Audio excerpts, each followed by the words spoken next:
Blue Harmony, written by Mary Kelly Reid. Read for you by Melissa Rhodes. For my sister, because Santorini knew how to make your heart sing. Because one day you will write your story, and you'll make the journey of which you dream about. Chapter 1. I'm so happy with your choice, Amy. Santorini is like heaven on earth. Allison's voice pulls me out of my daze. I agree with her. Santorini is a Mediterranean paradise. Fira, where our hotel is situated, is a cosmopolitan town facing the volcano. Its postcard image, with numerous boutiques, restaurants, and cafes, invites us to explore its lively streets, day and night.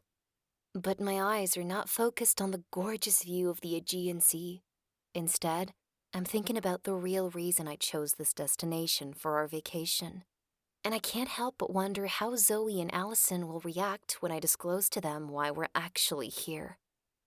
We take a week-long vacation together every year, and this year, it was my turn to pick the destination.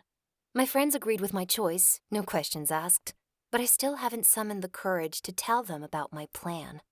We're sitting on the patio, enjoying some fresh fruit cocktails while discussing our plans for the week. As Zoe tells us how eager she is to see the volcano, I interrupt her. If you had the chance to change the past by reliving one moment of your life, which moment would you choose? Zoe eyes me warily, but Allison sits up in her chair and claps her hands joyfully. I love these types of questions. With her emerald eyes and heart-shaped face, Allison doesn't look a day older than 22, yet she's a successful 27-year-old bakery entrepreneur. Of the three of us, she's the one who always sees the brighter side of life and tries to keep the peace. Do you want an actual answer, or are you beating around the bush because you have something else you'd like to talk about? As a lawyer, Zoe always asks 100 questions before venturing to give an answer. Well, maybe. I trail off, deciding to wait for her response. I know when they find out why I chose Santorini, they'll not only be surprised, but also worried, and even mad at me for not being honest with them from the get-go. At least, the hotel I've booked for us is incredible, with luxurious amenities, including room service, a spa, a pool, and a terraced layout that allows for awe-inspiring views from every floor. Each room is unique, with a private balcony facing the sea. Hopefully its charm will make them forget the rest. To be honest, though, I had no choice regarding our destination if I wanted my plan to work. I'm just lucky it's such an idyllic place. When we arrived this morning, we savored a fabulous breakfast of fresh fruits and succulent small tiropites and spanacopites, pies of spinach, feta cheese, and seasonings baked in phyllo, on the balcony of my room, overlooking the entire caldera. Now we're enjoying the clear skies and sunshine by the massive pool, sipping a delicious melon and peach cocktail. I can't wait to watch the sunset from this patio later. I have so many regrets that it would be difficult to pick just one. Allison's eyes shine with humor. Where to start? My love life or my career? Zoe gives her a doubtful look. Are you serious? Personally, I don't have any regrets. I don't understand how people claim to regret the things they didn't try or say. If they chose not to do something, they didn't want it enough. Not to mention that, statistically speaking, you're more likely to regret something you did do. Allison smiles sweetly before challenging her. Is that true?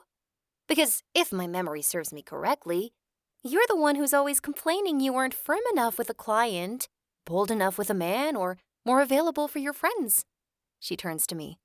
Those are the kinds of regrets you're talking about, right, Amy? That's right. Whether your regrets are big or small, you can't claim that you don't have any, Zoe. Okay, I misspoke. I indeed complain about things I don't think I handled well, but that's only because I'm a perfectionist. You've told me 1,000 times I shouldn't worry about things that aren't worth the trouble. Therefore, those aren't life-altering regrets. That's all I'm saying. As I look out across the terrace to the skyline, I go through my reasoning behind my choice to spend our vacation here. Girls, picture it, I prompt them. You have the chance to go back in time and face a fear that kept you from moving forward, confront someone who hurt you and got away with it, relive a magical moment you didn't fully appreciate at the time. Which moment would you pick? Allison pouts adorably.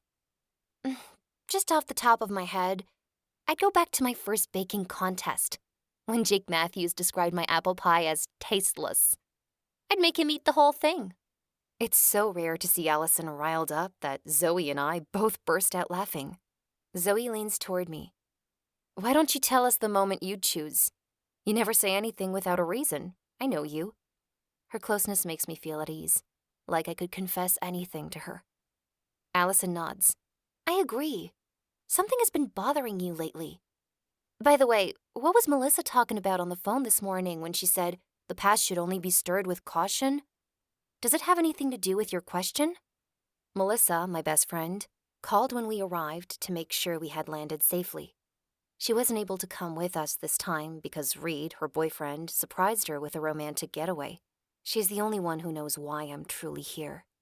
In fact, it's partly because of her I decided to stir up my past, as she aptly put it. I watch a hotel guest dive into the sparkling pool, the ripples creating waves, and I brace myself for the inevitable. It's my turn to dive in and tell Allison and Zoe the truth. You'll understand when I tell you why I chose Santorini for our vacation. Just promise me you won't hit the ceiling after hearing my plan. Zoe waves her hand impatiently. Spill it! You're scaring me. Do you remember Steven, the guy I went out with a few times last spring? Remember how I wasn't able to make it work with him? Yes, you said the relationship lacked magic, the kind of connection you've been looking for since... Zoe trails off, so I complete her sentence. Since Ethan. You can say his name. Allison stops sipping her cocktail. Have you changed your mind? Absolutely not. However, I realized the reason I was so reluctant to pursue a relationship with Steven was because of what happened between Ethan and me years ago. Their cries pierce my eardrums. I knew it, Zoe boasts. I knew you hadn't forgotten Ethan. Is it true? Do you still have feelings for him? Allison's eyes widen. Not at all. I frown at Zoe, who is rolling her eyes. I don't have romantic feelings for him. That said, I do think the reason I can't commit to a new relationship is that I can't forget what he did. I'm afraid I'll get attached to another man and I'll let him break my heart, just like I did with Ethan. Even just saying these words brings back the old feelings of betrayal and hurt. I pause and blink away the tears that are blurring my vision. Zoe sighs deeply. I'm not surprised. I always said you needed closure. You were right. I didn't have the courage to get closure at the time. The thought of facing him was too painful. However, I'm determined to get it now. Hence the topic of regrets. Allison nods her head in understanding. Do you need to put a strategy in place? Zoe asks. If that's the case, this is the perfect time to draw up an action plan. Just say the word. I smile. Zoe is definitely the person you'd want by your side when you have a goal in mind and need to figure out how to achieve it. Actually, I already have a plan. Allison taps her fingers on her glass. Why am I getting nervous about what you're going to say next? Don't worry. My plan is simple. I was talking with Melissa and Aaron a few weeks ago about our past regrets, and we were musing about how wonderful it would be to get a second chance. To have an app that could take us back to those moments so we could do things differently. We were having fun listing our biggest regrets, and I realized the one thing that still left me with a bitter taste, even after all these years, was that I never asked Ethan for an explanation. Which is far from surprising, Zoe says. Well, I couldn't stop thinking about it, and I came to the conclusion it could be more than just a conversation. I could actually rewrite my story with Ethan and win my dignity back. I don't need an app. All I need is a little courage. So I've decided to give it a try, and our trip here is my first step. Allison is staring at me with a puzzled expression. I don't understand. Ethan is here. Again, the girls let out a scream. Allison's voice is high-pitched. You mean here? Like here in Santorini or here at the hotel? Zoe looks disconcerted for the first time. What is he doing here? And how do you even know that? Here at the hotel. And please, Ethan isn't some superstar who travels incognito. His employees don't keep his whereabouts a secret. I called his secretary and told her I owned a shoe store and needed to get in touch with him about selling their line. She told me I could contact him after he got back from Santorini. It wasn't hard to get the exact place and dates. All I had to do was chat with her a while and share some vacation stories. Smart. Zoe smiles approvingly. Allison frowns, her enthusiasm less evident. Again, what exactly are you planning to do? Nothing crazy. I just want to give him a piece of my mind. I need to tell him how much I despise him for what he did to me. I don't want you to get hurt again. Allison's concerned tone matches the tone of my heart. I know, Allie. I also know it won't be easy, but what choice do I have? It's been 3 years. Is it normal that I'm still dwelling on what happened back then? This is my chance to settle things once and for all. To get rid of his shadow and move forward with my life. I focus my attention on a couple looking lovingly at each other, sitting at a table a little farther away. I miss this kind of connection, this kind of relationship. I turn toward the girls again. I want to fall in love and be happy, but I don't think I can until I confront him. If all you want is to tell him a few home truths, why didn't you do it while you were with Stephen? Zoe pushes back. You could have sorted out the past without ending your relationship. You could have gone to Ethan's office. You've been avoiding him for the past 3 years, and I totally get that, but you didn't have to come to Santorini to meet him. Admit it. You want more than to get rid of his shadow. I honestly don't know what you mean. Simple. You want to see Ethan. Yes, Zoe. Of course I want to see him. I could have sent him an email or called him, but I want to face him in person. I also could have waited for him to get back, but I wanted our meeting to be on neutral ground. Believe me, this wasn't an easy decision. I thought you two would back me up, that you would be proud of me. Zoe looks anything but proud. Let me refresh your memory. He cheated on you. And what's worse, you suspected something was going on all along. You brought up the subject, and he unequivocally denied any romantic involvement with her. Yet a few weeks later, you found out he was lying. You were miserable for months, and now you want to relive the whole ordeal? Sorry, but you're asking for trouble. I'm just trying to protect you from getting hurt again. I cross my arms. Just a moment ago, you were ready to help me strategize. Now you don't want me to do anything at all? I honestly thought Zoe would understand why I need to do this. You should do it, Allison says, surprising me. Yes, it's risky to awaken painful memories, but it's a good idea to talk to Ethan. We don't know what actually happened between him and Bethany. This is your opportunity to clear things up. After all, you've already been through the worst part. Allison, I do know what happened between them. I mean, I was there. I saw Bethany in her birthday suit with my own 2 eyes. Well, actually, in Ethan's suit. Or his shirt, at least. Anyway, my goal is to confront him in person and prove to myself that I don't let people walk all over me. Even though I sound confident, I'm also afraid of getting burned. What if I found out Ethan and Bethany are still together? Or what if he tells me he never cared about me? The only reason I'm determined to go through with this is the hope that I'll feel stronger after having demanded an explanation. I need to stand up for myself and then move on. While I support the idea of talking to him, I worry you won't come out of this unscathed, Allison says softly. I'm not a naive 24-year-old anymore. I'm 27, and I can confront Ethan, I state with bravado. Zoe shakes her head. But, you see, that's the problem. I'm not sure you can. I don't blame her for having doubts. From the moment we met, I couldn't resist Ethan. When he looked at me, I felt like he could read my soul. When he smiled at me, I felt like I was the luckiest woman on earth. So when he cheated on me, not only did I feel betrayed, but I also felt like an idiot for trusting him. I believed I was important to him. Maybe confronting him won't change my life like I envision, but I still think it's important to face failures head on. I won't erase all my regrets, but I do have a chance to get closure on this one at least. I let Ethan walk away scot-free while my world crumbled around me. Now, I want him to give me an explanation in the hopes that it will bring me peace. Zoe's voice interrupts my train of thought. That said, Allison's right. We don't know exactly what happened. Even for that reason alone, it might be sensible to go through with your plan, especially since you have successfully passed my test. Your test? My jaw drops. Though I shouldn't be surprised, since it's the kind of thing Zoe would do. Yes, you managed to defend your idea despite my criticism. Zoe, stop acting like a lawyer. Besides, you both know there's not much room for doubt. I caught him red-handed. I didn't just hear it through the grapevine. You may not like it when I act like a lawyer, but the fact is, you could never prove Ethan's infidelity before a jury.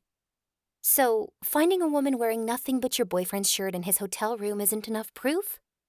What about the fact that he didn't call me afterward? Not even to give me some lame excuse. Should I go on? My body tenses as the details of that day fill my mind. I can still picture her smug smile and smell her expensive perfume.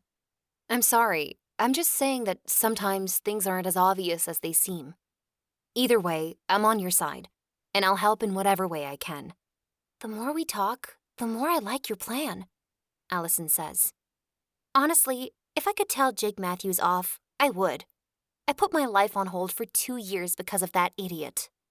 Zoe vocalizes my thoughts before I can. Allison, you're an accomplished entrepreneur. You're living your dream. You proved him wrong. Why do you still care about him? Because it took me quite a while to get to this point. I struggled, and if he hadn't made me doubt myself, I'm sure I would have succeeded earlier. Zoe, still in lawyer mode, reasons. Perhaps, but you also may have needed to grow up before you were ready to have your own business. Besides, we're responsible for our decisions. You can't blame it all on Jake Matthews. Of course we are. I'm not trying to blame him for my choices. Still, we're social beings, and it's normal to be influenced by our friends and enemies, Allison counters. We're not robots. Sometimes a small gesture or a kind word from someone can make a difference in our lives. If he hadn't focused only on the negative, but found something positive to say, I would have accepted his critique easier and wouldn't have felt like a total failure. It's true, I say.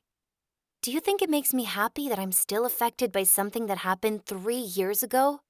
I watch a woman doing laps in the pool. The water ripples gently with each graceful stroke. I crave peace. I'm ready to move on. I have to do this. What can we do to help? Zoe asks. Start by finding out what Ethan's plans are for the upcoming days. I want to know why he's here. The more I know, the better I can fight. I don't see what he would be doing in an idyllic place like this besides vacationing. Also, not to rain on your parade, but I doubt he's here alone, Zoe says. This eventuality has already crossed my mind. That isn't a problem. In fact, I can get my revenge by hitting him where it hurts most. Allison raises her brow. Get your revenge? I thought you only wanted an explanation so you could get some closure. What has revenge got to do with it? It's just a phrase, Allie. I don't intend to tie him up and leave him without food and water. Good, because the word revenge sounds dangerous to me. Most of the time, seeking revenge causes more problems than it solves, I'm afraid. And here I thought you'd agree with me that Ethan is an idiot who deserves some payback. You know, Amy, we may have said things like that at the time because we couldn't stand to see you so unhappy, but the truth is... She stops and twists a strand of her naturally blonde, silky hair, and I study her closely. The truth is? The truth is, like Zoe said, sometimes things aren't what they seem. You aren't at fault in any way, but Ethan should have had a chance to explain himself. Maybe there was a legitimate explanation for what you saw. I make a face. Let's talk about what I saw. He planned a romantic getaway, and when I arrived at the hotel, Bethany opened the door wearing nothing but high heels and my boyfriend's shirt. She informed me that she was spending the weekend with Ethan, adding that he'd be back in a few minutes. What could I have possibly misread? I don't know, Amy. It's been 3 years and you're finally ready to face him. We can discuss this calmly and consider the possibility she could have been lying. Lying? She was so confident she even invited me to wait for him with her. She acted like I was no one. She said, "Oops, he must have gotten mixed up." I even asked the receptionist for Ethan Anderson's room number before taking the elevator, and that's the room they gave me. There's no way I'm mistaken. He had it both ways, and I was so naive, I blindly trusted him when he denied any relationship other than professional with her. My voice has risen in indignation, and Allison is biting her lip nervously. her shoulders hunched. I feel guilty for yelling at her, but also frustrated. Why is she defending him? Even if you're right, you should still give Ethan the benefit of the doubt, Zoe says, laying a calming hand on Allison's shoulder. I stare at her, stunned. Zoe, too? They were supposed to be on my side, not his.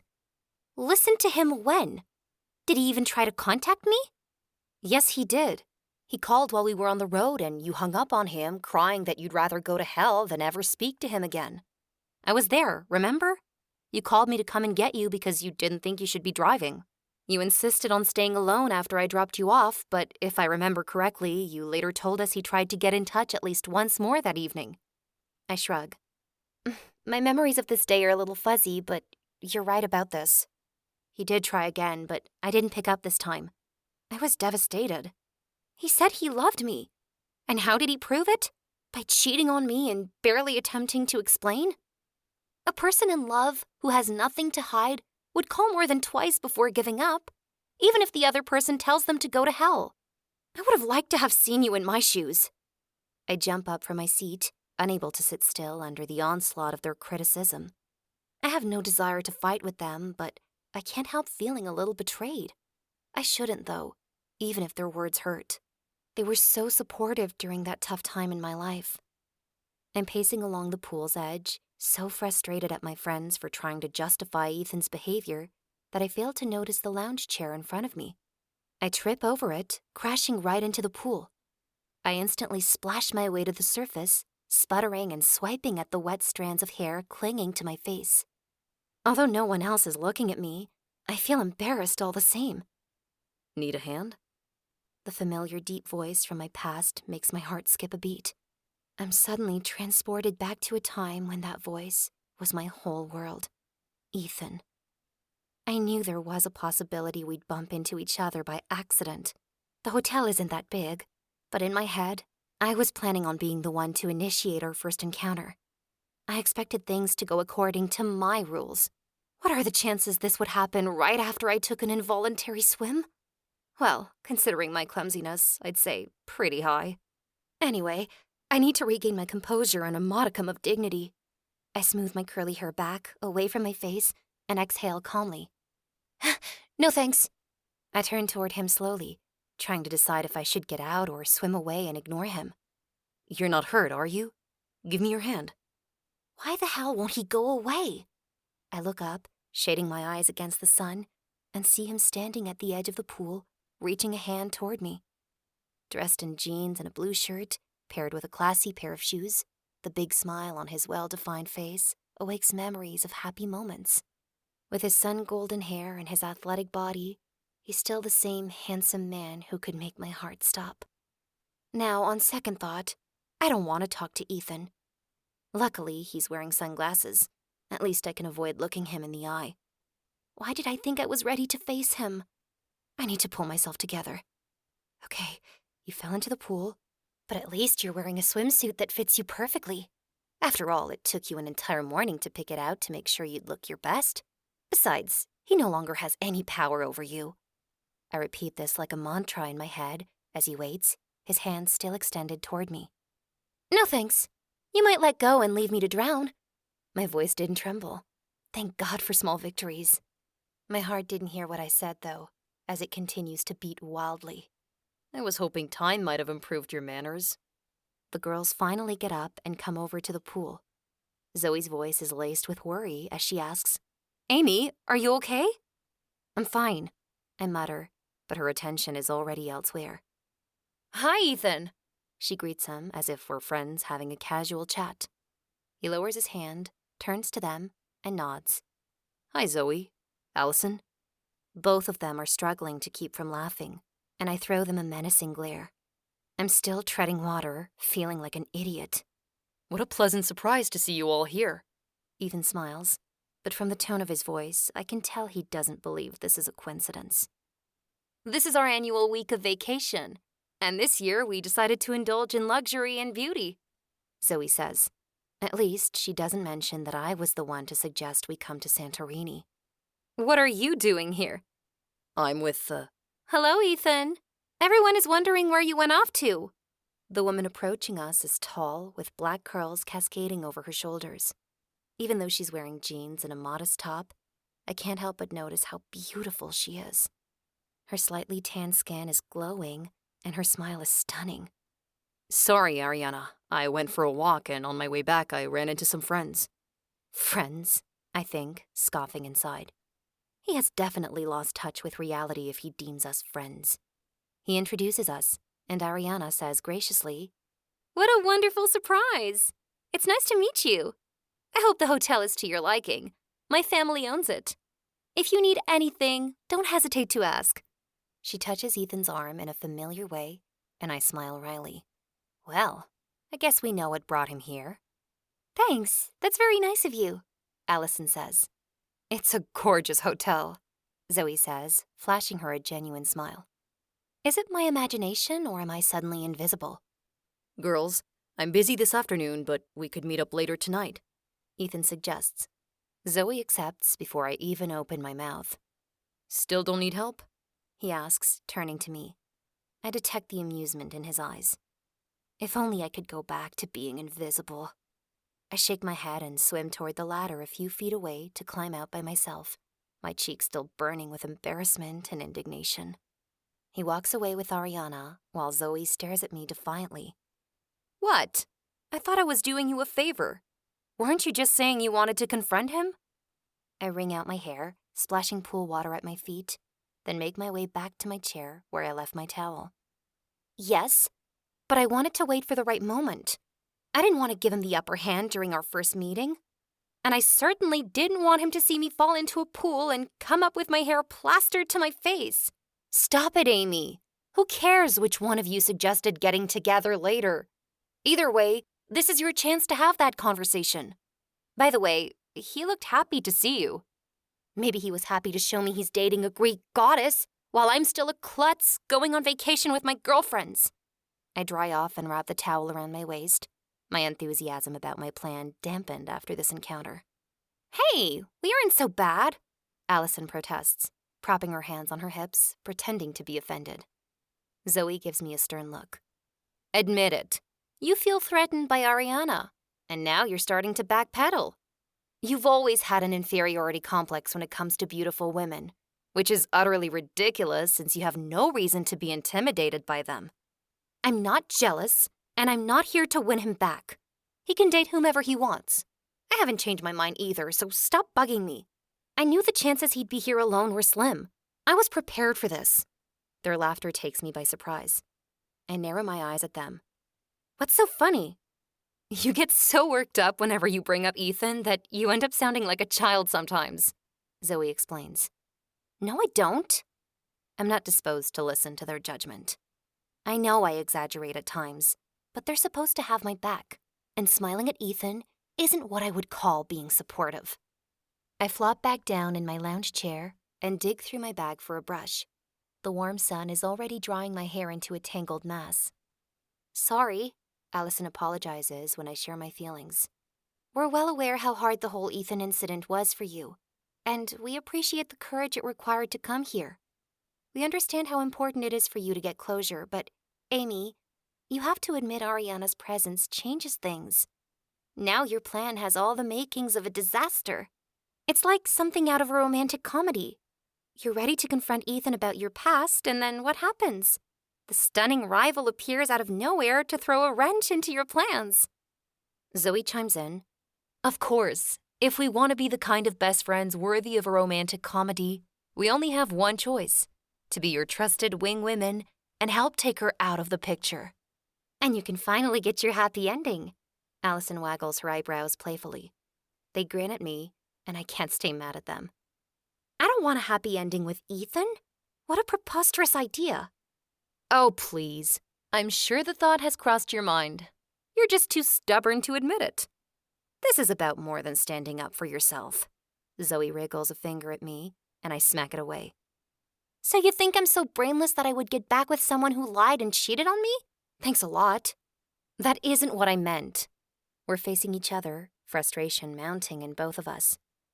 You know what? I have a suggestion. Allison interrupts and diffuses the rising tension. We stop bickering and look at her expectantly. Since I love Amy's idea of rewriting a day of our life, I'll follow her example. Why don't we all do it and share our journeys on a blog? We could call it My Day. Zoe loses her scowl and smiles at Allison. That's a great idea. How do we set this up? I'll design the blog, since I have experience from my recipe blog and... She ponders before saying, Amy, perhaps the first entry could be your account of how this whole thing started. Who knows? Maybe we'll inspire other people. We can help those who failed to assert themselves in the past and encourage them to rewrite their story. We can turn the blog into a space where everyone can share their stories. Allison's suggestion doesn't surprise me. She's always coming up with outside-the-box ideas. For her bakery, that means creating pies with fun and original names. My favorite creations are the frozen kiss, a no-bake pie with cherries filled with a frozen heart of chocolate, and the singing pie, made of pears with a mixture of chocolate and pear liqueur. This could be interesting. Zoe's eyes gleam with anticipation. Before we become bloggers, though, let's get dolled up for this evening with Ethan and the beautiful Ariana. Allison stands and extends her hand to pull me up. First step, make you look gorgeous. Ariana may be beautiful, but you can be even prettier. Oh, sure. Who would pay attention to the supermodel with the shiny black curls and dazzling blue eyes when there's an average-height brunette with mud-brown eyes a few feet away? I sneer while on the way to our rooms. Stop it, Allison scolds me. You have beautiful almond-shaped eyes, and they're the color of chocolate, not mud. You may think your hair is too curly, but women would kill for a body like that. Everyone always compliments you. All you need is a gorgeous dress and the ability to walk in heels without tripping. Did you pack any dresses? You'd better have. We all promised. Yes, I did. Allison loves wearing dresses, and she looks great in them. Zoe and I dress more casually. That doesn't mean we don't love to dress up from time to time, but we don't dress as feminine as Allison. She stops walking to frown at me. Which dress? I don't know if I trust your choices. My little black strapless dress that goes with everything. I'm cheering up a bit, or at least I'm trying to focus on the bright side. I don't want to let seeing Ethan with Ariana spoil the rest of my day. I mean, as soon as I heard he was in Santorini, I suspected he would be with a woman. Santorini is the romantic place par excellence. A black dress in a sunny paradise like this? Allison doesn't hide her dismay. Black is for funerals and business meetings, not vacations.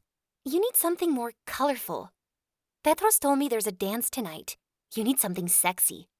As I look around at our sunny paradise, I realize Allison is right. Everyone around us is dressed in light and bright colors, reflecting the crisp whites, vibrant blues, and colorful flora surrounding the hotel. I'm not sure why I ever thought black would be appropriate. I don't want to go to the dance that Petros, the front desk clerk, suggested and stick out like a sore thumb. Let's go shopping, Zoe says. I want to pretty up too. I smile, the knot of anxiety slowly loosening. I shouldn't let Ethan get to me. I can still put my plan in motion. I may not be able to compete with Ariana, but I can make an attempt to show him that I'm fine, that my life didn't stop the day he betrayed me.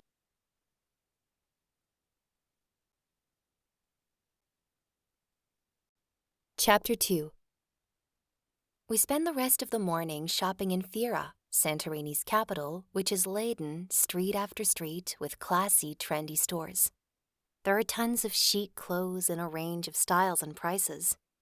I've already noticed how women in Italy, Greece, and Spain are always so well-dressed. It's all about the details, and the women seem to have an innate sense of style. They know which color best suits their skin tone. They can create several outfits with a few pieces. They dress sexy while remaining elegant. I spot a woman walking by in a white dress with a blue light scarf in place of a belt. She's talking in Greek to her friend who's wearing navy blue polka dot capris with a semi-sheer white blouse and open-toe heels. They both look effortlessly stylish and elegant. It confirms my view. They can define their style with just an accessory. Our shopping trip is productive. I only let myself buy 2 dresses, but they're perfect. We return to the hotel, relaxed, chatting merrily. This outing with the girls was exactly what I needed to cheer up. Once we're back in my room, we find a bouquet of multicolored roses on the table. The bright blooms can't be missed against the decor of the room, painted in calming shades of white and azure to match the view of the sea and sky, framed by the wide windows. Look at those beautiful flowers. Allison leans in to smell them. Who sent them? I wonder aloud. She picks up the card attached to the vase. Oh. What's the matter? Zoe approaches, taking the card in her hands. They're from Ethan. I guess he still plays by the same rules. If this isn't further evidence of his cheating ways, I don't know what is. He doesn't seem to care what his girlfriend would think of him sending flowers to another woman, I say, sarcasm dripping from my voice. See? Zoe grumbles, exasperated. You do this all the time. You only saw them for a few minutes. How can you be sure they're together? Easy. I saw how she looked at him and how comfortable they were with each other. She even touched his arm. You saw that. We all know that gesture means, this man is mine. So what? She may be interested in him, but that doesn't mean he feels the same. I don't think there's a woman out there who wouldn't notice how handsome Ethan is and wouldn't want to touch him. Myself included. Her words make me chuckle. Thanks for letting me know. I wasn't aware you were attracted to Ethan. Well, I'm not blind. Plus, Ethan has an exceptional ability to put people at ease, so I'm not surprised she feels close to him. I'm not saying they're not together. They could be. But you need some more evidence before you render your verdict. I let out a sigh. Thank you, counselor. Zoe drives me crazy sometimes. She's always assuming that we, mere mortals, jump to conclusions without considering all the details the way she does. Even so, she does have a point. I often react instinctively. Zoe takes a seat in the plush armchair near the window. If you continue reacting so awkwardly every time you run into him, you'll never achieve your goal. You need to relax. Try to get along with him, even. Then, when he's least expecting it, pow! She mimes throwing a punch for emphasis. You take him down. That's how you do it. Allison glares at her. Zoe, that's a preposterous idea. She wants to ask him for an explanation, not start a war. I'm not telling her to start a war, but I know Amy. She doesn't just want to tell him how she feels. She also wants to prove he doesn't have power over her anymore and show him what he's lost. She turns to me, raising her eyebrows pointedly. Don't you? I let out a long exhale. That would be a pretty nice bonus.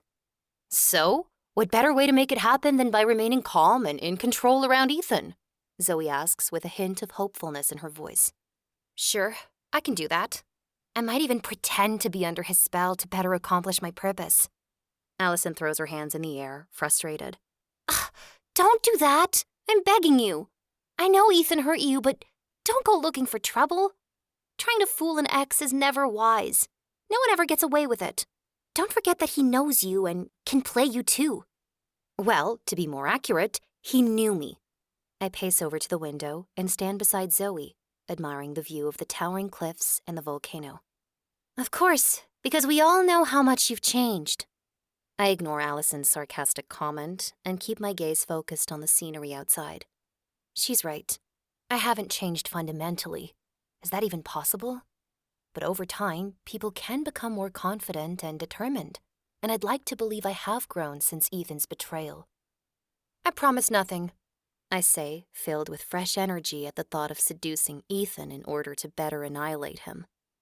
We all take an afternoon nap, and I feel well rested when I wake up. A light heavenly breeze is blowing through the balcony door, and there's gentle music playing somewhere outside. I have to admit, this place is incredible. There's beauty and harmony everywhere. The scent of the pines and the sound of the crickets add to the charm. The effervescence of the morning has faded, and calm reigns within the whitewashed walls of the hotel. The girls are still resting, so I sit out on the balcony and check my email, breathing in the balmy air of Santorini. The sound of a large splash below, followed by cheering, draws my attention. It appears one of the other hotel guests has just impressed his friends with a cannonball into the water. I spot Ethan sitting with two people by the pool. He has changed his clothes and is now wearing black shorts and a hunter green polo with a baseball cap that gives him a youthful air. I observe him for a moment, surprised by how little he has changed over the 3 years since I last saw him. He still gives off that same vibe of relaxed confidence. His gaze shifts my way, and I turn my head. but I'm not fast enough. He sees me and grins. My heart stops, the same way it used to when he'd smile at me during a party, and I'd feel like we were alone in the world. I realize Allison was right. It would be a terrible idea to play the seduction game with him. It would not only be unfair to Ariana, I've been there and I know how devastating it can be, but also to myself, because I'd most likely end up getting hurt. No matter how much I try to convince myself otherwise, Ethan still has power over me. Considering how impulsive I can be, it's not smart to play with fire. Zoe might get away with it, but not me. I sigh, and Allison, who has just come out onto her balcony next door, furrows her brow. What's the matter? Are you okay? Yep, everything's perfectly fine. I give her a weak smile, but can't resist looking back in Ethan's direction. With his bronzed skin, golden hair, and athletic body, he could be a Greek statue. She follows my gaze. You know, Amy, you shouldn't listen to Zoe. I don't think you should get too close to Ethan. I know, don't worry. It's just that the idea of getting revenge in such an absurd way was tempting for a minute. I'd be lying if I said I don't know how you feel, but I don't want to see you get hurt. Let's talk about what we're going to do with the blog instead, she suggests, hopping over the rail that separates our balconies and picking up my laptop. By the time Zoe wakes up and joins us, we've already set up the blog and written the first post. Short and fun. Allison can't hide her enthusiasm. Zoe reads it and squeals with delight. It's great! My day is born! It was smart to keep it anonymous, and Blue Harmony is a perfect pseudonym. Well done, Amy. I can't think of anything better given the natural beauty that surrounds us. Upon hearing Zoe, I realized it wasn't just the scenery that inspired me. My subconscious must have been working over time. Ethan used to tell me that when we were together, he felt in harmony with the universe, like everything was just as it should be. I used to feel that way too. For a moment, I imagined him whispering again those words in my ear, surrounded by this unreal blue setting. My inspiration came as much from my head as from my heart. I'm gonna change it, I spurred out all of a sudden. The girls frown at me. Why would you do that? It's perfect. This place makes me feel completely in harmony with the universe. Zoe points out, and I bite my lip. I can't tell them the truth, and I can't make a big deal out of it without garnering suspicion. You're right, I say, forcing a smile. Hey, let's go for a dip in the pool. I'd rather head to one of Santorini's beaches than swim in the pool, but after our shopping spree this morning, we're all feeling too lazy to walk to the nearby Exohielos black sand beach. In the next few days, we plan on taking a taxi or bus out to some of the more interesting beaches that are a little further out. Besides, Allison fears deep waters, and according to Petros, our new friend with a local perspective, the water at Exohielos Beach is quite deep. There aren't many people at the hotel, and the pool is all ours. Ethan and his friends are fortunately nowhere to be seen. I swim while Zoe and Allison doze in the sun, which is still strong even as the afternoon drifts toward evening. The rejuvenating water on my skin, coupled with the gorgeous skyline, makes my worries vanish for a brief moment. A couple with a child arrives, and I play with the little girl Sophie, who enjoys splashing me despite her mother's reprimands. I assure her it doesn't bother me. I put Sophie on my shoulders and toss her into the pool. After a while, I begin to feel mischievous, so I tell Sophie to take her bucket of water and go wake up Zoe and Allison. As soon as the splash of cold water hits Zoe's skin, she jumps to her feet, shrieking. What on earth? She glares at me while stomping her foot in the puddle on the floor. Definitely not funny. I can't hold back my laughter. I thought we were here to have fun, not sleep all day. Allison, who smiles at Sophie and gets into the pool with her, doesn't seem bothered. That was a very refreshing way to wake up, she says. Sophie claps and laughs, pleased with our little game. A while after, her parents announce that it's time for dinner, and Sophie leaves with them, promising to draw me a picture. The girls and I take that as our cue to leave as well. Allison and Zoe return to their room to shower, then join me in my room to finish getting ready. Our excitement is palpable as we primp and put on our new dresses. Petros, who's adorable and always eager to help, told us there would be traditional music tonight, and the restaurant would be full.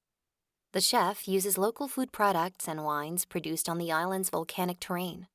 He builds his menus around the fishermen's daily catches and the vegetables local merchants bring him every day, so there's no fixed menu. I can't wait to find out what the chef is making tonight, I say. Allison smiles as she checks herself in the mirror. Me too. I love a good surprise dinner. Our week couldn't be off to a better start. Her white dress contrasts nicely with her golden skin, and her long bob, which comes down to her shoulders, perfectly frames her face. She looks both young and sophisticated. Allison has this inner beauty that is reflected in her face. She's one of the prettiest women I know. Zoe looks amazing too, in a long multicolored dress. Her dark hair is pulled back in a loose chignon with a few stray strands, making her resemble a mischievous fairy. Zoe is constantly changing her style. I have to dress so formally in the office that the rest of the time I want to dress as I please, is her reasoning. I inspect myself critically, quite satisfied with my appearance. My short spaghetti strap dress highlights my best features, my arms and my legs, at least according to the girls. Green apple colored and backless, it's sexy but still somehow innocent, with its sheer overlay at the front giving it a modest, elegant touch.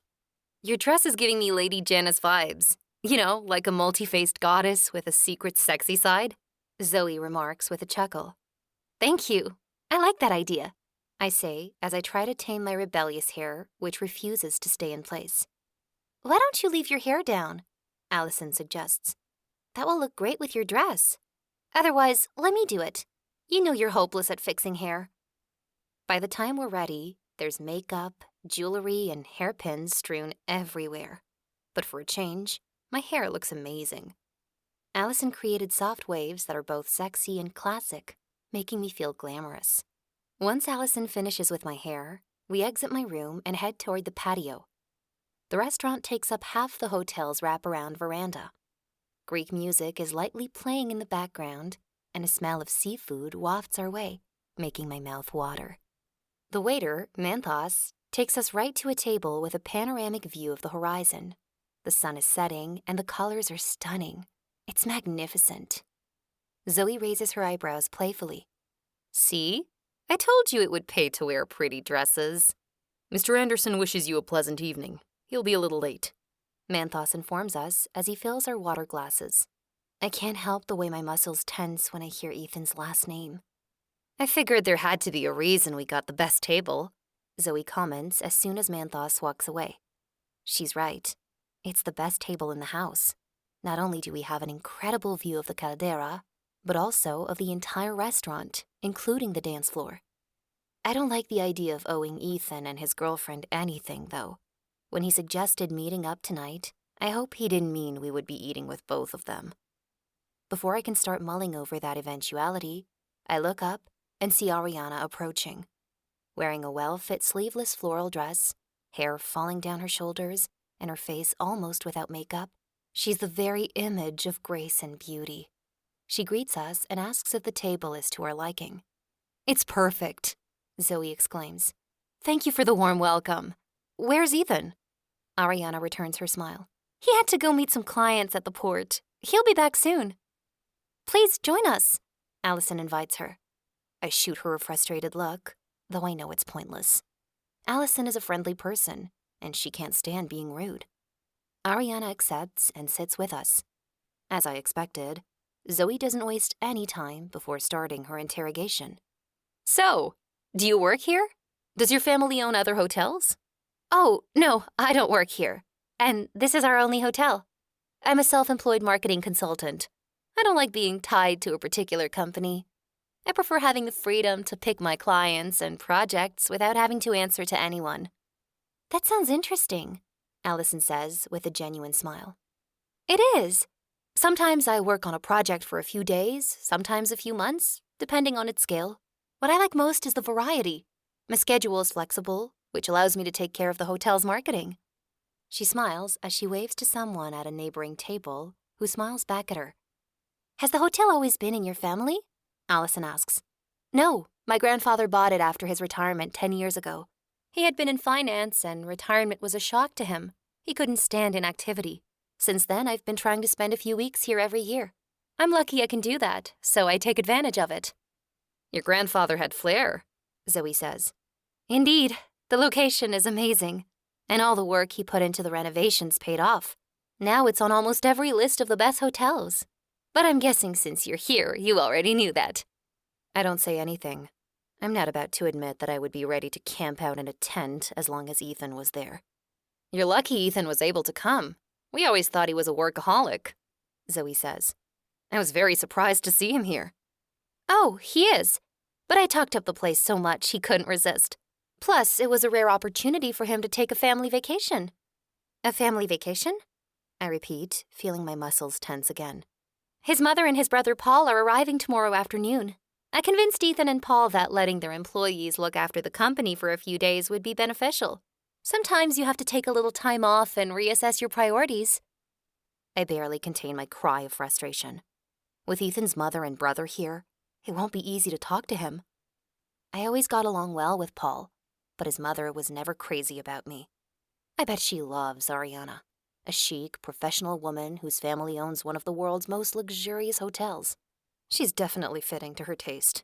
She always considered me the mere owner of a small home decor boutique, inferior to their family, who owns a successful and well-known footwear business.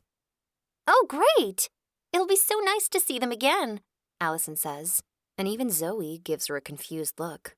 She knows how Mrs. Anderson feels about me, and I doubt any of us would enjoy seeing her again. Ariana doesn't seem to notice. Do you know Mrs. Anderson? I've only met her a few times, mostly at parties. I can hear how eager Ariana is to know Ethan's mother better, and I wonder if I ought to warn her she should keep her guard up. Instead, I take a large gulp of water, giving me the perfect excuse to remain silent. Yes, we've met her a bunch of times, Allison replies. Of course, Allison won't be the one to mention that we think she's a witch. Ariana must have noticed I've barely said a word because she focuses on me. What do you do, Amy? I asked Ethan how you knew each other, but he didn't really answer my question. It sounded like it had something to do with your job, but I didn't get the details. She's being so nice that I feel guilty for not wanting to answer her, so I make an effort to respond. I own a home decor boutique and work sometimes as an interior decorator. His company hired me to redecorate their office by replacing some old stuff with newer modern items. They hadn't touched the offices since they took over the company, and Paul thought it was time to put their personal touch on the place. So, the furniture, colors, and amazing paintings were all your design? I remember when they redid the place. It was just after I met them. I told them how much I liked the new look, especially the couches and comfy chairs in the reception area. Well, I don't know if they kept everything the way I set it up, I mumble. It's been over 4 years. They did. Ethan recently told his mother how much he liked the image the office projected. Dynamic, modern, and cozy. I feel my cheeks flush as Zoe and Allison observe me. I know what they're thinking. How did you get the job? Did you know each other before? Ariana asks. No, not at all. After Paul saw the work I did for a friend's country house, he contacted me. He explained what he was looking for. I came up with some ideas, and it turned out we were on the same page. So he invited me to the office to discuss the details and sign the contract. It was the biggest project I'd ever taken on. I'd only worked for friends before, so it was stressful. Paul said he would meet me at the office, but when I showed up, I found he wasn't there. He hadn't mentioned to anyone I was coming in, so there I was, wandering through the offices alone, when I came across Ethan. Seeing the girl's expressions, I realize I'm getting caught up in telling this story. The blush that was finally fading heats up again. Why can't I ever shut up? And then what? Keep going, Ariana encourages, oblivious to my embarrassment. I love hearing these kinds of stories. It's fascinating to hear how people got started in their careers. Sometimes it's the thing that changes their lives. She's right. That day did change my life. But I can't tell her why. It wouldn't be very fair to her. On the other hand, I'm here to make Ethan pay, so maybe I should keep talking. Maybe I should tell her it was the day Ethan and I fell in love, or rather, the day I fell in love, and he realized he could have some fun with me. While I'm debating how to continue the story, Zoe chimes in and bluntly asks Ariana if she's single. I'm always astonished how Zoe gets away with asking such personal questions without offending people. I'm not seeing anyone right now, but there is someone I'm interested in, she says. I doubt he feels the same way, but my heart tells me we could get along well. Is he one of your friends? Or someone you work with? I've read that most relationships begin in the workplace. Subtle, I try not to roll my eyes. I'm sure she has no idea you're trying to figure out her relationship with Ethan. No, he has his own business. I've never worked with him or for him. He's successful, but for me, the most important thing is to be with someone who respects me, who's faithful, who doesn't want to change me, and who shares my feelings. I've never told him how I feel until now, but I hope this beautiful setting will change things and make him see me as more than a friend. As if anyone can imagine a man like Ethan being faithful. I feel terrible as soon as I blurt it out. Why on earth did I say that? I turn to her with an apologetic smile. I'm sorry. I'm really sorry. Zoe and Allison stare at me with wide eyes. Ariana seems lost. Just because he deceived me doesn't mean he'd do the same to her. When did I become so bitter? Are you insinuating Ethan could be unfaithful? I'd have never believed that of him. Ariana's skeptical tone emphasizes her disbelief. Allison interjects quickly. Of course not. She wasn't talking about Ethan specifically, right, Amy? It's just that she had a terrible experience in the past and can't help projecting it onto every guy. That's true. I force a smile. I meant that I think men in general have trouble being faithful. I'm sorry you had to go through that. There's no excuse for cheating. If you wish to be with someone else so badly, you should have the courtesy to break up with your partner before venturing into a new relationship. Well, we all agree on that, Allison says while we clink glasses. That said, I know Ethan, and I can't imagine him cheating on someone, Ariana specifies. I'm suddenly aware of Ethan crossing the room. He's dressed in faded blue jeans and an unbuttoned white shirt, and unsurprisingly, all eyes turn toward him. His gaze stops on me, and although I'm urging myself to feel nothing, my heart rate increases and my palms grow sweaty. Ethan approaches, and Ariana addresses him with a smile. Ah, perfect timing. We were just talking about unfaithful men, and I was telling Amy you'd never betray someone like that. Tell her I'm right. I like to think I'm pretty good at reading people. Knowing Amy, my word wouldn't be enough. She prides herself on seeing the worst in others. It's an easy way to keep people at a distance and make sure she doesn't get too attached. My heart sinks, and I want to protest, but I draw a blank. He's being so unfair, and yet I can't utter a single word to defend myself. Ethan! Ariana protests, scandalized. Can you blame her after what she went through? Her reaction is perfectly justified. How did it happen that the woman who likes my ex-boyfriend is arguing for me? I look around the restaurant for Manthos, feeling frantic. Now would be the perfect moment for him to interrupt and ask for our orders. Ariana turns toward me with a remorseful expression. Amy, I apologize. I shouldn't have mentioned something so personal without asking you first. It doesn't matter, I reassure her, although the exact opposite is true. She scowls at Ethan. I bet you would react the same way if someone was unfaithful to you. Once trust is broken, it's hard to get it back. Sorry, Amy. I didn't know. He stares at me with an impenetrable air for a few seconds before averting his gaze and commenting in a flat voice. Usually when something like that happens, it's because the person probably made a bad choice from the start. If you make the right choice, you won't have to worry about ending up with someone who likes to play the field. Tears well in my eyes, and my face grows hot with embarrassment or anger. I can't tell which. Is he just trying to provoke me? Or is he truly saying I was an idiot to trust him in the first place? Once I've got the tears under control, I meet Ethan's gaze. That indeed was the case, I say, trying not to sound upset. Thank you for reminding me. So thoughtful of you. Ariana glances from him to me, her eyebrows lowered in confusion. She parts her lips to say something when Manthos calls her over. Ethan excuses himself and follows her. The patio is now filled with people and laughter. Happy chatter is echoing all around, but despite the festive atmosphere, I feel terribly alone. When Ariana and Ethan are out of earshot, Zoe touches my shoulder affectionately. I'm sorry, honey. I blink and look obstinately at my glass, refusing to let my emotions overwhelm me. Allison wrinkles her nose. Am I the only one who thinks he tried to hurt you because he thought you were talking about someone else? Like someone who cheated on you after you broke up with him? We both turn to her. What are you talking about? I ask, playing with my glass of water nervously. I don't know. He seemed kind of sad to me. I didn't notice anything of the sort. What I did notice was him accusing me of being responsible for his infidelity. Amy, that doesn't fit Ethan's character, Allison insists. Speaking of character, it's out of character for Amy to try to make a woman have doubts about the man she likes, Zoe says. She searches my gaze. Amy, what's going on? Are you sure you're not hiding anything from us? Like what? Like your feelings for Ethan? Of course not! My voice is louder over the din of the patio. I take a deep breath to calm my racing heart. I had no intention of mentioning anything to her about Ethan's character, but it's nonetheless the truth. Maybe it's better for her to know who the real Ethan is. I mean, is it really wrong to tell someone that the person they like is a liar? That's not the issue. While some don't mind to hear the truth, others prefer to bury their heads in the sand. Even with a close friend, it's hard to decide what to do in that kind of situation. And you two just met, Zoe points out. A line creases Allison's forehead. It's true. Would you tell a friend if you had seen their better half with someone else? I'm not sure.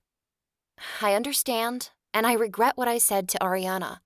Be that as it may, I wish someone had warned me before I walked in on my boyfriend's half-naked lover. Our conversation is cut short by Ethan's return. We talk about lighter topics, and it's not long before Zoe is joking with him like in the good old days. He asks what she's been up to lately, and Zoe is more than willing to tell him. She started her own law firm 2 years ago. She wanted the freedom to make decisions without answering to anyone else, thus permitting her to help the neediest of clients. Ethan congratulates her. You look more relaxed and energetic than the last time we met. I love being my own boss, even though I had to take a pay cut to do it. Allison, in turn, adopts a friendly attitude. She's always had a weakness for Ethan, so she's happy to tell him about her latest adventures. Allison is her own boss, too. She's a baker, famous for the amazing pies she makes for restaurants, caterers, and major events all over the city. He doesn't ask me anything, which is for the best. I don't want to discuss my life, personal or professional, especially after what he said earlier. I feel his eyes on me a few times, but I pretend not to notice. The girls seem to have forgotten that we're here because Ethan was unfaithful and broke my heart. They're acting like we're just a group of friends having fun. Ethan and I don't exchange more than 2 words throughout the evening. Ariana comes back and invites us to dance. She's a great dancer, and we have fun with her out on the dance floor. When I sit back down at the table, I'm out of breath.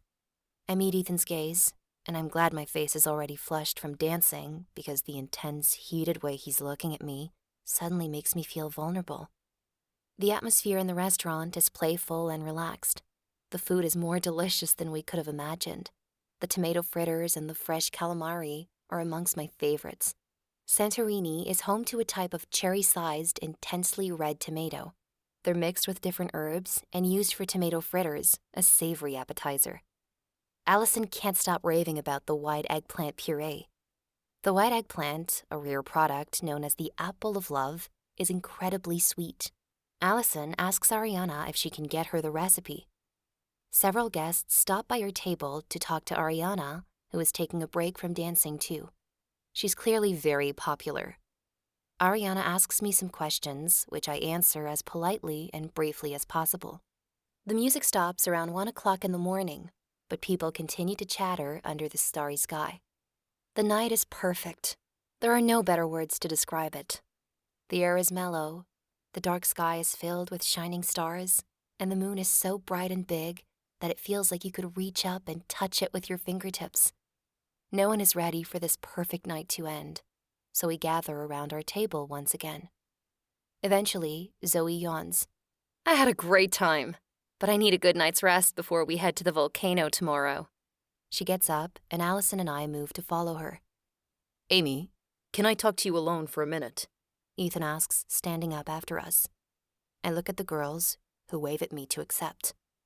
This could be my only opportunity to talk to him before his family gets here, so I accept. Ariana left half an hour ago, so maybe he feels more comfortable, which wouldn't be surprising. As soon as the girls leave, he turns to me. Let's go for a walk, shall we? I hesitate. I'm not sure I like the idea of being alone with him, away from the hotel, but there are still many voices echoing in the moonlight and people strolling through the little streets. The beach is barely a few 100 feet away down the cliffside, and all around us, I see couples walking hand in hand. I wonder why he wants to talk to me, and I get nervous. You're not afraid of me, are you? He asks, a teasing glint in his eyes and a smile playing on his lips. I'm not afraid of anyone, especially you, I say, emphatically crossing my arms. We navigate through the town's maze of narrow streets without exchanging a single word. We climb down the picturesque cobblestone stairway and reach the shore a few minutes later. The sand is still warm from the day's sunshine, and I think about walking barefoot. Don't do it. I know it's tempting, but you never know what you might step on. People are stupid enough to leave anything on the beach. I hadn't even reached down to take off my sandals. It reminds me of the past when he always knew what I was thinking before I even said it. Other less pleasant memories inevitably surface. I have no idea what you're talking about. Right. From his mocking tone, it's obvious he knows I'm lying. So, now that we're alone, can you explain to me what lucky coincidence landed you in the same hotel as me? The least we can say is that he doesn't waste any time. He gets straight to the point. It was no coincidence. You don't say. I can't figure out if he's annoyed or amused. Let me guess. You finally got tired of the idiots you hang around with, so you decided to try your luck at winning me back. I don't blame you, given what you said you've been through, but you shouldn't get your hopes up. It's not going to happen. I'm not ready to forgive you. I'm so shocked by his words, I can barely form a coherent thought. He cheated on me, and now he's trying to throw the blame on me? Excuse me? Did you hit your head recently? I try to keep my voice calm as I feel the anger bubbling to the surface. What on earth could you possibly have to forgive me for? I see we have a slight memory problem. You want to play some silly little game with me? Well, I'm not in the mood. I came here because... My words vanish when, with a movement as quick as lightning, he pulls me toward him and kisses me. I lose all sense of time and place, as if I'd been waiting for this moment for an eternity, and my heart had already decided that there was only one thing to do, to succumb without any hesitation. The voice that always warns me not to yield to my impulses has completely died away. The one time I need it, and it's silent. I kiss him back with abandon. My hands move instinctively, running through the softness of his hair, caressing the back of his neck. Our kiss intensifies, and my heart beats rapidly in my chest. The former feelings of happiness and bliss rush back, coming alive under the caress of his lips. Feelings I had suppressed and tried to believe were a figment of my imagination. His lips light my skin on fire, a fire that consumes every fiber of my body. When we part to catch our breath, I remain still for several seconds. I don't know what to say. Have I lost my mind? How could I kiss him back so passionately? I was right. You haven't forgotten me. His words pull me out of my stupor. His voice is like a bucket of icy water dumped over my head. But part of me is grateful for the chilling shock that brings me back to reality. Do you kiss every woman who takes a stroll with you? I ask, trying to downplay my own behavior. I dash down the beach, trying to put some space between us. Ethan's long legs quickly catch up and match my hurried pace. If the woman turns my head, and if I want to find out if she feels the same way, then yes. You don't make my head turn. You just took me by surprise. So you kissed me back because you were surprised? Here I was thinking it was because my kisses were irresistible. His playful tone irritates me, especially because he's right. You never miss a chance to brag about yourself, do you? Well, is it bragging if it's true? I mean, weren't you the one who once told me my kisses were irresistible? Do you want me to prove to you again how much you still want me? Besides, I thought that's why you were here, to win me back. My irritation is replaced with sheer indignation at his haughtiness. You're such an idiot. I'm not here to get back together with you. Why would I want to relive the hell of 3 years ago? You don't need to exaggerate either. Things didn't work out, but hell is a pretty strong word to describe our time together. Personally, I didn't go through hell. Not even after our breakup. It takes more than that for me to fall apart. I hate the way he belittles my feelings. I know they don't matter to him. After all, you don't sleep with another woman if you care about someone, but this is going too far. I stop and look at him defiantly. I can't understand why a woman as kind and intelligent as Ariana stands up for you. I hope she never has to witness your dark side. Ariana knows me much better than you do. She trusts me, and unlike you, values our relationship. That's why she's such an important part of my life. Tears slowly fill my eyes as I hear him talking that way about another woman. I've been trying to hold them back all night, but I can't pretend anymore. My emotions are all over the place, and I'm furious with myself for letting Ethan get to me. Without another word, I leave him behind, racing across the beach, up the stairs, and through the town's narrow street to the hotel. I can't believe he thought I came here to win him back. How could he think something so ridiculous? At the same time, why do I yearn for his arms around me? Why the hell did I let him kiss me? More importantly, why did I kiss him back? One walk on the beach and I forget the past? And how could I do that to Ariana? Ethan may be a cheater and a liar, but I'm better than that. I rush into my room and drop onto the bed fully clothed. At this moment, nothing matters. I lose myself to my thoughts, but after several hours, I still haven't calmed down. Our kiss haunts me all night. Even after I fall asleep, I dream about him, intensifying my distress. This was all a big mistake. I never should have come here.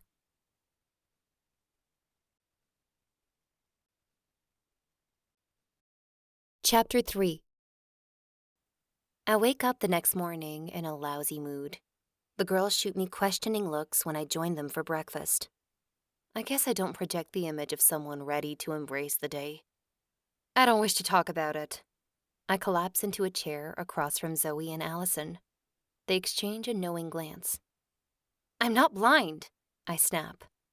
You may think you know what occurred, but I can assure you, you don't. Then please, enlighten us. It seems like you didn't get much sleep. What did Ethan want? Zoe asks. I'd rather not get into the details. I grumble and stand to peruse the breakfast buffet. What I really want to avoid is confessing that I kissed him so passionately.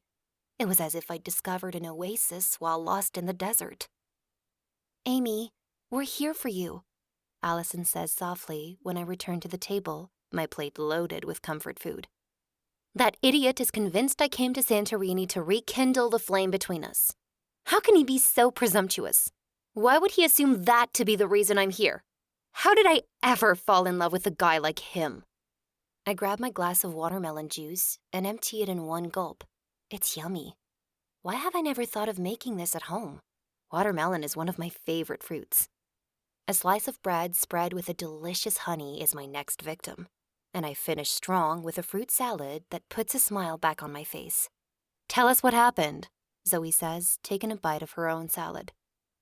This is a peaceful moment in a beautiful setting. I'd rather not ruin it by talking about what went on with Ethan.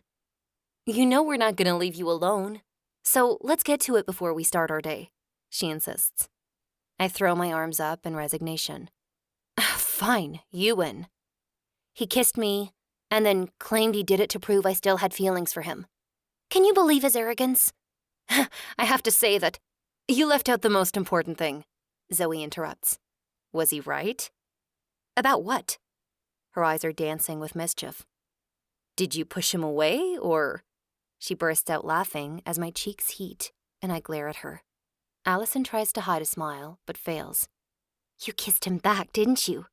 Just because he took me by surprise. I hope you didn't use that excuse, Zoe grins. I don't see what's so funny. Oh, come on, Amy. It is funny. You can't see it because you woke up on the wrong side of the bed. Ethan knows it's not a random coincidence that you're here, and until he finds out why, he will drive you crazy. Well, he'd better think again. I don't intend to make things easy for him. If he wants to play games with me, I can play with him too. He may have started this, but I'm the one who's going to finish it. I wouldn't say he's the one who... Allison stops mid-sentence. choosing not to say what is on her mind when she sees my thunderous look. My only problem is that I don't want to hurt Ariana. I need to do this without her getting caught up in the middle of it. Allison waves her fork in front of me. I agree. It wouldn't be fair on her. Then again, is it better to let her believe he's a decent guy only to find out one day that he played her? He kissed me last night, despite being here with Ariana. Explain how that's fair to her or to me. Zoe shakes her head. Don't forget, though, Ariana made it very clear that Ethan doesn't know about her sentiments. So he has nothing to feel guilty about. I'm sure he likes to think he has nothing to feel guilty about, but he's not blind. He has to at least suspect something. And if he didn't want to give her false hope, he shouldn't have accepted her invitation to Santorini. Don't you see? Avoiding commitment allows him to deny accountability and play the seducer whenever he likes. A shadow blocks the sun's rays from hitting me. When I turn my head, I meet Ethan's gaze, who's standing too close to where we are seated. I attempt to hide my discomfort, but my heart skips a beat. Did he hear me? I can't read his expression, but he's smiling, which makes me want to curse him even more. It's as if our walk on the beach last night had no effect on him, which is beyond irritating. Why can't he look like he tossed and turned all night like I did? Good morning, Zoe, Allison, Amy. Why does a shiver pass through me when he utters my name? It seems as if you had a restless night. I hope it wasn't because of me. Why would it be because of you? It's very arrogant of you to assume so. I just wanted to make sure our walk didn't get you too worked up. Glad to see I was mistaken. I try to picture him as a Greek statue, made of stone and unable to speak. But in my distraction, I missed something Zoe asked me. Excuse me? Ethan offered to show us Santorini. What do you say? After all, he knows it better than we do. I don't think so. Amy, please say yes. Allison chimes in. If we go by ourselves, it won't be as interesting. Ethan can show us the hidden side of the island, the authentic local stuff. I think going by ourselves would be way more fun and safer. I won't have to keep looking over my shoulder to avoid someone kissing me out of the blue. Ethan's laugh triggers the girls' laughter, and I try not to join in. I may be mad at him, but I still know when I'm exaggerating, and I can laugh at myself. Ethan kneels before me, takes my hands in his, and puts on a serious face. What on earth is he doing? If I promise not to use a single weapon, not even a kiss, will you let me show you around the island? Zoe and Allison watch closely, not missing a word we exchange. I have no idea how to get out of this, so I capitulate and hastily withdraw my hands. Well, you're not giving me much choice. If I say no, the girls will harass me for days. You'd better stay away from me, though. If you don't, I swear I'll throw you into the sea. And given the setting, you can imagine how easy that would be. I'll behave myself, I promise, he says with a mischievous grin that undercuts the sincerity of his words. Let's meet up in half an hour. When he walks away, the girls hold their tongues until I break the silence. Okay, tell me what you're dying to say. He's as charming and funny as ever, Zoe says. Ethan always had a good sense of humor. I wonder if you're not being too hard on him. There are sparks between you two. It's so obvious, Allison adds. I have no desire for sparks in my life. I want someone I can trust. Be that as it may, sparks make a relationship magical. I'd do anything for a guy who could make my life a little more enchanting. Zoe says with a melodramatic sigh. Maybe, but for me, it's too big of a price to pay. I can't forget Ariana's existence. I can't forget that he broke my heart when I gave him my trust. With those final words, I push myself away from the table and make my way back to my room. Zoe and Allison exchange glances before following. We spend the next few minutes getting ready for our excursion, and I slather on sunscreen. No matter what Ethan has planned, the sun is intense, and I prefer to be prepared. What I'm not prepared for is to see Ariana when we arrive at our meeting point. She looks stunning, even more than on the day before. She's wearing a high-waisted skirt. I love skirts, by the way. I think they're elegant, practical, and cute, and a colorful top that shows off her perfect figure. Next to her, I feel like a peasant in my bland denim shorts and blue tank top. The dark circles around my eyes don't help my confidence either. Thank God for my oversized sunglasses. Everyone will find me immature if I sulk, so I pretend to be glad she's coming with us. I wonder if Ethan invited her on purpose, knowing I'd be uncomfortable after our kiss. Or does he not see any problem with her coming along? I'm pleasantly surprised to hear that he rented a local fishing boat to take us to the volcano. I already know a little about the history of Thera, the official name of Santorini, but during the boat ride, Ethan tells us that the island was originally called Caliste, meaning the most beautiful. I wish they hadn't changed it. It sounds perfect for this island.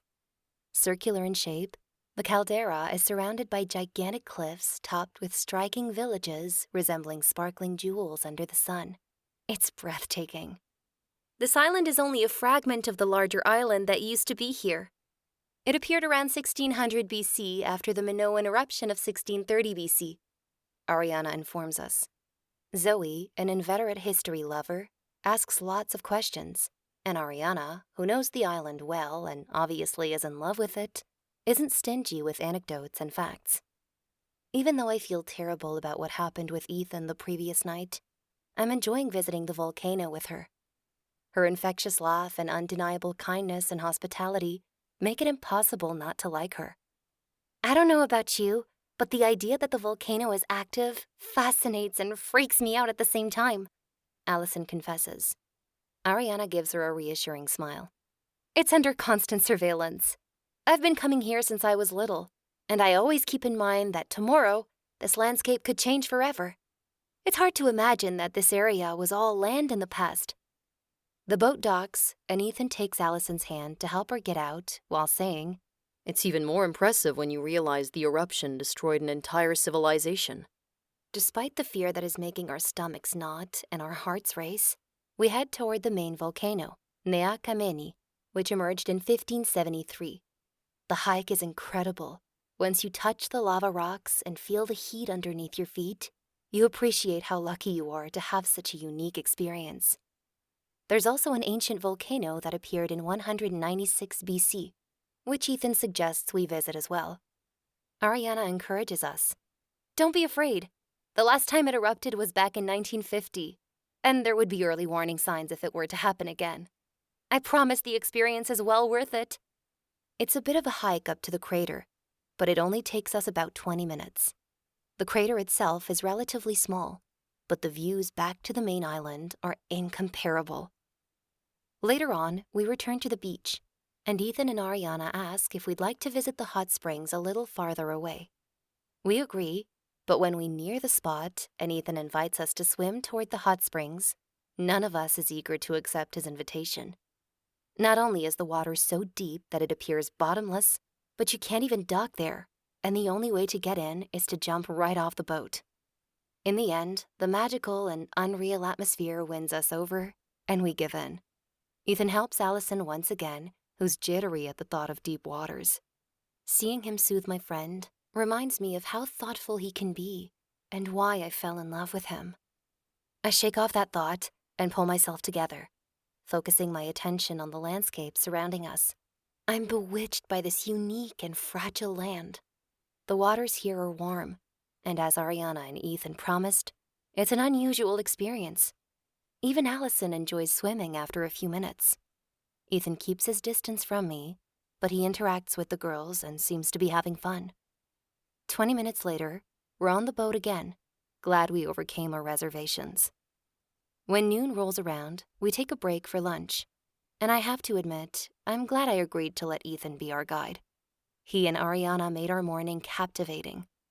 Things aren't exactly cordial between us, but we aren't looking to pick a fight either.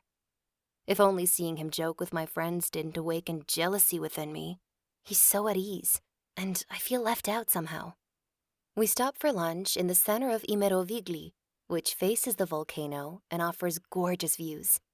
It's located at the top of the caldera, and Ariana explains that the name Imerovigli means observatory of the day. They call it the balcony of the Aegean. Ethan adds, I understand why. Not many people are roaming the streets, but there's a large number of picturesque houses and romantic, charming restaurants. It has the pleasant, cozy feeling of a small village. I prefer it to the capital. I focus on enjoying my delicious grilled fish sardines until I overhear Ariana saying, "Maybe I should have gone to Athens. I would have had more choices." Ethan gives her a skeptical look. If you think you need new clothes for people to notice you, you're wrong. No matter what you wear, you're beautiful. But then again, I'm a man. I'm always flattered when a woman makes an effort to seduce me. I can't help but make a face that shows my disdain. Now he's bragging that Ariana wants to impress him? To think the girls were convinced he had no idea how she felt about him. He notices my expression and holds my gaze. I refuse to look away, so we just sit there, staring at each other. My heart annoyingly speeds up, so with our gazes still locked, I say, "You know, Ariana, maybe you should wait for him to seduce you. After all, you never know. When evening rolls around, he could be kissing another woman on the beach." Ethan frowns, a wrinkle forming between his brows. I'm not sure you should dampen her hopes. 3 pairs of eyes focus on us. Zoe and Allison give me accusatory looks, but Ariana appears sad. A lump of guilt settles inside of me. For the umpteenth time, I hate myself for speaking without thinking. When will I learn to shut up? After a moment of awkward silence, Ariana clears her throat and says, "I'm hoping Paul won't have time to run off to the beach with another woman. I'm planning to talk to him as soon as he gets here." I stare at her, mouth agape. Ariana was talking about Paul? Ethan looks at me with a triumphant air. Either he just realized I thought Ariana was talking about him, or he already knew, and he's happy to see the rug pulled from under my feet. I snap my mouth shut and resist the urge to throw my water in his smug face. "So, Paul is the guy you're attracted to?" Allison asks with a hint of amusement in her voice. "Yes. I've liked him since the day we met. Usually, he doesn't pay much attention to me, so I thought his stay here would be the perfect opportunity for me to tell him how I feel. A place as romantic as Santorini should help my cause, right?" "Amy was certain you were interested in Ethan," Zoe comments. I can't believe she said that out loud. I feel so dumb. I just want to sink into my chair and disappear. Even though Zoe and I kept telling her she didn't know the whole story and was probably wrong, Allison adds. I glare at them. I can sense the annoyance of both my friends, and I can't blame them. I was stubborn, refusing to listen to them. However, I can blame them for telling everyone what I thought and taking so much pleasure in my mistake. Amy has a tendency to jump to conclusions, Ethan says. Apparently that hasn't changed. Ariana looks perplexed. Am I missing something here? Did something happen between you two? Were you guys a couple? I don't know how to answer, so I stay silent. Zoe and Allison feign to be focused on their food. Ethan speaks up. If by couple you're referring to a relationship based on trust, honesty, respect, and love, then no. I couldn't have said it better myself. I concur. I'm glad you're finally able to admit our relationship was based on nothing. If by nothing you mean sexual attraction, then sure. I'm astonished he had the nerve to say that. Throwing my glass of water at him is more tempting than ever. I fume. You never cease to amaze me. Maybe you'd like to tell them how you chased after every woman who crossed your path? He shakes his head, and for a second, I detect a glimmer of sadness in his eyes. The moment I found Bethany in his hotel room comes rushing back to me, and I refuse to let myself soften. If he has regrets, he only has himself to blame. Every woman who crossed my path. It must be nice to cover up your own weaknesses by throwing accusations at other people, huh? I swallow hard. Are you seriously trying to blame me for what happened? Do you really want to have this conversation right now? If only my icy glare could freeze him on the spot. Zoe intervenes. I don't think this is the time to settle old scores. Zoe has a point. If you want to talk, be adults and discuss it calmly. If you ask me, you both have things to apologize for, Allison says. I'm about to retort that I don't, but Ethan's defiant look stops me. He smiles at the girls. I'm sorry. That was rude of me. Sorry, I mumble, glaring at Ethan. The mood between us is strained now, but the girls recover easily and resume their conversation about Ariana and Paul. I'm so furious with Ethan that I forget about the sense of relief that washed over me when Ariana revealed that she wasn't in love with him. As Ariana tells us more about her feelings for Paul, the girls advise her on how to approach him. "What do you think, Ethan?" Zoe asks. "You know Paul better than anyone. What should Ariana do to make him notice her?" My brother can be unpredictable, so all she can do is just be honest. Honesty is the best policy in any situation. He turns to Ariana. Paul appreciates sincerity, so you don't need to make a big speech. You're beautiful, intelligent, and generous. If he doesn't see that, he's an idiot. Ariana leans over and kisses him on the cheek. The smile he gives her breaks my heart. It's so kind and sweet, so different from the way he looks at me now. Chapter 4. Ethan and I don't exchange a single word on the way back to the hotel. The girls and Ariana are chatting breezily, but it's clear they blame me for spoiling the mood. Ethan is as much to blame, yet they aren't upset with him. To get my mind off the incident and blow off some steam, I head to the pool and swim several laps while the girls return to their room to rest. The crisp, fresh water works its magic, and I settle into a calming rhythm. The emotion of the afternoon slips further away with each stroke until my ire cools off. I eventually feel out of breath, so I get out of the pool to lie on a lounge chair nearby. The late afternoon sun's rays caress my skin, and I bathe in their warmth, enjoying the peaceful atmosphere. At least, until he shows up.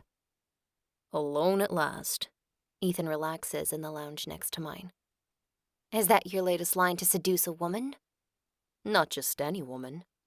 Do you think you're funny? I hope so. My eyes roll. Don't flatter yourself. You're not. Plenty of people would disagree.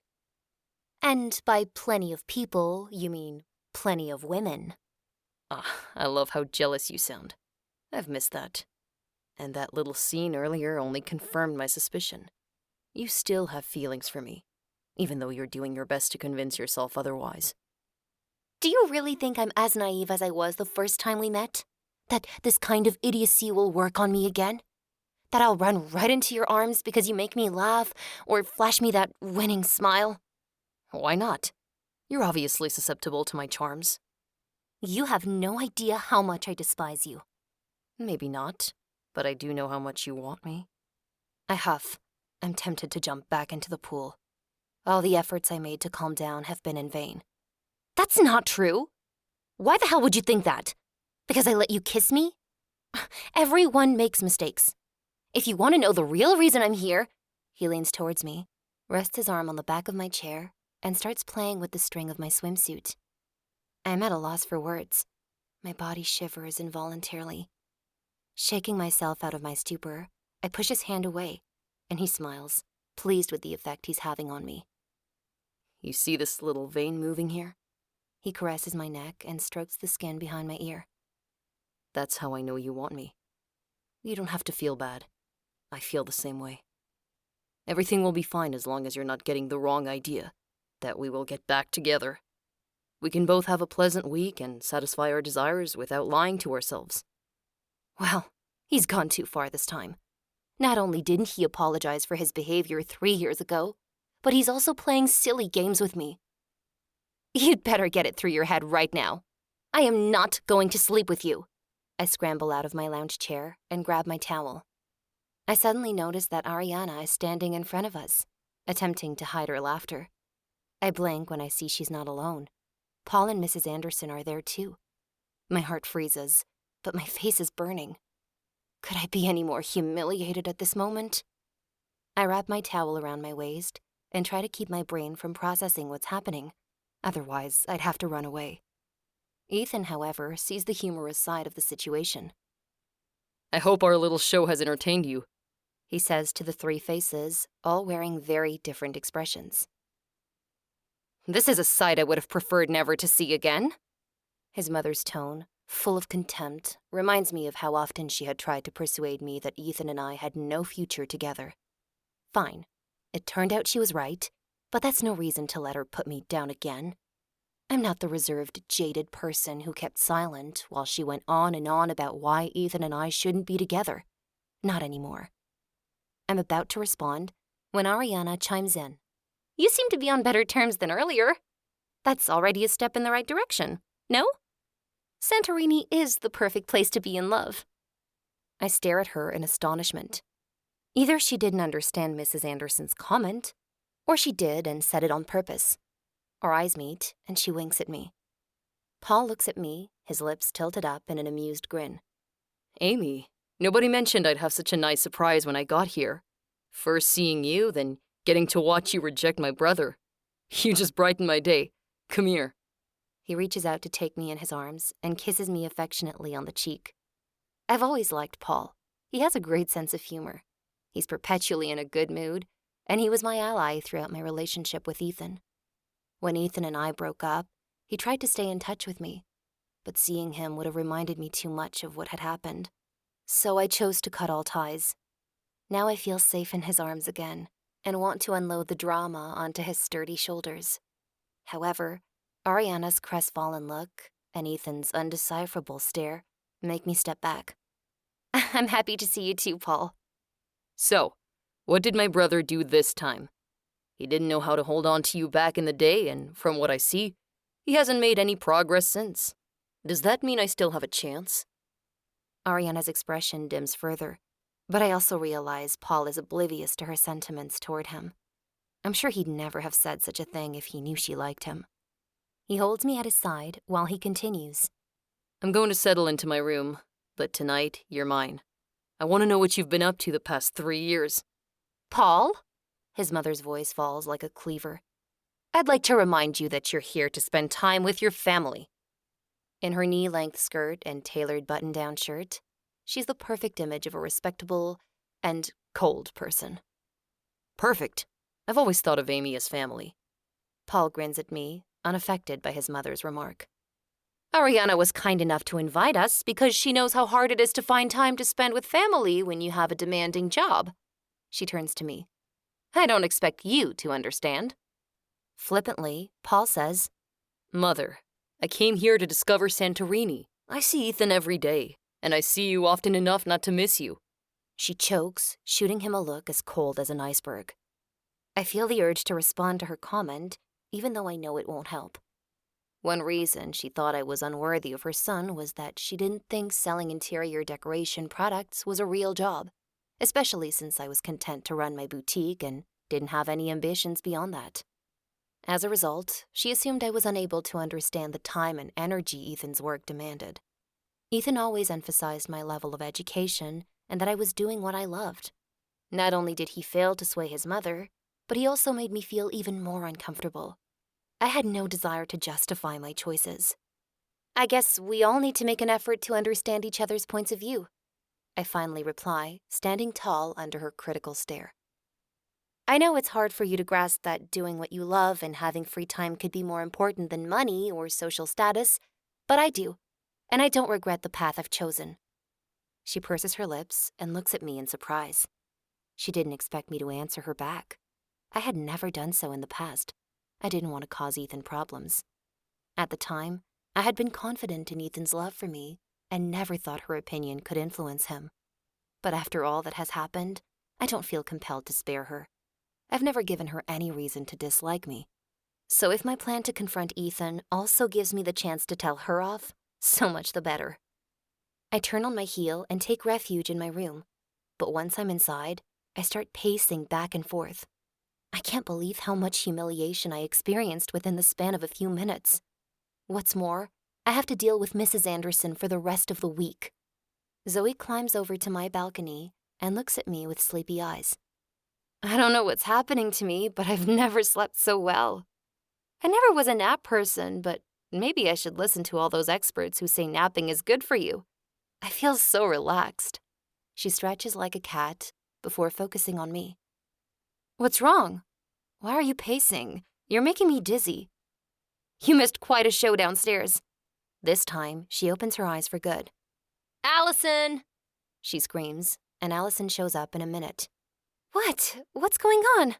she asks, rubbing her eyes. Amy has news, Zoe announces. Allison throws herself onto my bed and gives me a mischievous smile. Ethan did something that made you mad, didn't he? I tell them what happened, and I have to wait 5 minutes for them to stop laughing. Every time one of them tries to start a coherent sentence, the other cracks up all over again. When they manage to keep a straight face for more than a few seconds, Zoe says, "Let's talk about what happened at lunch first. We said you shouldn't draw hasty conclusions about Ethan and Ariana, and it turned out we were right." "Yes, I was wrong, and I'm happy Ariana wasn't talking about Ethan. She deserves someone much better. Nevertheless, it's Ethan's fault his mother hates me even more now." Allison comes to his defense. How is it his fault that you yelled about not wanting to sleep with him right in front of her? I fold my arms across my chest. Are you serious? He started the whole thing. Zoe stares at me with defiance. All I know is that Ethan has always defended you to his mother. I witnessed it several times. He couldn't bear to hear her speak badly of you. She's a witch, and there's no woman in the world she'd find worthy of her sons. She'd find flaws in any woman they get involved with. I can't help but scoff. I bet if you were Ethan's fiancé, she'd be on cloud 9. She might complain because you take too many pro bono cases, but she would accept you, eventually. She could brag about having a daughter-in-law who's an attorney. So don't try to make me believe otherwise. I am the problem. When she saw you here, she probably thought her worst nightmare had come true. Zoe chuckles, but I'm not in a laughing mood. Well, I'm glad for one thing. At least Ariana isn't in the middle of my fight with Ethan. Now I can get back at him without feeling guilty. Or sleep with him without feeling guilty. Zoe bites her lip to hide a smile. I don't plan on sleeping with him, I say coldly, glaring back at her. My words sound harsh, but a shiver runs through my body as I remember the electricity of his kiss on the beach. Even thinking of his hand on my skin only moments ago makes my cheeks flush. How can someone I despise affect me so strongly? It's nonsensical, and I need to grow up and act like an adult the next time I see him. I massage my throbbing temples. Zoe continues, unfazed by my tone. I have an idea.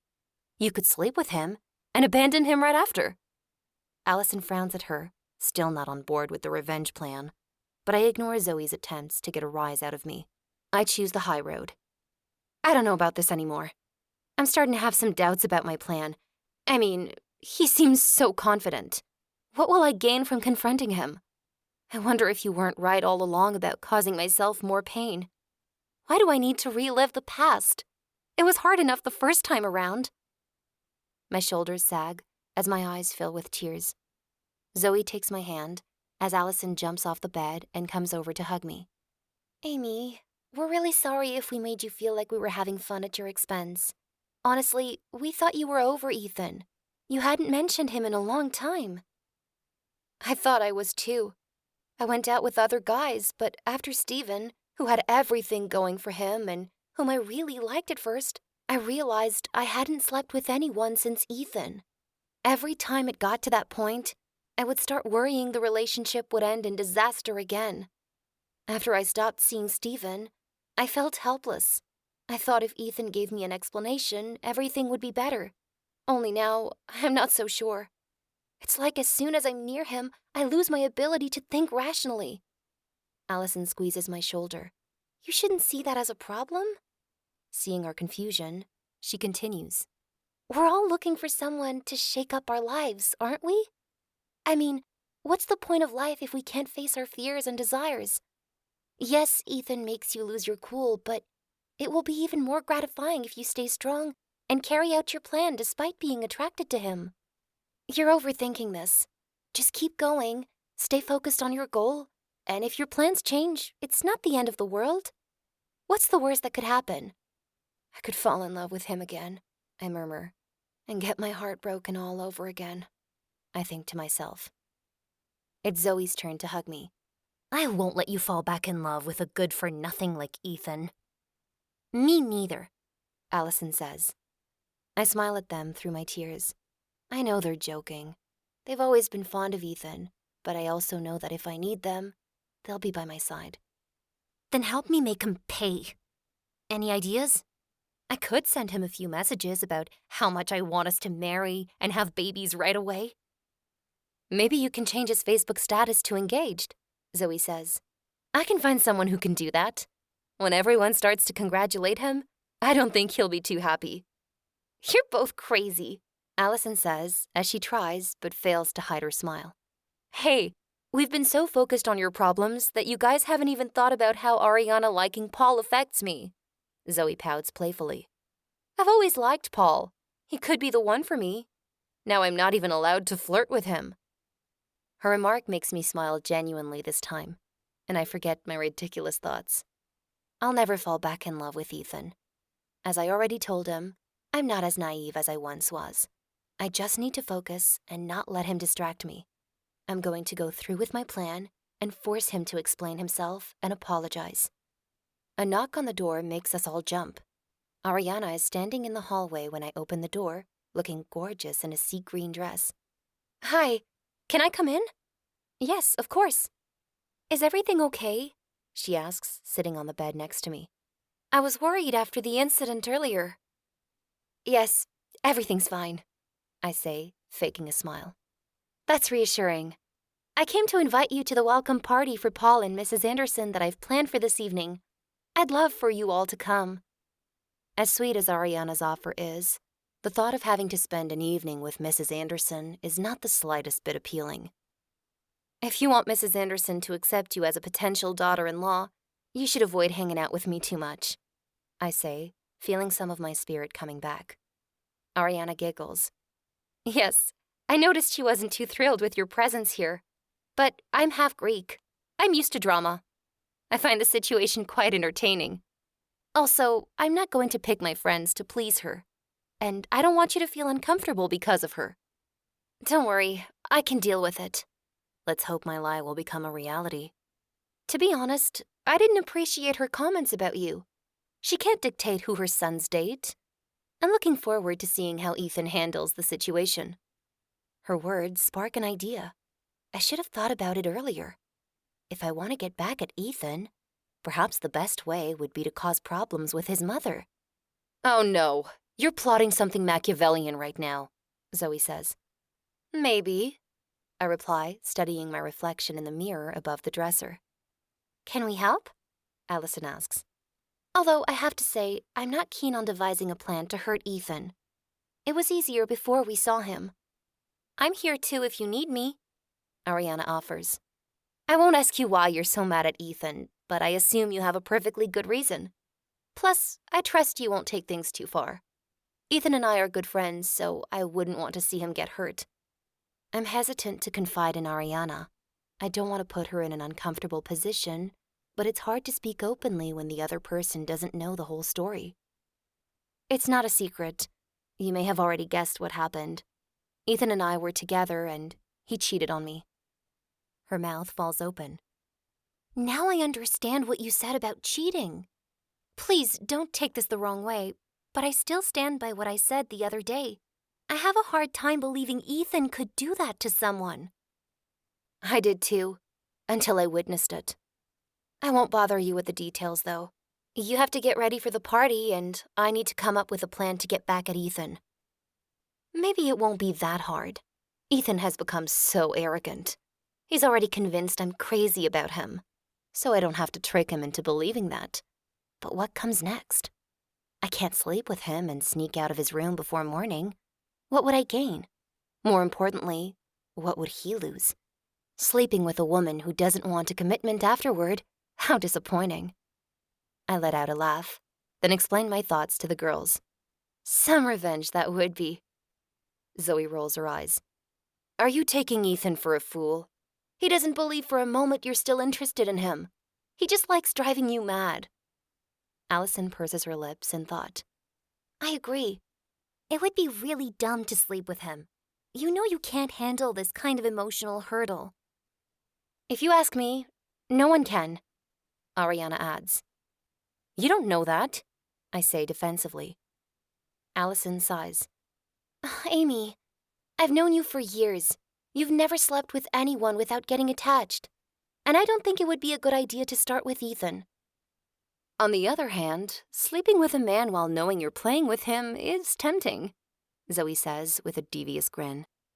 Allison points her index at Zoe. Don't be ridiculous. Sleeping with a guy you don't have feelings for can be fun, but sleeping with a guy who's already keeping you from moving on with your life? I don't see how that could be a good idea. That's just looking for trouble. I agree with Allison, Ariana says. Playing the game of seduction can be a double-edged sword.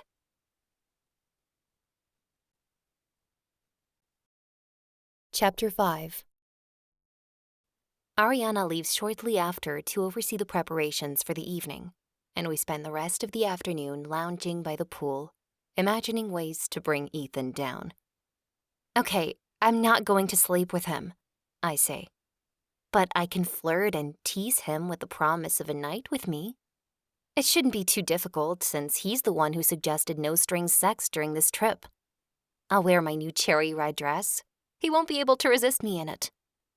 I'd never seen you in red before, but it looked great on you. No man would be able to resist you in that, Allison says.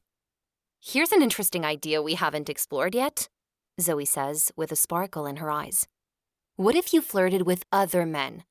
That would annoy Ethan for sure. That sounds intriguing. But I haven't seen many single guys around here. Most of the guests are couples. My words don't seem to discourage Zoe, though. I bet Ariana knows a few. By the by, I should ask her to introduce me to someone.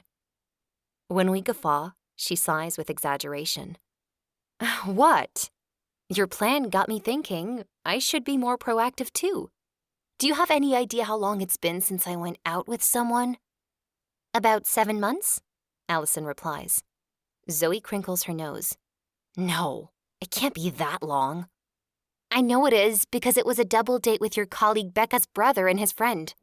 You forced me to go with you, and I spent the evening imagining my next recipe. They were that boring. Zoe chuckles. Oh yes, I remember now. They spent the entire time congratulating themselves on their professional success. That confirms it. I need to be more enterprising. Let's make sure we look amazing tonight.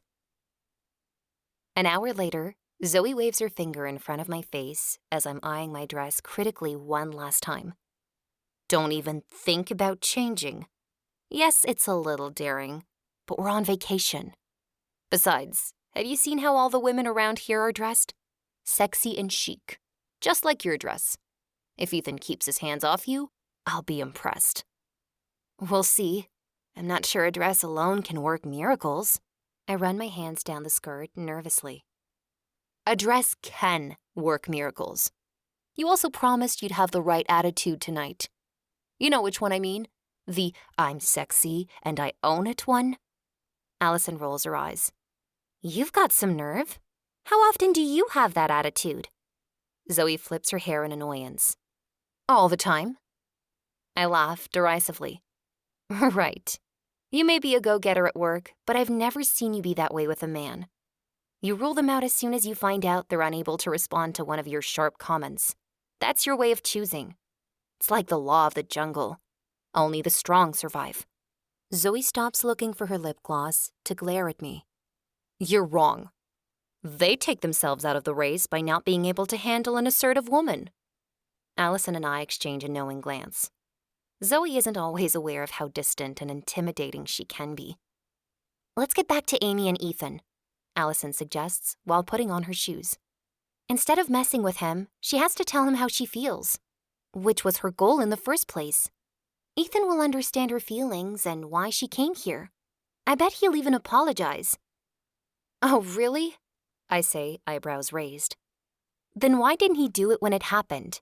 Or at least when he found out I was here? That he never bothered to apologize makes me even more determined. Allison may want to see the best in Ethan, but I don't. Everything he does only reinforces my negative opinion of him. Allison puts her hands on her hips and looks at me sternly. All right, I give up. Go ahead and make him jealous, seduce him, do whatever you think is best to achieve your goal. And I promise to let you cry on my shoulder if things go wrong. Ignoring the last part of Allison's comment, I say, You know, girls, I don't tell you this enough, but I love you. Thank you for being there for me. Always, Zoe says, and they both hug me. I'm touched by how supportive they are being. This was supposed to be a vacation for us, but my issues with Ethan have taken over. I'm lucky to have such good friends. I squeeze them tightly before we head out to the space Ariana reserved for her party. Even though I don't know what I'm hoping to accomplish, I know I did the right thing by wearing this dress when I see Ethan fixing me with a sizzling look. You look beautiful. He compliments us as he strolls over, dressed in dark green linen pants and an off-white shirt. He's talking to all three of us, but his eyes are on me. Ariana appears, and the moment is over. "You all look gorgeous," she exclaims. "You too," I say, and I mean it. Her sky blue strapless dress cinches and highlights her thin waist. It's cut, showing off her long legs. With a dress and a body like that, I can't imagine Paul being able to ignore her. She makes an inviting gesture with her hand. "Come with me. I want you to meet some friends of the family."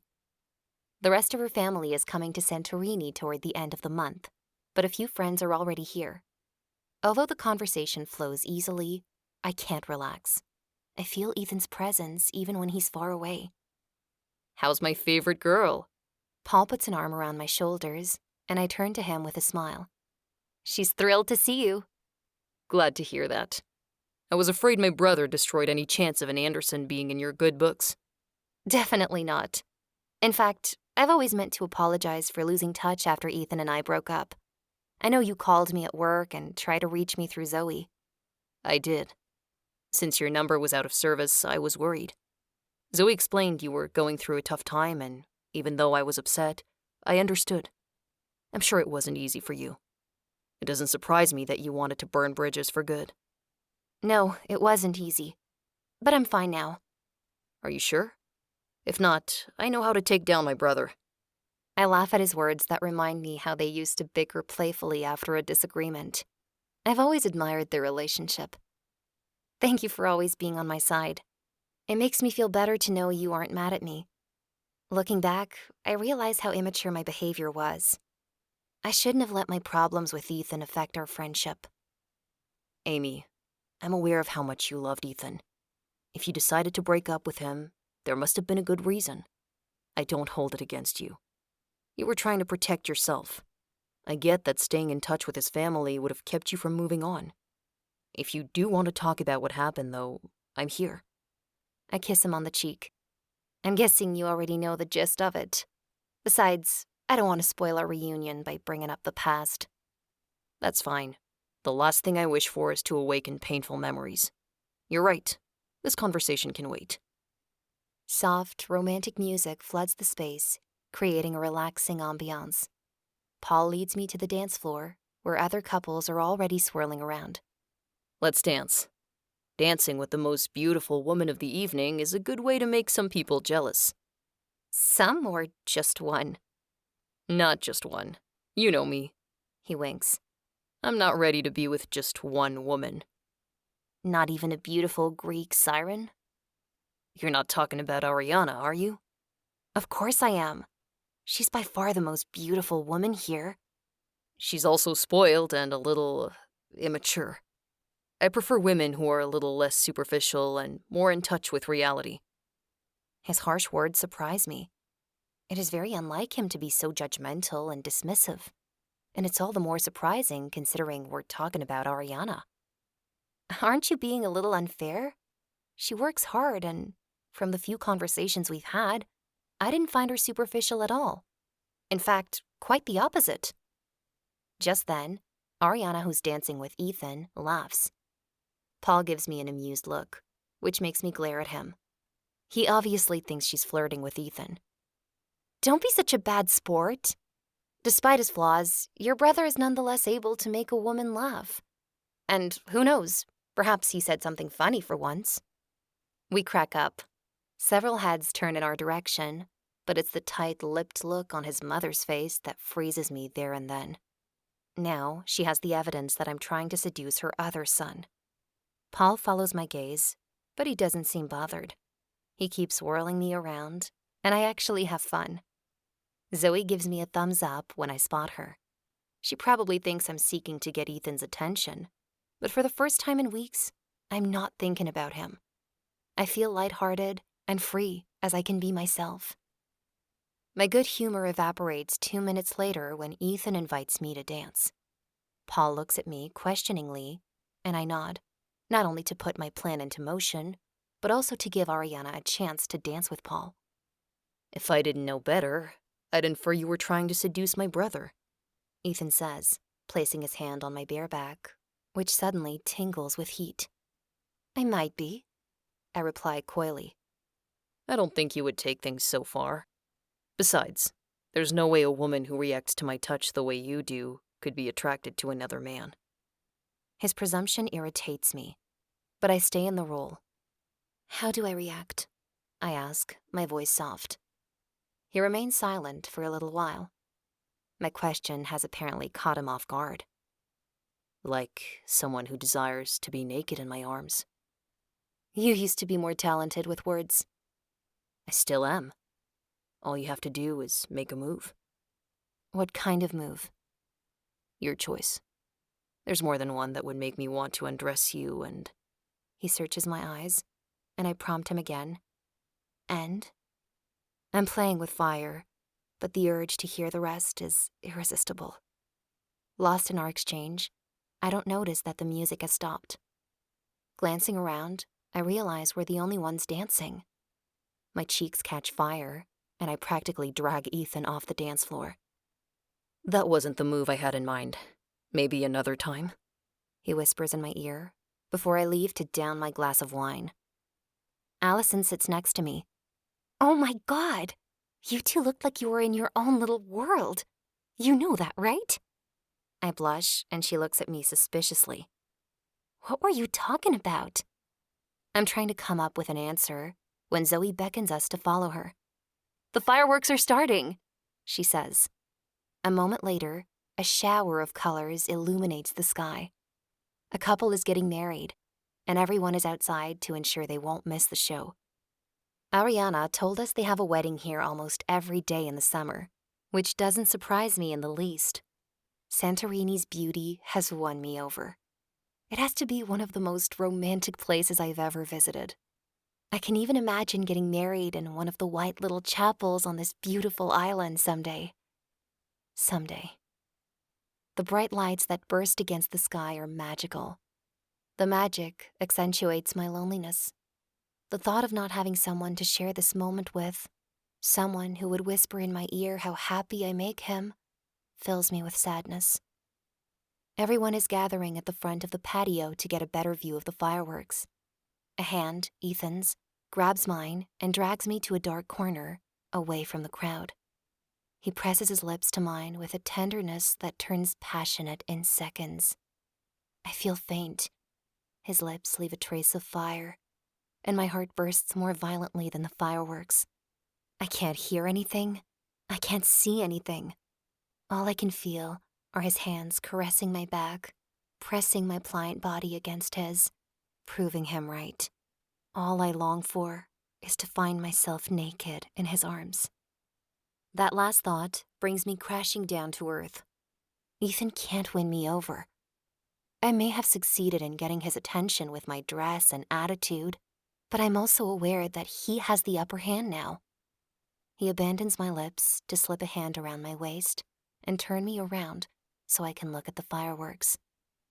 His head rests upon my shoulder and gently nuzzles my neck as we watch the sky exploding with colors.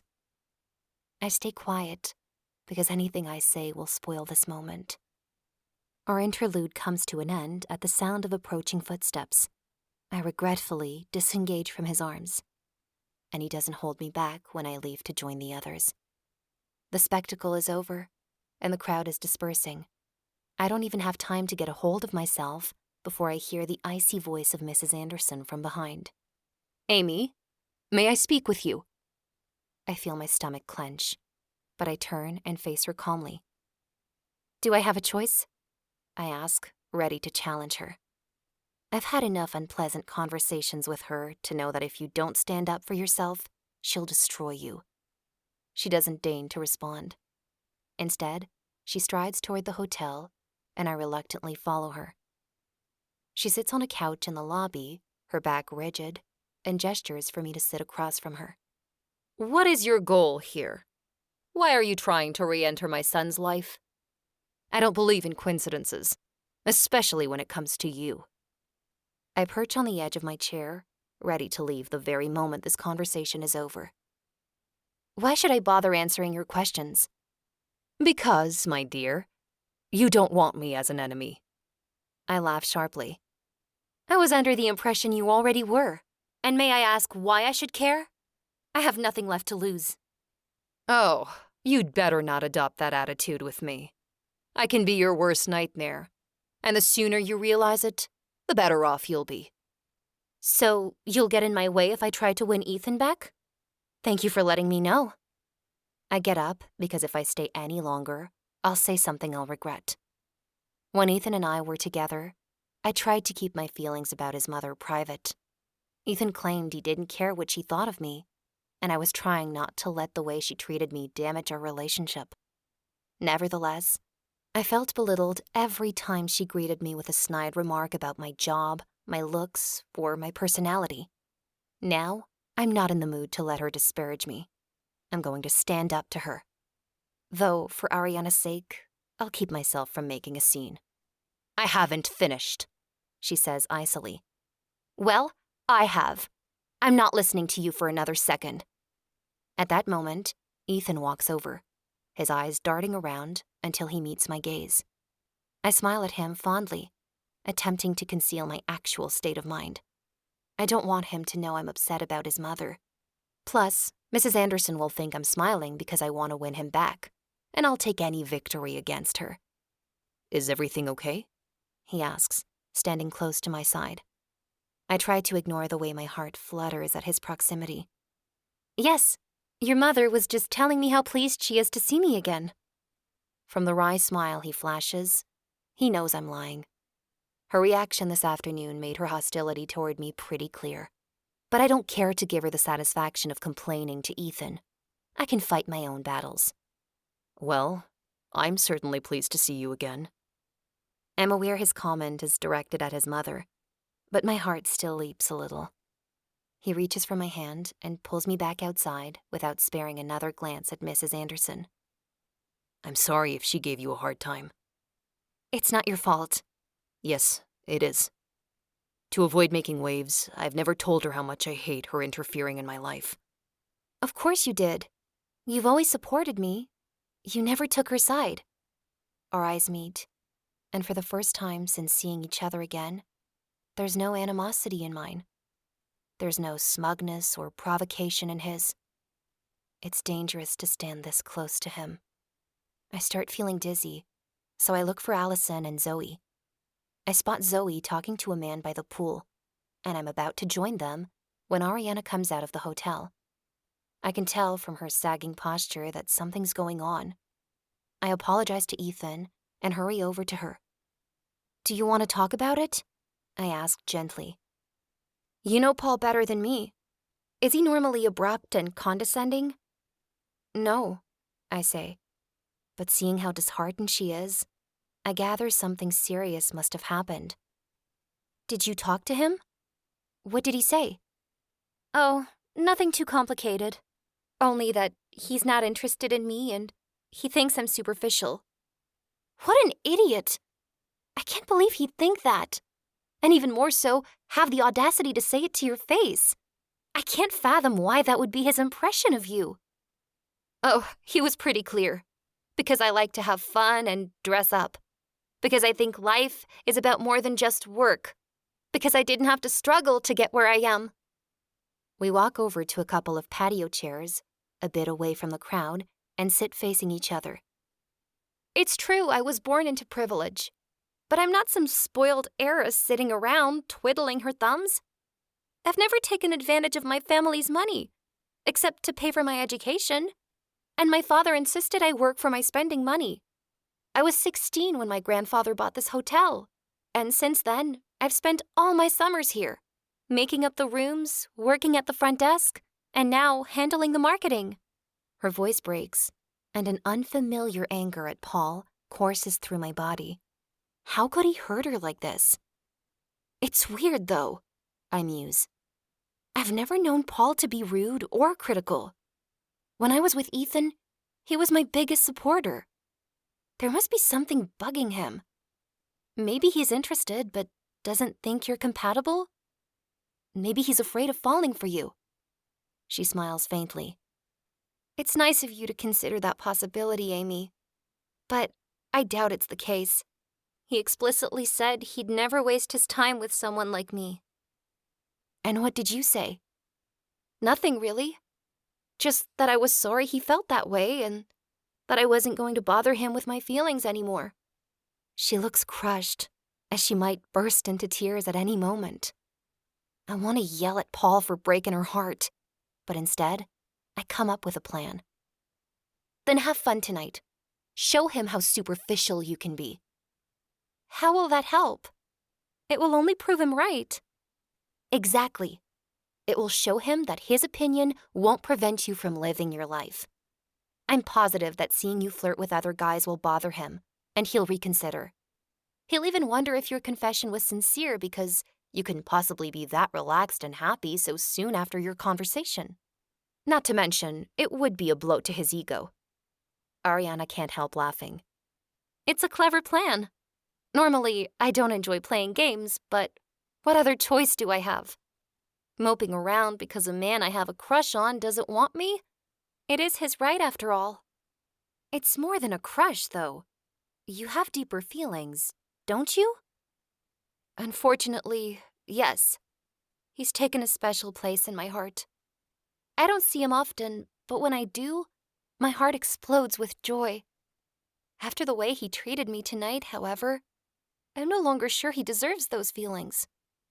I'll take your advice. Even though I'm in love with him, I won't let him spoil my vacation.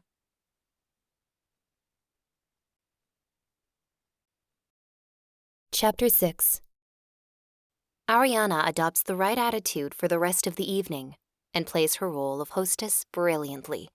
She converses pleasantly with everyone, even Paul.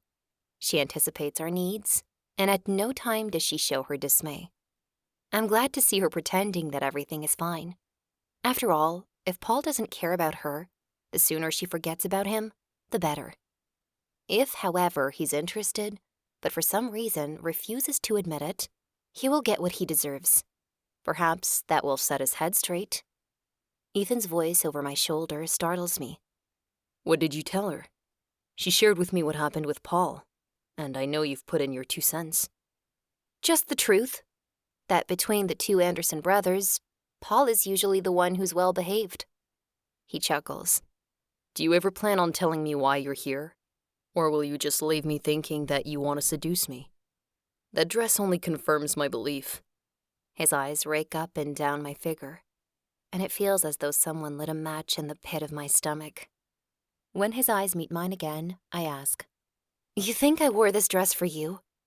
I throw him a knowing glance, hoping my flirting doesn't look too ridiculous. The flame that dances in his eyes tells me he isn't fooled. My little game amuses him. Here's a piece of advice. Dare to take more risk if you want your efforts to pay off. Are you challenging me? I might do exactly that. I'd like nothing better. His gaze troubles me, and although I'd like to believe I hold all the cards, I know how easy it is to forget the past once I'm in his arms. I often wonder what makes 2 people attracted to one another, even when everything is separating them. I don't wish to get back together with Ethan. Not only did he cheat on me, and I'm afraid I might relive the same nightmare, but I also don't like his new attitude. He's too confident, almost arrogant. But if I rely on the emotions I've been experiencing around him, my brain has no chance of functioning logically. I'm unable to resist him. Hence, I don't trust my judgment. Why can't you just relax? Ethan whispers close to my ear. I promise our problems will still be here tomorrow. You can always hate me later, although I doubt you really do. Maybe I can relax, I say, moving to rest my hand against his chest. He takes my hand into his, and the way he holds it makes me feel protected. The memory of the first time he did that resurfaces. It was 4 years ago, the day I visited his company's offices. I was stressed. Paul was convinced I was going to do a good job, but I wasn't sure of it. I had taken a few interior design classes, but I didn't even have a portfolio to showcase. Julia, a friend, had introduced me to Polly, one of the best interior designers around, so she could help me gain some confidence. Polly had been sweet, giving me apt advice to ensure I did not feel overwhelmed, but that didn't mean I was entirely reassured. Nothing had prepared me for my first meeting with Ethan, who put me on the spot right when I arrived. Paul had forgotten to mention to him that I was going to drop by. When I arrived, no one was at the desk, so I ventured a little farther, hoping to find someone. I knocked on a door that was ajar, and when no one answered, I took a step inside. May I help you? I jumped at the voice coming from behind me, and when I turned around, I met a pair of unwelcoming eyes. As I floundered for something to say, the man whose eyes were staring daggers at me said, Have you lost your ability to speak? "I'm looking for Paul," was all I could manage. My heart was pounding. He let out a sigh. Listen, I'm sorry for lashing out at you, but I wish all the women who have fallen under Paul's spell would stop parading through our offices. He entered the office with an annoyed expression etched on his face and sat at his desk without giving me a second glance. I was stunned for a moment, but I eventually snapped out of it and approached him. "I don't know what women you're referring to, but I'm a professional, and I don't particularly appreciate being treated like a feather-brained person." A professional, huh? Then that changes everything. He scanned my body, a smile playing on his lips. "I'm an interior decorator," I added, my face turning scarlet with the realization of what I had just implied. "Paul asked me to meet him here so he could show me the spaces I will be decorating." Oh, I'm truly sorry for the misunderstanding. He seemed entertained rather than sorry, which only intensified my irritation. "Do you take pride in assuming the worst about people?" No, I don't. And you're right. It was wrong of me to presume you were here to see Paul for personal reasons. It's just that ever since an article about him was published in a women's magazine, the phone hasn't stopped ringing. Several women have made the trip here to meet him. Tell me, what can I do to redeem myself? "Nothing," I replied, still upset. "I'll get in touch with Paul to let him know I'm here." He rose from his chair and held out his hand as he approached me. Hello, I'm Ethan, and I apologize for thinking you were one of my brother's groupies. I'm sure you're an accomplished professional. I burst out laughing, and for a few seconds, Ethan looked astonished. He later explained that he hadn't expected me to see the humor of the situation so quickly. I shook his hand to indicate that everything was fine, and as I did, he took it and pressed it to his heart. I don't know if it's the same for you, but my heart raced when I heard your laughter. From where my hand was resting, I could feel the rapid beat of his heart, and that made mine go wild. More than anything, a feeling of serenity washed over me when he wrapped his hand around mine. I didn't respond to his remark, but I accepted his offer to show me the offices. Paul eventually returned and apologized for his delay. I thanked him silently. His tardiness had allowed me to meet Ethan, albeit in an unorthodox way. Ethan and I saw each other almost daily during the month the job lasted. Officially, it was to discuss my ideas, but no one was fooled, especially not Paul. He kept teasing us, knowing full well that work was only an excuse for us to meet. I always believed I had fallen for him the instant he took my hand in his and placed it over his heart. It seems as if Ethan is remembering the same scene as well, for his stare darkens, and he doesn't let go of my hand. At this moment, I wish nothing more than to be alone with him, but an unfamiliar voice interrupts us. I look away from Ethan's captivating regard and see a quite handsome man smiling at me. With black hair and chocolate eyes, his handsome round face contrasts with Ethan's chiseled features. He introduces himself as Vincent, a French friend of Ariana's, who travels the Cyclades on his yacht and has stopped by to see her. He asks me to dance, and I accept as I don't want to be rude to a friend of Ariana's. Have I just made Ethan my enemy? Are you two together? He asks as we sway to the rhythm. I glance at Ethan and avert my gaze quickly when I see his eyes pinned on me. Absolutely not.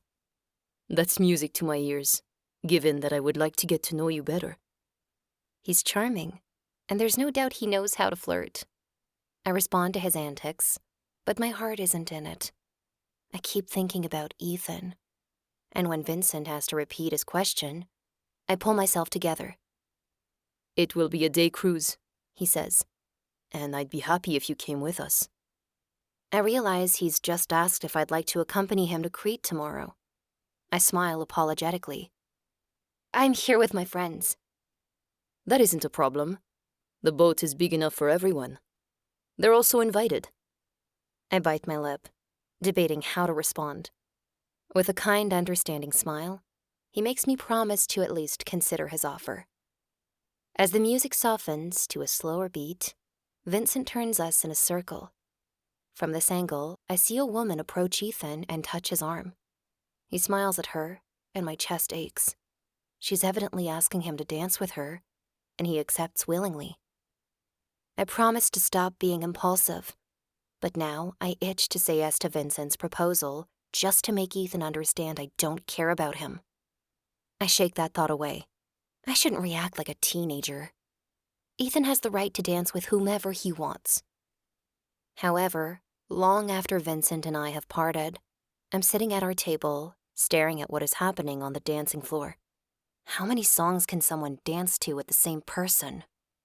Zoe arrives, breathless from dancing, and drops into a chair beside me. She follows my gaze and raises her eyebrows. You know he's not doing anything wrong, right? I know. I tell her about Vincent's invitation, and she asks if I want to go. I don't know. Maybe I should. It would take my mind off Ethan. Zoe nods. It could be fun, but we haven't seen Santorini yet, and I'm not sure I'm going to be able to get up early tomorrow to go on a day trip. Same here. It's just that, for an instant, it seemed like a good idea. It seemed easier to take off for the day with a stranger than to spend another day playing games with Ethan. Evasion always seems like a good idea, but it rarely is. I see the truth of her words. Even if we think we're escaping, most of the time, we only postpone our problems. At 2:00 in the morning, we slip away with the last of the guests, but we're too excited to sleep. Instead, we settle comfortably in my room to chat for a little while. Allison wears a contented smile. I must admit, I enjoyed myself. I saw you dancing with Paul several times, Zoe teases. He can be charming. Paul surprised me tonight. I recount to them what happened with Ariana. Did he say anything about their conversation? Allison shakes her head. Not a word. But now that you mention it, I saw him observe her with an expression I couldn't quite interpret. I can't believe he behaved that way. Neither can I, Zoe says. What kind of man could find anything wrong with a woman like Ariana? I wonder what's going on, I say with a sigh. At least she handled the situation well. Indeed. I didn't suspect anything of the sort, Allison admits. On the other hand, I know you, and I can see you're sad. What's bothering you? Nothing special. I just think it's a shame that some things in life can't be repaired. Are you talking about Ethan? Yes. Even if his touch still makes my heart skip a beat, and we could start all over, I don't expect I'll ever stop seeing the image of that half-naked woman in his hotel room. Every time I remember that moment, ire grows inside me, slowly consuming me, and I hate it. I close my eyes and put my face into my hands. Zoe pats my shoulder affectionately. I understand. I couldn't forget either. But if you and Ethan were to get together again, everything would be different. People forgive each other and start over every day. They don't forget, but they forgive. After all, that's what it means to be an adult. The fact that you're capable of admitting you're vulnerable will protect you. You won't be so trusting this time. And although it's not very romantic, it will shield you from disillusions. Allison protests immediately. I disagree. I like Ethan and was really sad when you broke up. But at least you had the chance to live a story of love and desire. What's the point of starting a relationship if you're going to be so cynical about it? I'm not sure that being aware of your vulnerabilities will protect you from having your heart broken. The tedious events of the day have already taken their toll on my energy, and this conversation only makes me feel exhausted. We won't find an answer tonight, I say. I'll ponder all this tomorrow after I've had a good night's rest. For what it's worth, I think Ethan still has feelings for you, Zoe states as she stands up. Allison gives me an encouraging smile. Me too. Maybe I'll continue with my plan just to bother his mother, I say, telling them about our confrontation.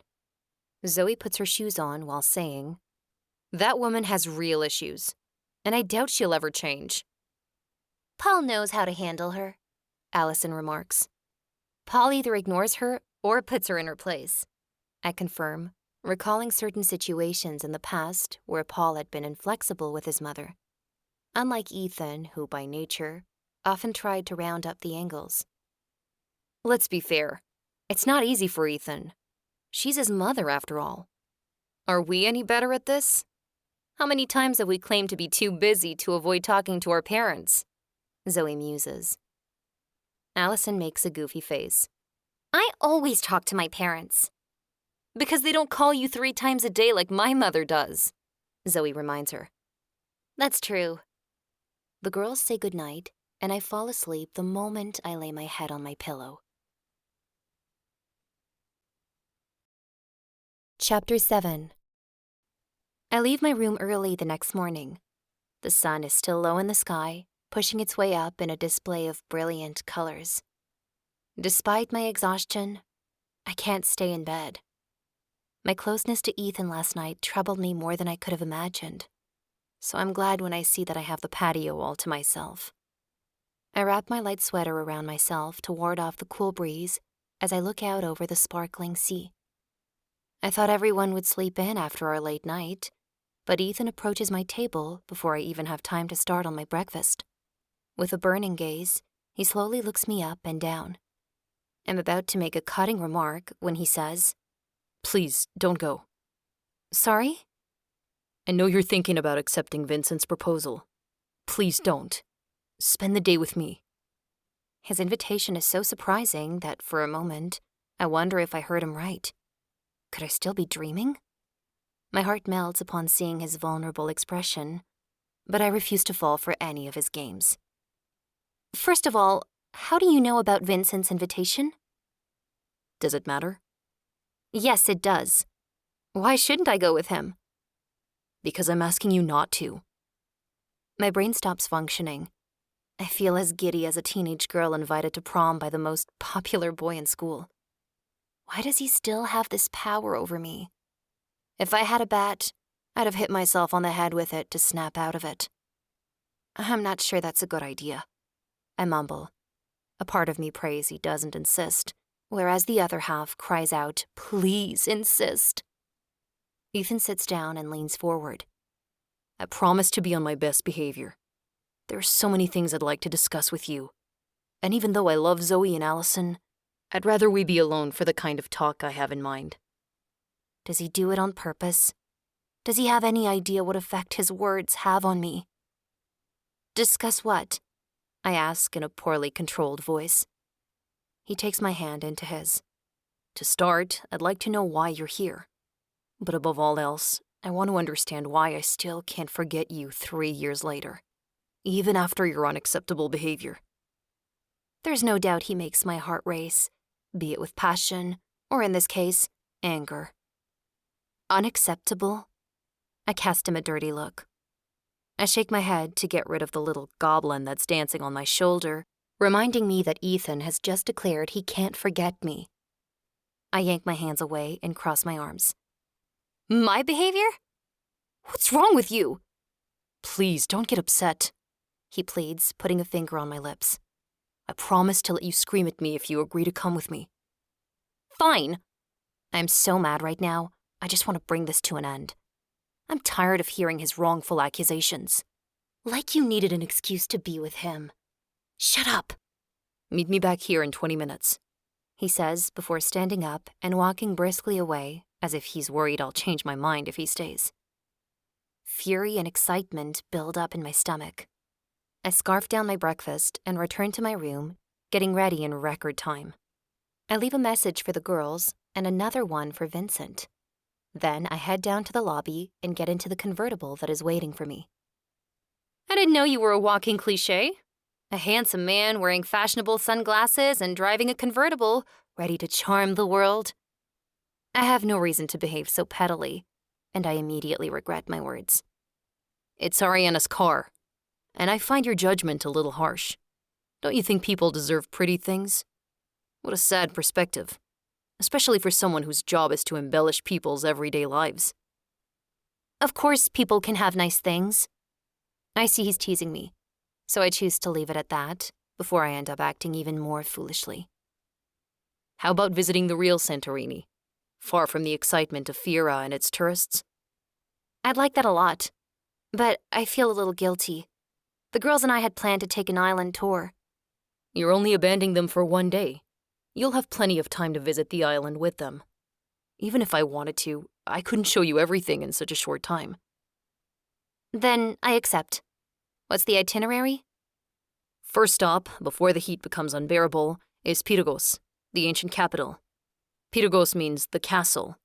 We'll get a panoramic view of the island, and we can walk hand in hand along its scenic alleys. He doesn't even look at me as he says this, yet my heart pounds at the idea of walking hand in hand with him, especially as he stretches out his hand and takes mine to loosen it. During our relationship, Ethan had noticed that I'd clench my fists whenever I was stressed. Taking a deep breath, I let him hold my hand until he needs both hands on the wheel for a particularly sharp turn. When we arrived at Pyrgos, I'm immediately in awe. The scenery is so breathtaking, and it only seems natural to let him take my hand once again as we stroll along its streets. We spend an hour exploring the charming village.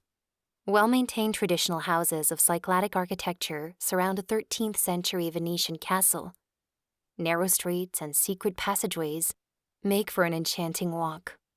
Luckily, tourism hasn't affected it yet. Although everything Ethan tells me about Pyrgos' history interests me, I can't stop wondering about his plans for us.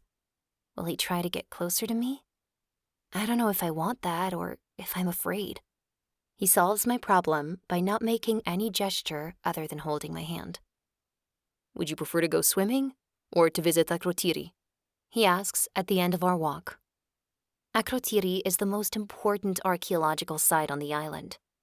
Since it's still early, I opt for Akrotiri and don't regret it. It's fascinating to explore the picturesque paved streets with their 2-story buildings and the wonderful frescoes, all vestiges of prehistoric life. The volcanic eruption destroyed the prehistoric city, but traces of its existence are still visible. I've never been so overwhelmed by a place. It's hard to believe that everything I see is thousands of years old. I knew you would love it. I avert my gaze from the mural in front of me to return Ethan's smile. It's incredible. I didn't expect the site to be so well preserved. The wall paintings are a testimony to the ancient existence of an advanced society in all areas, he explains. The urban landscape was developed, and the buildings had 2 or 3 floors and several rooms. Everything was organized. The richest buildings were built with carved stone. The streets of the city were paved. His voice is smooth, lulling me into relaxation. I could listen to him talk for hours. I now understand why people hire guides to visit some places. How have these mural paintings been preserved so well? I'm amazed. Their technique of buon fresco allowed the colors to remain indelible. It's thanks to these paintings that we know so much about life at that time. I had no idea. I say, a little ashamed I never considered the island as anything other than a relaxing destination. The meager knowledge I had about Santorini before arriving came from the magnificent images decorating the walls of the travel agency, depicting white houses clinging to the rocks. I had browsed a few travel sites before I left, but the only details that stayed with me were the main tourist attractions. I see these frescoes fascinate you. And I agree, they're worth a detour. According to archaeologists, wall paintings were used to decorate the home's interior since the 17th century BC. I keep asking him questions, and he patiently answers them all. He explains that the volcanic eruption created a favorable environment for preservation, giving us an excellent idea of how prehistoric art, musical instruments, furniture, etc., was fabricated. I sigh. It's a shame we have to leave. I regret not having more time to spend here. We can do whatever you want. We don't have to follow a specific itinerary. I just want to be with you. His tone is earnest as he gazes into my eyes. Surprised by his words, I stumble, but catch myself. He knows better than to comment, so he takes my hand, leading us down another narrow street, and I hurry to answer. I want to see and experience it all, the landscapes, the history, everything. I'll let you choose, since it seems like I know nothing about the island. How about swimming at Red Beach? It's right next door, and on the way we can visit the Church of St. Nicholas. I remember you saying how small churches appeal to you. I'm moved that he remembers. I'm not in the habit of praying, but during our holidays, I sometimes felt the need to enter a church and close my eyes for a moment, to appreciate the calm and quietude, away from the frenzied pace of the outside world. We walk toward the church as if we're just another touristy, happy couple. It's beautiful in its white splendor, with blue doors and windows and 3 white bells in the front. We enter, and I light a candle. After a few minutes of silence and peace, I'm calm and ready to have a serious talk with Ethan, without any animosity. I want to put this story behind me. I'll never forget he cheated, but I'd like to find out why he did it, and finally, tell him that his betrayal caused me unimaginable grief. And who knows, maybe Zoe is right. Perhaps I'll be able to forgive him someday. I don't have time to utter a single word. Just as we step outside the church, he takes me in his arms and holds me tight against his chest. It's as if he sensed my contemplative state of mind. His arms are strong and comforting, and I don't want to lose the sense of well-being his embrace makes me feel. I let out a sigh as I relax, and for a few minutes, neither of us speaks. We merely stand there, watching the calm, deep blue sea as we listen to the cicadas singing. After a little while, we head to Red Beach, and I decide to postpone our planned conversation until later. Red Beach is a rare beauty. The sand is red, surprise, and the landscape surrounding it is an impressive mixture of black and volcanic red. It's crowded at this time of day, but Ethan manages to find a quiet corner to set down our things before running into the water.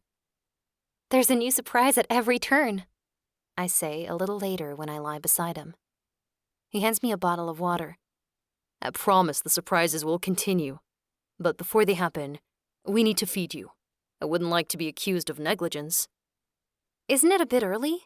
I ask as I check the time on my phone. It's only midday. I've grown accustomed to having a late lunch like the Greeks. If you're not hungry, what do you say to add other colors into our life?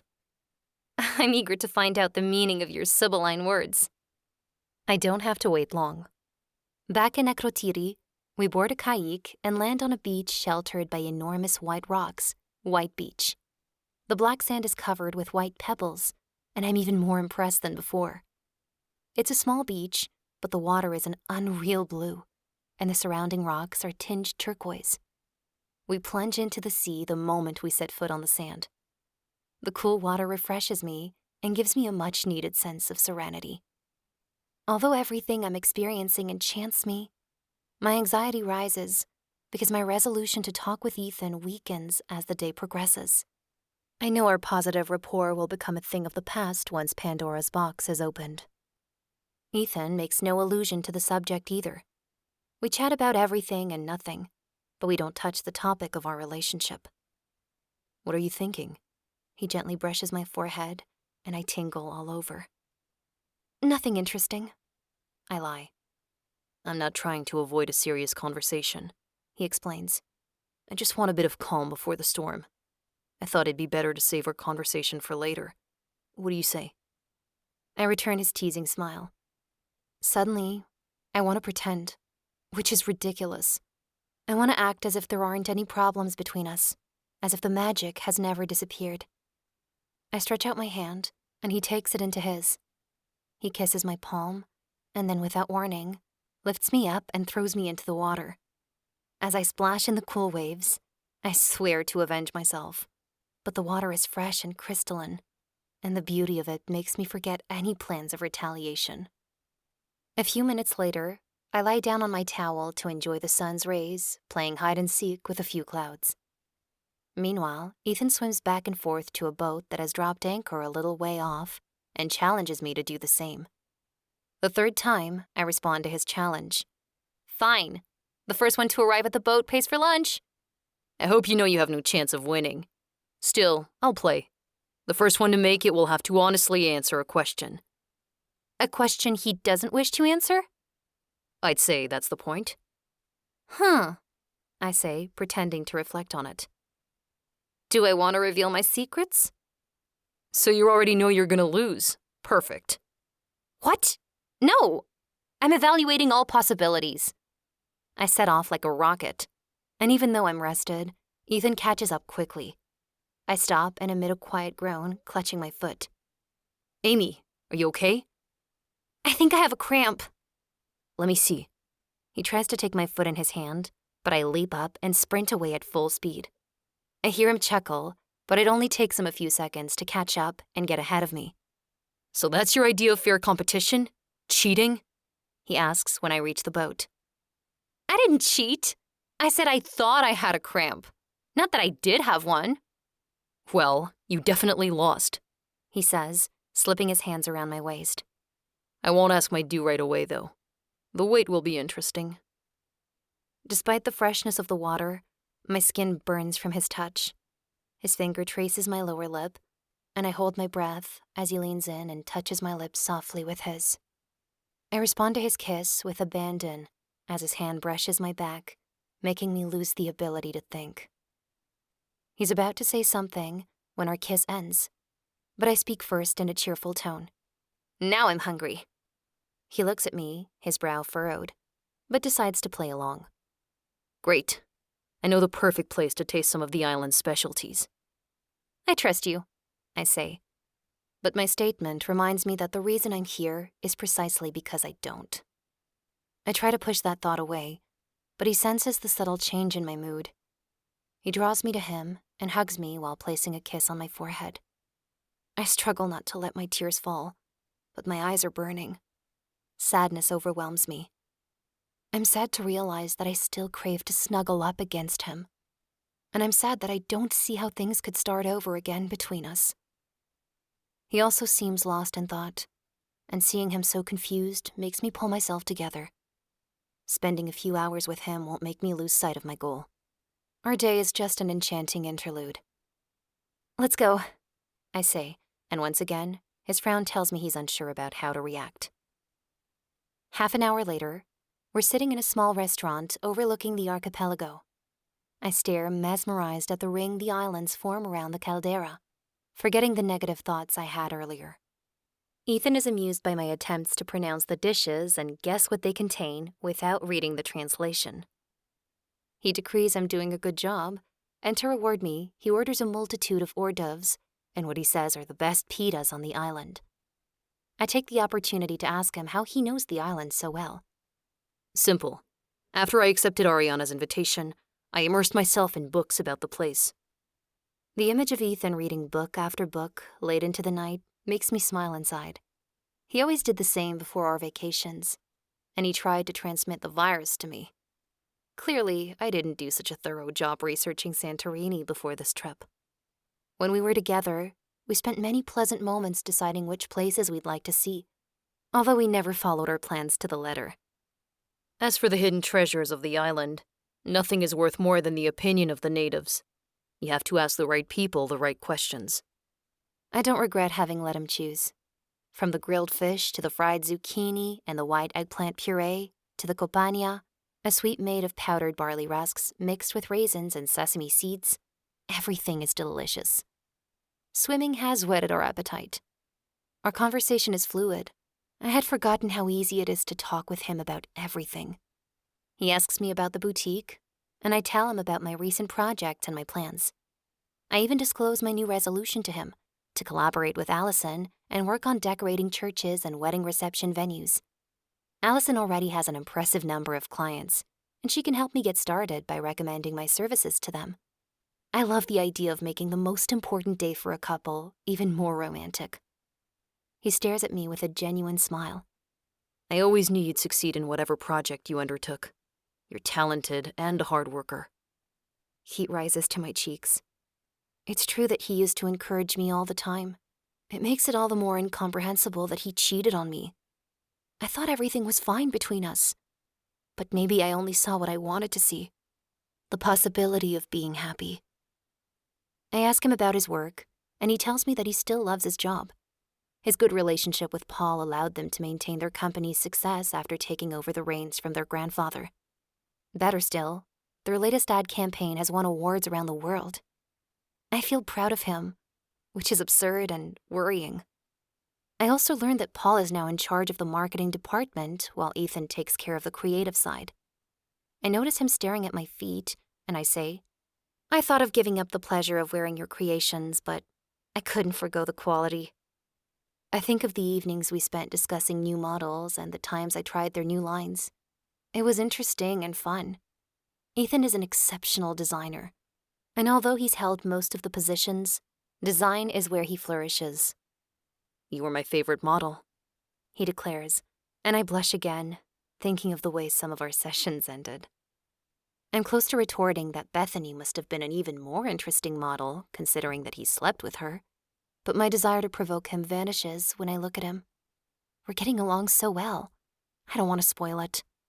I have no idea what I'm hoping for, but it's clear that I'd rather see him smile than feel his accusing look burning through me. You wanted to say something? I bite my lip before replying. No, only that everything today has been perfect. He caresses my fingers, and I want to live this day as if the past never existed. Well, the part that still continues to haunt my present. After lunch, we take the road toward the island's interior. Ethan wants to show me something other than beaches and tourist attractions. We land in Messaria, a quiet village surrounded by vineyards. We sit outside in a tiny cafe that seems frozen in time. The decoration reminds me of movie scenes from the 50s. Its unpretentious exterior and the simple old-fashioned wooden tables and chairs make me feel part of another era. It feels good to get off the beaten track, take time to contemplate life. I say softly so as not to disturb the tranquility of the place. He nods, kissing my palm. I agree. Sitting in the shade of the trees, we welcome the cool after hours spent under the sun. In front of us, there's an assortment of cakes and a carafe of ice water that makes the tasting even more pleasant. The singing of the cicadas lulls me, and I close my eyes. I could take a nap. An hour later, I still have no desire to leave the cafe. It's almost 4 o'clock, and people start arriving to order coffee, chat, and play tevli, a kind of backgammon. The sound of the dice relaxes me, and when Ethan asks if I want to go for a walk in the village, I tell him it can wait. If only time could stop for us as it did for this little cafe.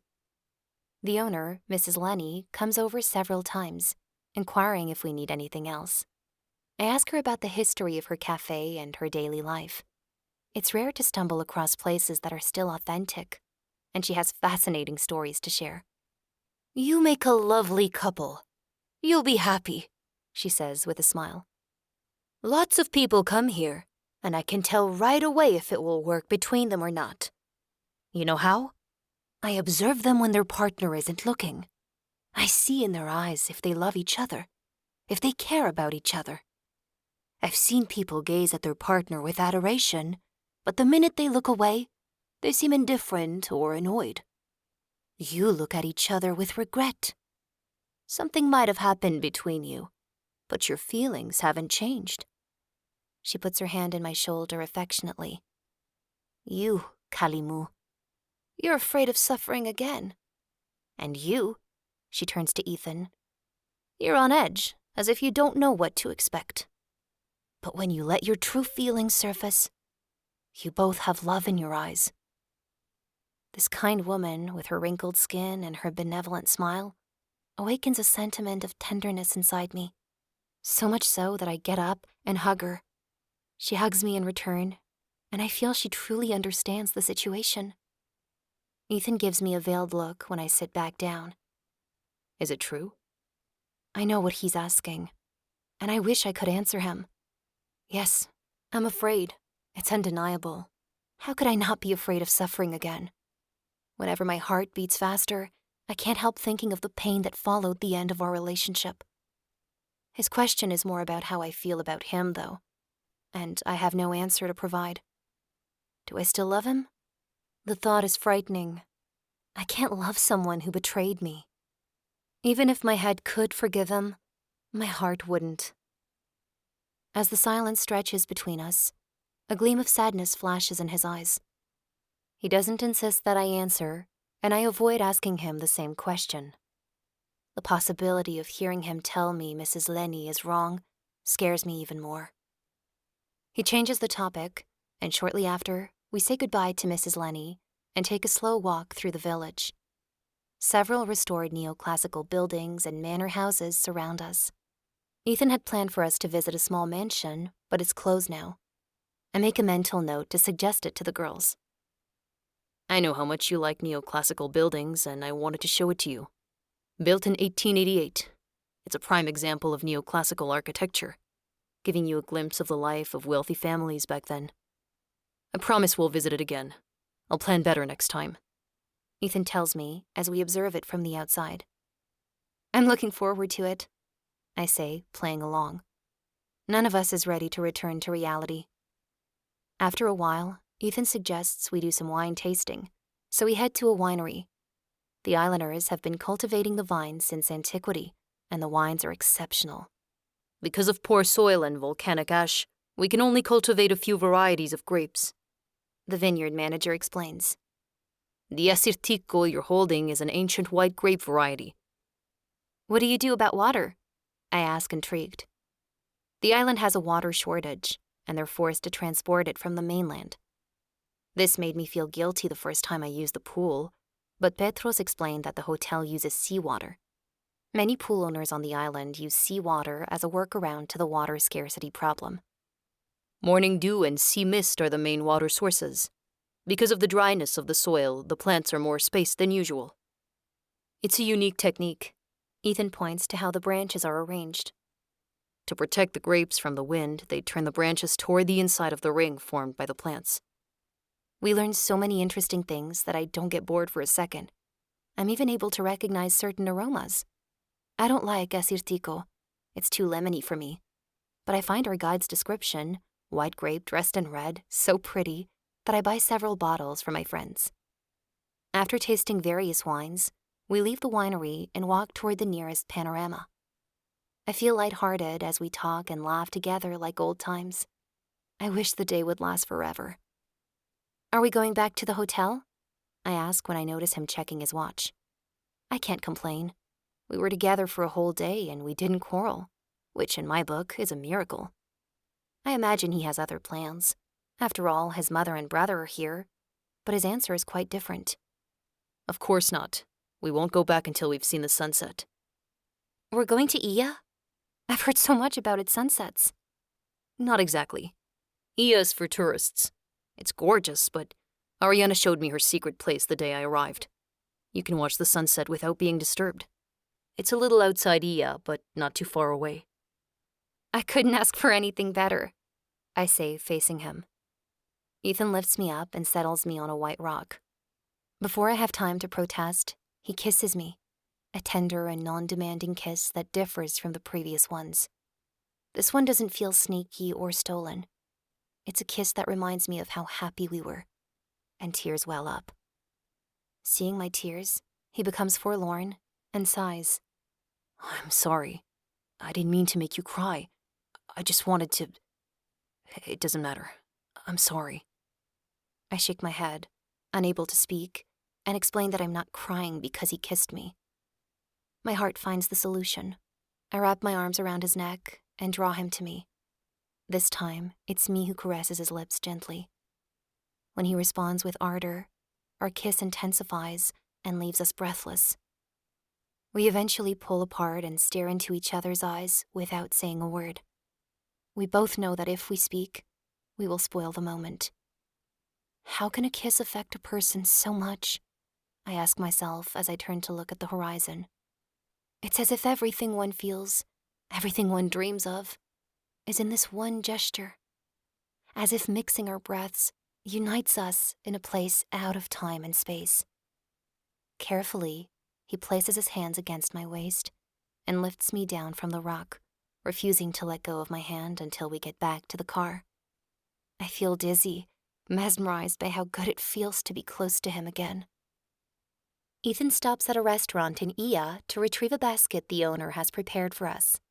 I'm amazed at all the planning he did for our day together. The basket contains a bottle of wine and appetizers.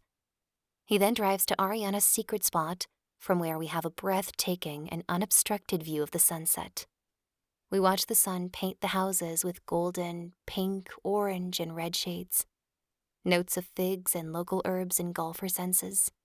It's incredible that such beauty exists on Earth. I understand why couples from all over the world choose to get married here. I savor both the snacks and the wine while Ethan just eats. Being the driver has its drawbacks. He jokes, eyeing the bottle of wine longingly. I've never felt such happiness. Ethan wraps his arms around my waist and scatters light kisses across my neck. I pretend not to be affected. As much as I'm treasuring these moments, I still don't want him to believe this is going to develop into anything more. I don't want myself to believe this either. However, my accelerated breathing betrays me. The vista of windmills and quaint settlements on the top of lava-layered cliffs is striking, adding to the magic of the moment even more. We remain entwined in each other's arms until the last rays of the sun disappear below the horizon.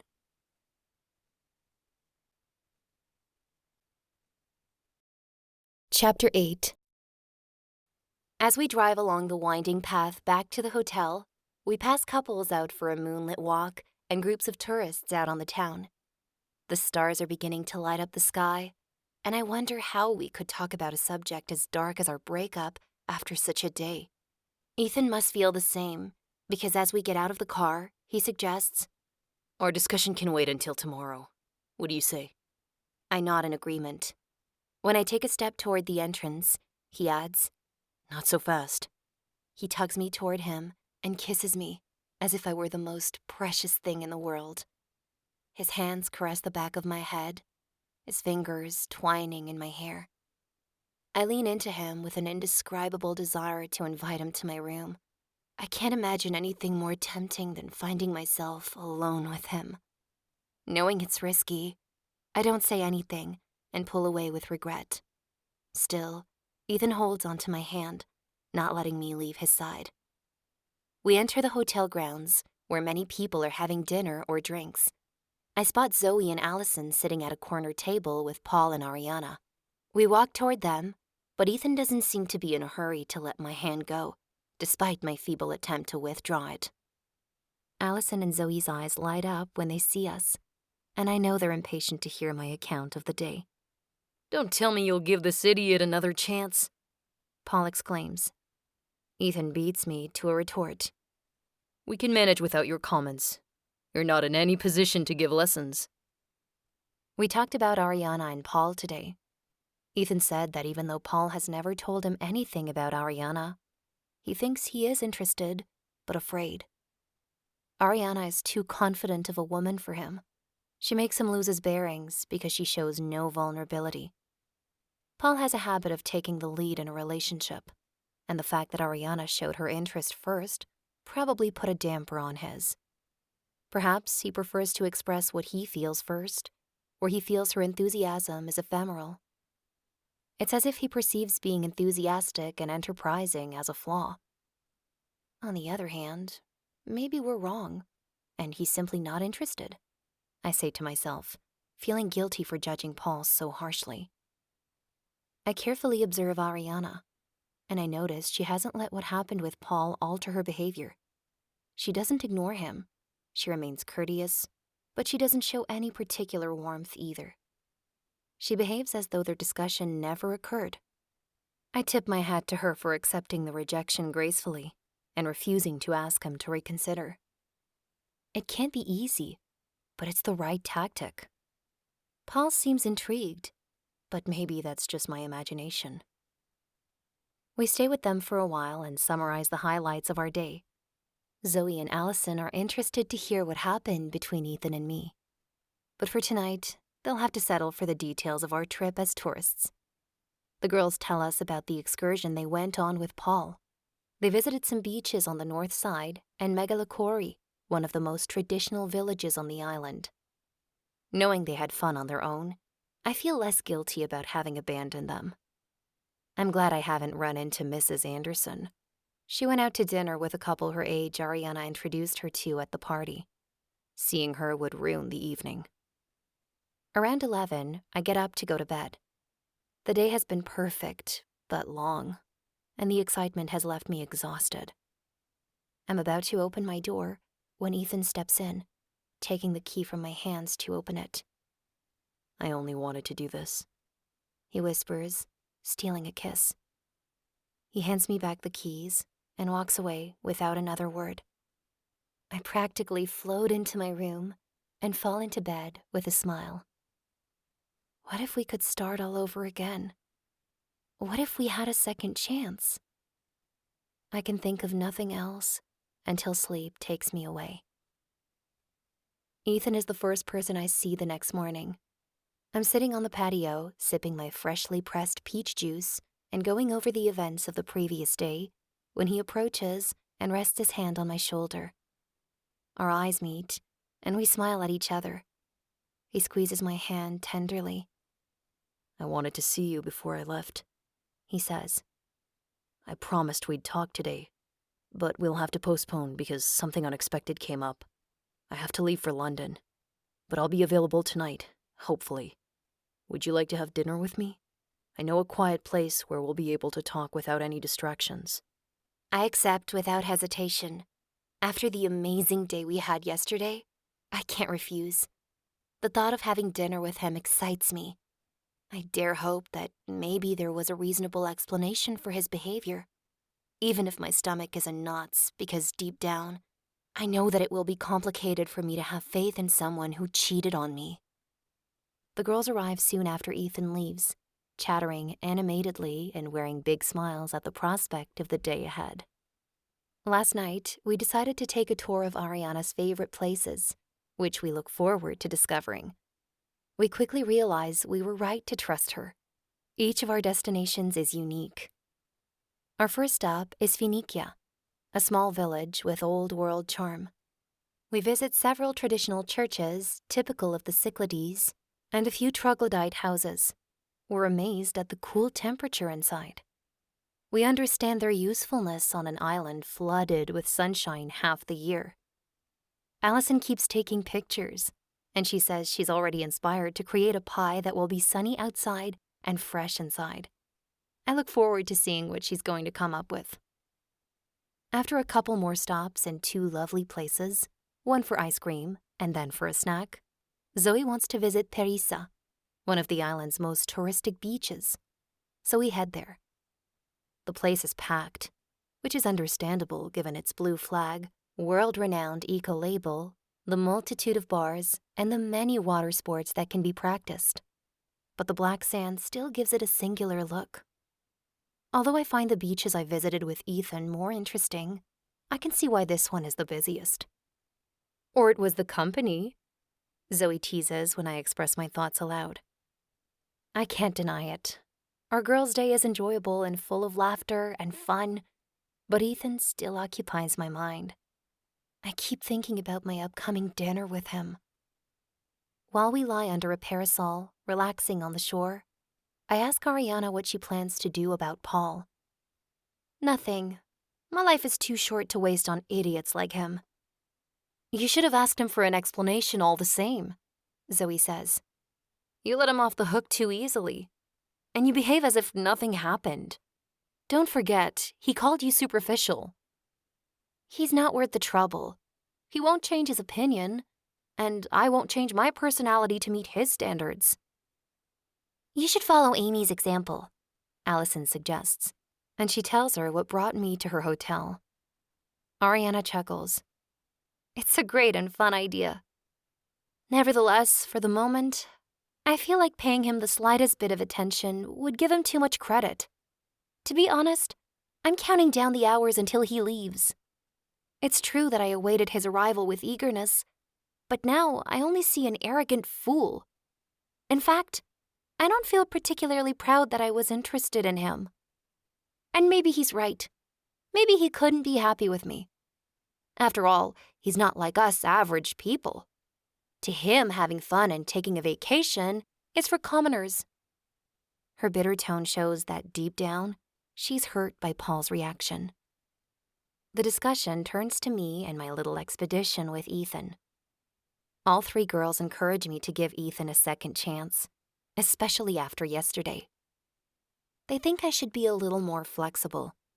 They're convinced he's still interested in me. Did you see how he looked at you yesterday when you came back? Like you were the only person in the world. Every time he talked to you, he'd inch closer and touch your arm several times. He was so focused on you, I had to repeat a question twice, Allison claims. Allie, you always see the positive side. Do you genuinely think Ethan never forgot me?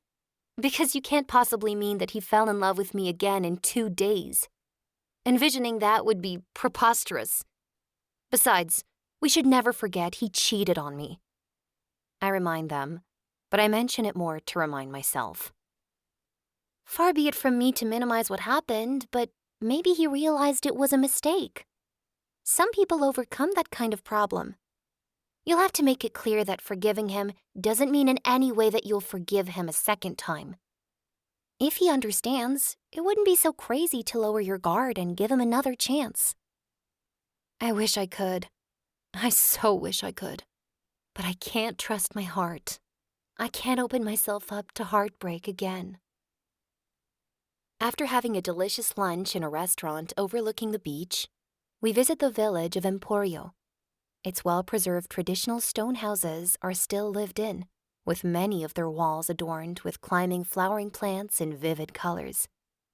We stroll for a long time, and every now and then, we end up in a tiny alley that opens out into a flowery courtyard with a view of the Cerulean Sea in the distance.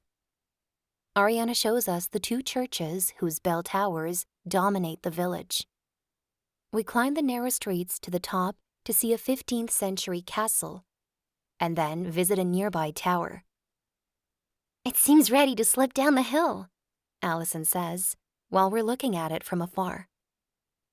We head back, happy with our journey, but I should have known better than to get excited about a great day.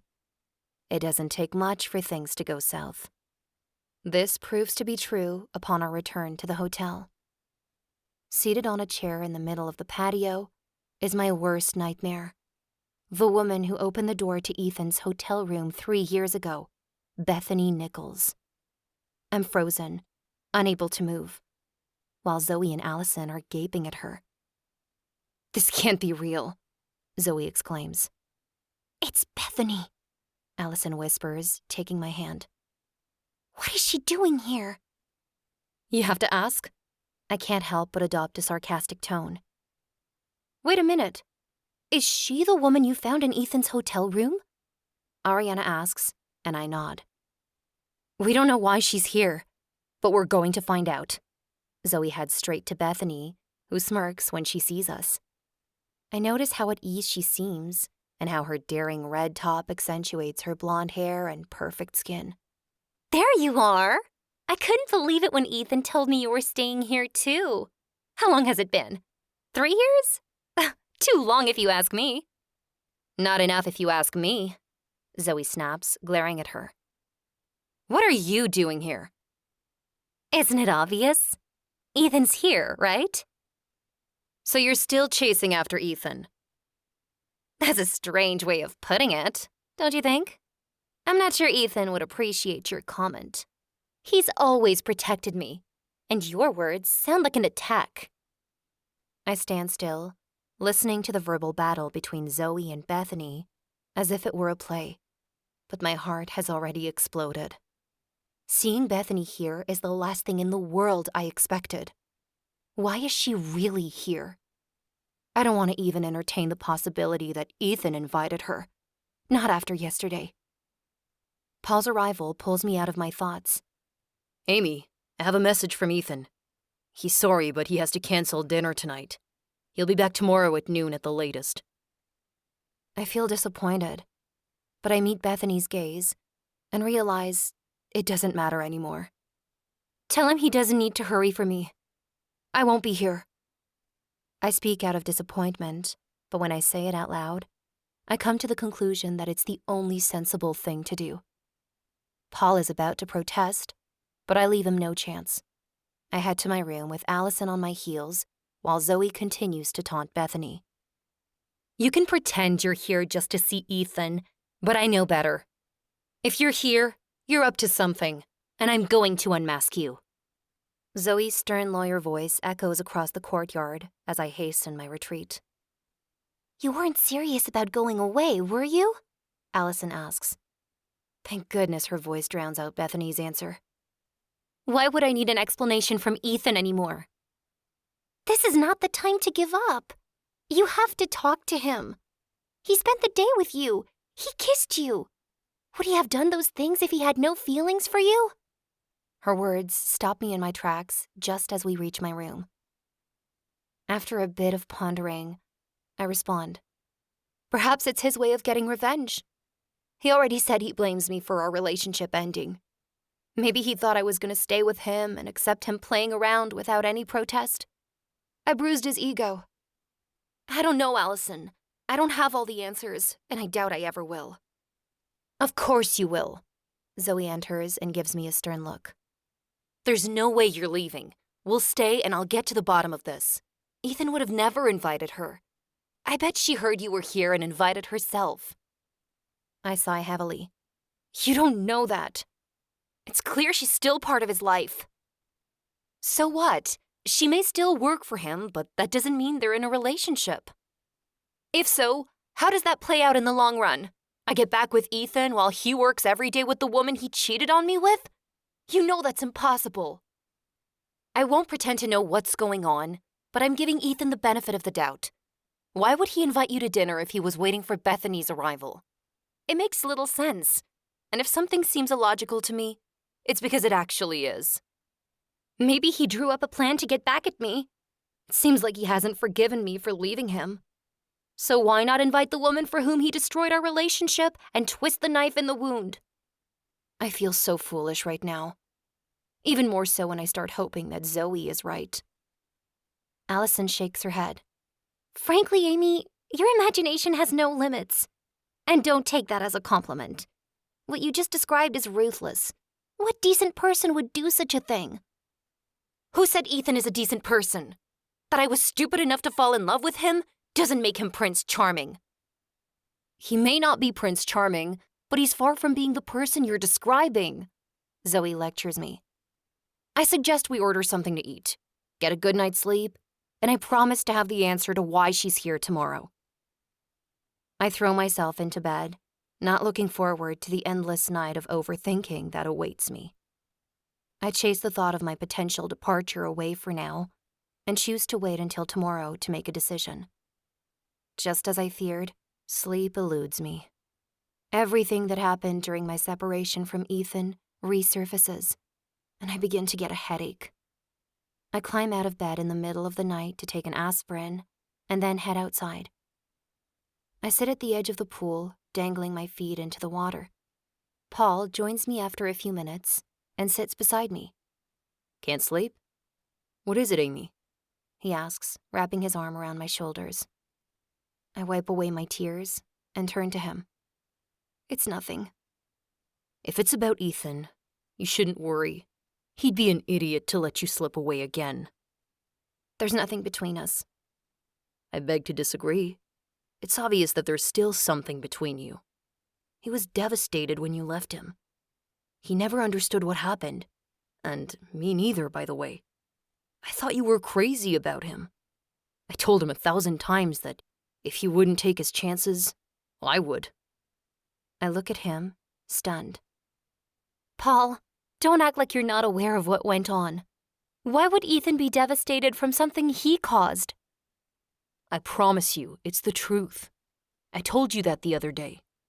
I swear, he never confided in me why you broke it off. He only mentioned that it had been your decision. From my understanding, he had a rendezvous planned with you, but you never showed up. Then when he tried to talk to you, you asked him never to contact you again. After a while, you became a quasi-forbidden subject. What would you do in my place if the person you loved cheated on you? He starts laughing, taking me by surprise. When he sees my confusion, he pulls himself together and apologizes. Oh, you're serious? Why would Ethan do that? He didn't even cheat on that idiot Stacey Elliott who gave him a hard time in college. Why would he cheat on someone he loved? He was happy for the first time in his life. I may sometimes flay him, but he's not dumb. He knew you were the best thing that ever happened to him. The reason I'm here is to find out why. Maybe Bethany has the answer. Bethany Nichols? Yes, her. He's about to laugh again, but sensing my distress, he pulls me close and lets me cry on his shoulder until I stop sobbing. Let me talk to him. You can't seriously believe Ethan cheated on you with Bethany. He'd never consider a relationship with a woman like her. I know my brother. No, Paul, please don't do anything. I'll do it myself. I was thinking of leaving, but that would be the easy option once again. No matter how much it costs me, I'll confront him. I'll tell him how I feel. That's why I came here after all. I recount to him what occurred 3 years ago. I have no idea what happened with Bethany at the time or why she was in his hotel room. But I work with my brother every day, and I can assure you he's never done anything with her. He hasn't even had a serious relationship since your breakup. He's dated a little, but I've never seen him with the same woman more than a few times.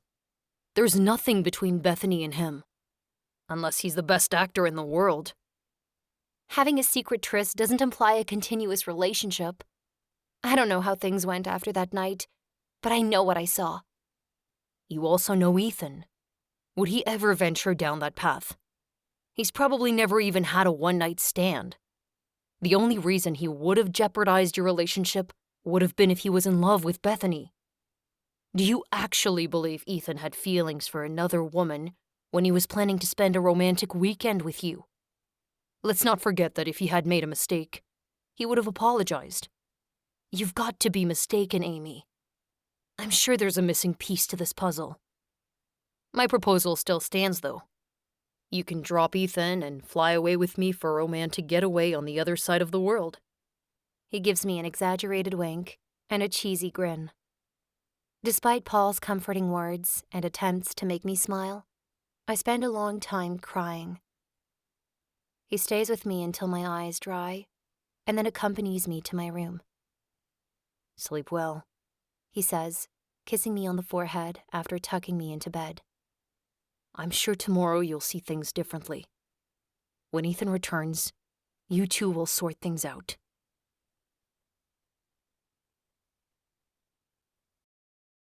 Chapter 9. I finally fall asleep, a sleep so deep that I don't get up until 9. It's a sunny morning with a cool breeze coming from the sea, inviting you to enjoy the day ahead. I find the girls eating slices of nectarines and melon on my balcony, already dressed for the day. They stand up and wrap me in a comforting group hug before pulling out a chair for me to join them. We climbed over to make sure you weren't alone when you woke up. We should have stayed with you last night. How do you feel? Allison asks with a concerned frown. I'm fine. I talked with Paul, and he's adamant that I'm wrong about Ethan and Bethany. I have a hard time believing that's possible, but I will stay to clarify things. Allison smiles, relieved. I'm glad to see you in such a determined mood. We were worried. I still can't swallow Bethany is here. I describe my evening and my ensuing discussion with Paul in detail. Upon hearing his musings, they agree with him. He's right. He knows his brother, Zoe points out. I thought I knew him too. You're an attorney, Zoe. You can't believe you ever truly know anyone. Still, being cynical and never giving people a chance isn't the panacea for suffering. You weren't cynical before Ethan, and it would be a shame if you changed because of him, especially if he turns out to be a blithering idiot. If that's not the case, though, well, you'd better pull yourself together and send that woman back to where she belongs. I laugh, and for an instant, I see myself triumphing over Bethany and her schemes. There must be a way to beat her, because given her behavior last night, it's obvious she won't make things easy for me. She wants Ethan, and she wants me to stay away from him. We were supposed to take another tour of the island this morning, but I'm too tired after everything that's happened. We decide to bask around the pool, and later venture to Fira's shops to find some gifts for our friends and families. Ariana joins us and suggests we go to Vlijada Beach in the evening. It's her favorite place for a drink at nightfall. While the girls chat excitedly about the evening awaiting us, Bethany appears. She's beautiful. Her blonde hair and red swimsuit are enough for all eyes to turn toward her. I hate to admit it, but it's not surprising that Ethan is interested in her, I say in a low voice. Zoe rolls her eyes. Oh, please. I bet she pays a fortune for that look, while your beauty is all natural. And she has to touch up her hair every week. She's not a real blonde, Allison adds. I'd do it too if I could have the same stunning color. It's like her hair has absorbed the sun. The girls burst out laughing, and I shoot them an annoyed glare. Sorry, Zoe says. Writing poetry about Bethany's hair requires a certain effort. Bethany comes up to our table and gives us a haughty look. Without being invited, she takes a place beside me. Oh, you're not already on the plane? She asks. Excuse me? If I remember correctly, you simply left Ethan the last time. I thought it was one of your character traits. I'm burning up inside hearing her accuse me of being a coward. The last time he cheated on me. This time, the stakes are quite different. Don't tell me you're gonna try to win him back. She laughs sharply, as if she finds the idea ludicrous. No, unlike you, I don't chase after men who aren't free. Although, now that I think about it, you should be wary of me. Who knows? If Ethan is ready to give us another chance, maybe I'll grab it. After all, I was never able to resist him. Oh, darling. I doubt Ethan gives you a second chance. Not any more today than yesterday. You don't have the power you think you have over him.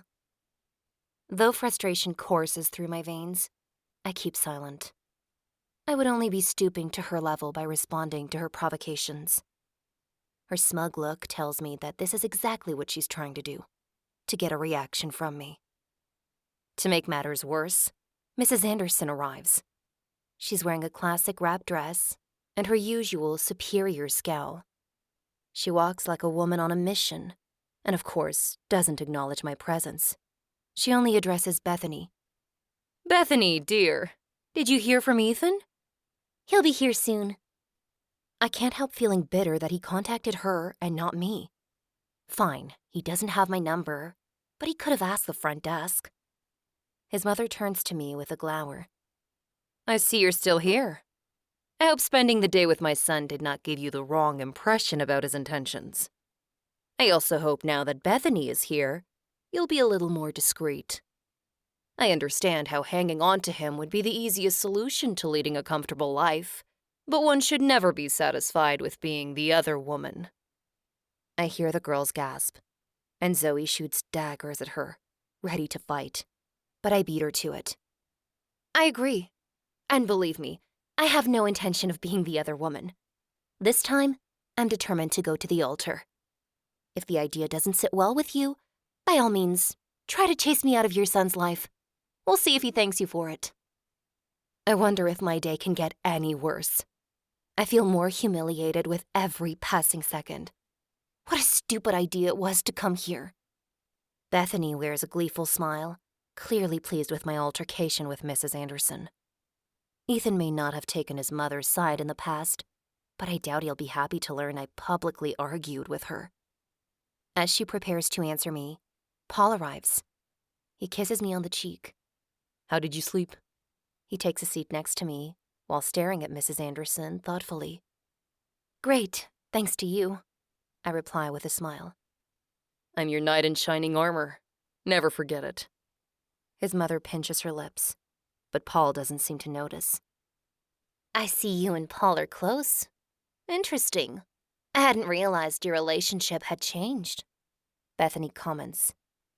I look at her in astonishment. What a ridiculous thing to say.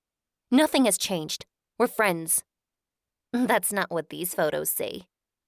She takes out her phone and puts it right under my nose. I'm dumbfounded to see photos of Paul and me talking out on the patio last night. There are a few of when he took me in his arms and of when he entered my room and closed the door. I remain still in stunned silence for a moment before finding my voice. How did you get these? I wonder what she's up to. Did she see us and decided it'd be a good idea to snap a few pictures? Why? I see Zoe and Allison checking their phones and shaking their heads. What idiot took these photos? Zoe exclaims, miffed. Why did you send them to us? Allison asks. I thought you'd be interested to know how your friend spends her nights. Really, Amy? From one brother to another? These photos only prove that Amy and I are friends. Paul intervenes. I don't know what you hope to achieve by insinuating Amy and I have a romantic relationship, but I'd advise you, Bethany, to think twice before spreading that kind of rumor. From my point of view, these photos were taken to harm Amy. Perhaps you'd like to clarify what your intentions are? He touches my arm reassuringly. Bethany doesn't have time to answer. His mother speaks, an evil smile lingering on her lips. I doubt Ethan will see things the same way. Don't worry, I don't blame you. Amy is responsible for this disaster. What disaster? Paul huffs. Have you all lost your mind? His mother ignores him and looks at me rather haughtily. I always knew you weren't worthy of my son. Paul lets out a mocking laugh. Still being melodramatic, Mother? Bad choice of enemy, Bethany whispers to me, and I put it together. I address Mrs. Anderson. You invited her here, didn't you? She raises her chin defiantly. Bethany doesn't need an invitation to accompany Ethan. She works closely with him, and she's also a family friend. She understands and supports him. The girls stare at me helplessly. I know Zoe is champing at the bit to respond. She only holds back because she thinks I wouldn't want her to make things worse. But at this point, I don't care. I used to tolerate Mrs. Anderson's behavior to avoid hurting Ethan, but I don't intend to continue down that path. The gleam of satisfaction in her eyes confirms my suspicions. She's behind Bethany's presence here. It's barely believable. This woman hates me so much that she invited the woman whom her son cheated on me with just to hurt me. Unless Ethan is dating Bethany, I can't rule out the possibility, and she was afraid he'd cheat on her with me. She sure has noble motives. I laugh to myself at that thought. What worries me most are these photos, and how Ariana might interpret them. When we're in love, the smallest things can hurt us. I don't want her to think, not even for a second, that Paul and I have any romantic interest in each other. I'd like to be her friend, and she'd feel betrayed, even if Paul doesn't have feelings for her. When I notice Ariana approaching, I jump up from my seat, eager to leave Mrs. Anderson behind, and rush to meet her, ready to explain. However, Ariana stops me with a hand gesture. Amy, I may appear superficial to some, but I can judge people's character. I got the pictures, but I'm not stupid to the point of thinking you'd betray Ethan with Paul. I see how much in love you are with him. I'm not in love, I protest, but even to my ears, the words sound fake. No offense, but you are. Although thinking about it, I'd find the idea of taking revenge on Ethan by going out with his brother worthy of the greatest telenovelas. Well, if I wasn't attracted to Paul and you weren't too smart to be interested in an idiot like him.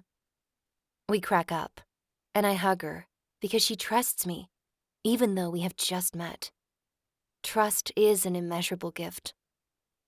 At that moment, a shrill cry resounds across the patio, and I realize it's Bethany. Ethan has arrived. My hands grow clammy, and my heart is beating fast. I need to talk with him right away, but I'm paralyzed. Why am I afraid to confront him? He's accountable to me. Nevertheless, the idea that he received the pictures and has misjudged them terrifies me. Even though I did nothing wrong, I still feel guilty. He'll understand, Ariana reassures me when she perceives my dismay. I give her a weak smile. When I return my gaze to the patio, I see Ethan hug Bethany, who beams at him. She leans toward him and whispers something in his ear, which triggers his laughter. My chest tightens. I'd forgotten what an ugly feeling jealousy is. I can't believe he's showing such enthusiasm upon seeing Bethany. No trace of guilt, no sign of embarrassment, even though he saw me. So Bethany was telling the truth. She's rightfully here, and Ethan is glad to see her. He looks around, and his smile slips when his eyes fall on me. Either he's seen the pictures and isn't happy about them, or he's wondering how to explain that he spent the day kissing and holding hands with me while waiting for his girlfriend's arrival. Maybe he has a conscience after all. Or maybe he's trying to warn me I'd better stay silent. I could reassure him, tell him he has nothing to fear, but I'm not that noble. My temper flares, and I yearn to see him flounder and invent excuses for the disaster he created. Everyone feigns not to notice what is happening, but I'm aware that all eyes are on us. What are my choices? I could disappear and give Bethany and Mrs. Anderson the satisfaction that they got to me, or I could advance and pretend that seeing him hug Bethany doesn't hurt. I choose to face the situation. I'm not going to repeat past mistakes. I cross to where they're standing, my head held high. Ethan, I'm glad you're back, I exclaim with an unnaturally cheery voice. He doesn't play along. Am I supposed to believe that? His tone is frosty, and he does nothing to hide it. Of course. The place seemed empty without you. Fortunately, Bethany arrived. What a pleasant surprise to see she's always present in your life. Why wouldn't she be? A knot forms in the pit of my stomach. His question takes me by surprise. I expected him to try to justify the situation. Well, people come and go in our lives. Sometimes relationships don't last long.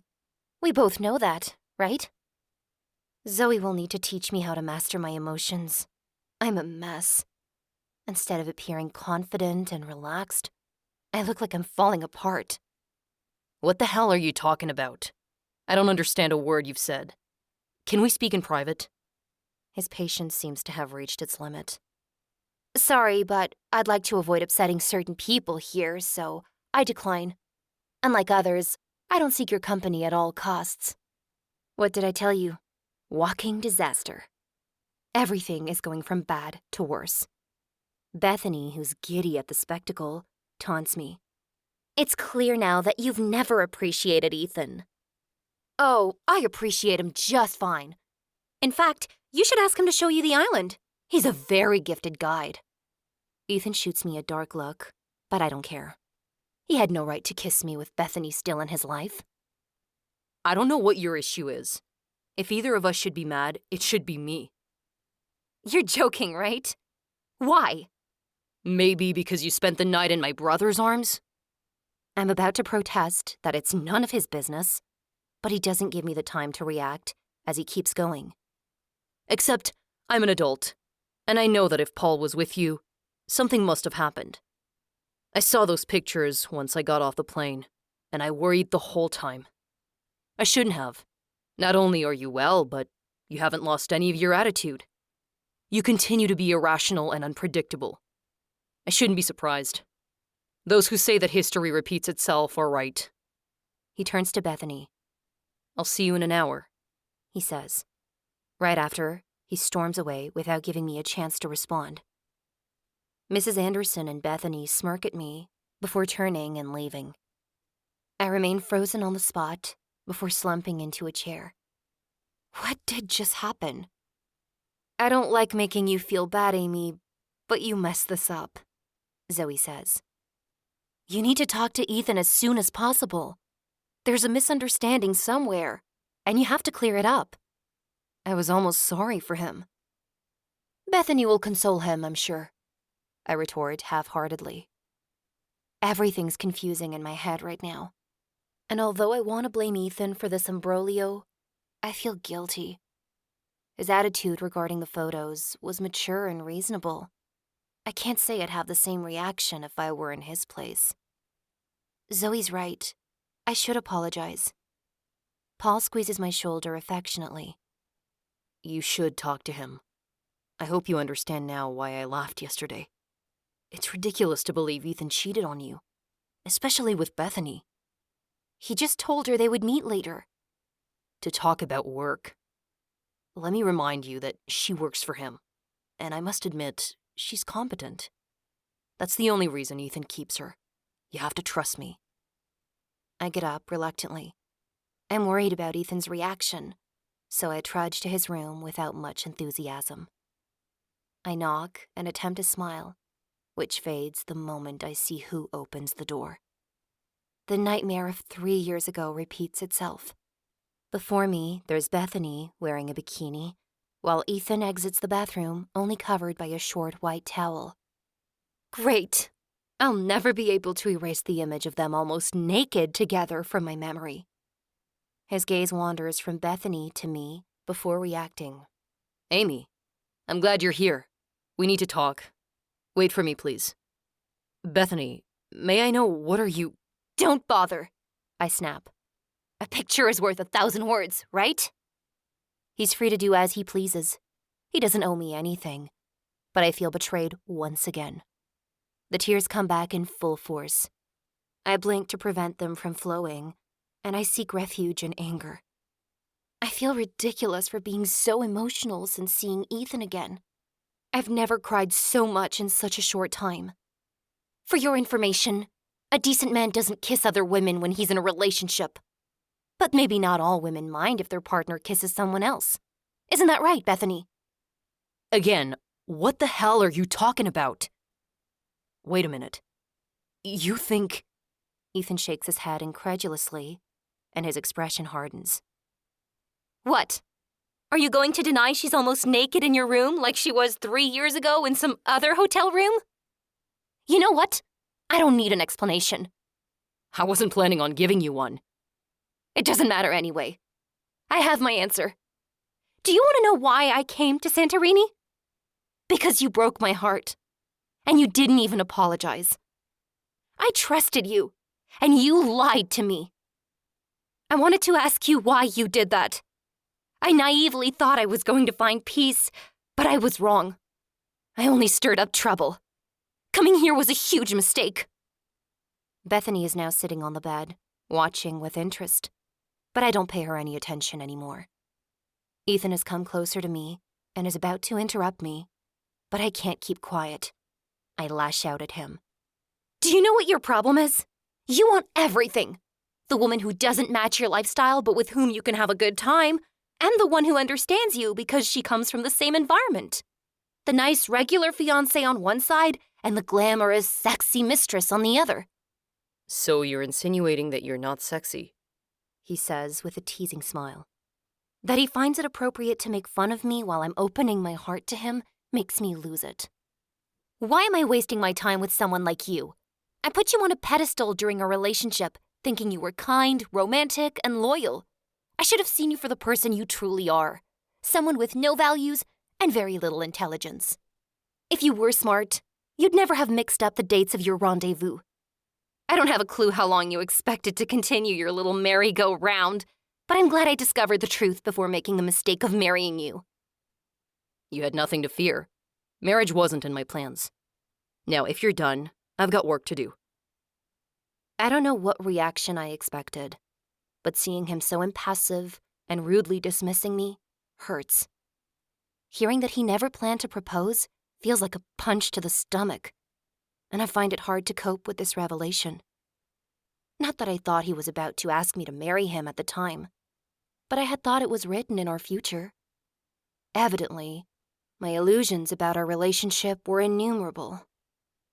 I remained still next to the door for a few seconds, not knowing how to react. But I understand there's nothing to add when I meet his indifferent gaze. I can't bear Bethany's triumphant smile for another second. Not only am I brokenhearted, but I'm embarrassed that everything happened in front of Bethany, whose presence I shut out during my pathetic tirade. I turn on my heel, and I unleash the tears I've been holding back, despite my resolution to keep my cool.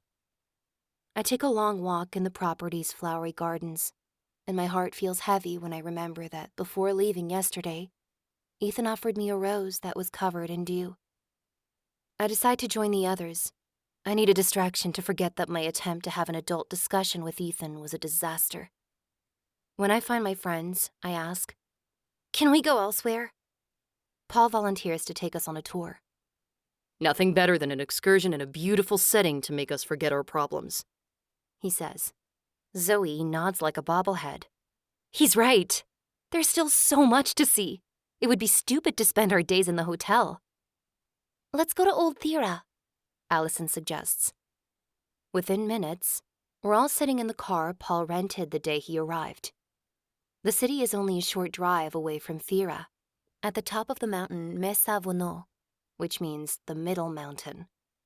According to archaeologists, it was built in the 8th century BC. To get there, we go up the stairs on the mountain slope, which takes us half an hour. Thankfully, there's some shade, and my resentment toward Ethan makes me forget my fatigue. I'm happy to exercise and expend my energy. Although I've already seen the vestiges of Akrotiri, I'm once again transported into the past. And for a while, I leave my troubled thoughts behind. Paul was right. We forget our daily life while facing centuries of history. We reach the city's market, which is reminiscent of the modern-day squares of the Cyclades Islands. Situated almost in the city center, its south part was the commercial district, and the center the administration district. The ancient theater, built with the local limestone of the mountain itself, like all the other buildings, overlooking the sea, is our last stop. I read that 1,500 spectators could fit in it, and that it was also used as a parliament for some time, Zoe says. People from Santorini and the neighboring islands came to enjoy the performances held here. Which is perfectly understandable, I say. The view of Santorini from up here is outstanding. We all agree that this is the highlight of our visit. We sit in the shade to observe the sea and the adjacent islands. In the quiet moments of our trip, I worry that someone will ask me questions I don't wish to answer. No one does, though, and I'm grateful. I doubt I can recount the horrible scene without bursting into tears. I made a complete fool of myself. As I contemplate the landscape, Vincent calls me.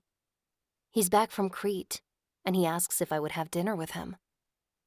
Since the group already planned to visit Vlijada this evening, I invite him to join us instead. Seeing him might make me forget this awful morning. The rest of the day goes smoothly. Everyone avoids bringing up any sensitive topics, and apart from Zoe's comment regarding Ariana's kindness, causing Paul to lose his smile, we content ourselves with discussing our travels and leisure activities rather than the drama invading our personal lives. When Zoe mentions my idea of rewriting a regretful moment from our life, Paul says he'd like to have a word with his first martial arts instructor, who told him he'd never get anywhere. Did you prove him wrong? Allison asks. No, I was terrible. Our spontaneous laughter is welcome. What? Why are you laughing? he asks, putting his hand on his heart in an exaggerated gesture. Let's say that confronting him would have more weight if you had become a black belt. But in principle, you're right. Perhaps you'd have become one if he had encouraged you, Allison concedes. Paul chuckles. I doubt it. I hated being hit. And believe me, some of those kids were real killers. That said, I know enough to impress women. No one has asked me to prove my level, and no one's ever noticed I only know 3 moves. Allison grins. I get you. As I told the girls, I'd like to face that idiot Jake Matthews. He criticized my pie during my first culinary competition. He took away my desire to bake for years. Jake Matthews, the cooking TV show producer? The one and only. Allison confirms with a pout. Every time I see him on some magazine cover or on a TV show, I want to demolish him. You should do it, I encourage her. Nothing's preventing you from confronting him. Yes, well, let's say I don't feel combative. I doubt I could utter 2 words before making a fool of myself. That is why revenge plans should remain in our heads. The reality never lives up to our imaginations. I hope you don't think that because of my inability to communicate with Ethan. Ethan and I have a past, and that complicates the situation. Let's face it, things didn't go exactly as planned. But even if I haven't found the peace I hoped for, I'm still proud to have finally dealt with the issue. Zoe makes a face. I, for one, am not discouraged by your failure. I slap her arm. She didn't need to use the word failure. What? I was hoping you and Ethan would find each other again. That wasn't my intention, I protest, although I desperately tried to make myself believe that there could be a new beginning for us after our day together. So? Paul addresses Zoe. What is the regret you'd like to erase? Thinking about it, I wish I had taken down Solange, a girl from my school who stole my boyfriend. I still can't accept that not only did she date him, but she shouted it from the rooftops.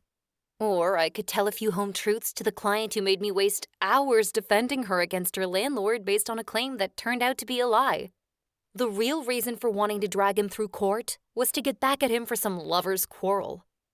I remember that incident. Zoe was mad for weeks. It was a pro bono case, and of course, she had done her job, even though the client had the audacity to tell her that she shouldn't have believed her blindly. She had lost hours preparing the file before her assistant figured out the lie. After everyone shares their regrets, we end the journey by having ice cream on Firo Stefani, one of the most beautiful among Santorini's balconies. Despite the terrible morning, being here with all my friends is perfect.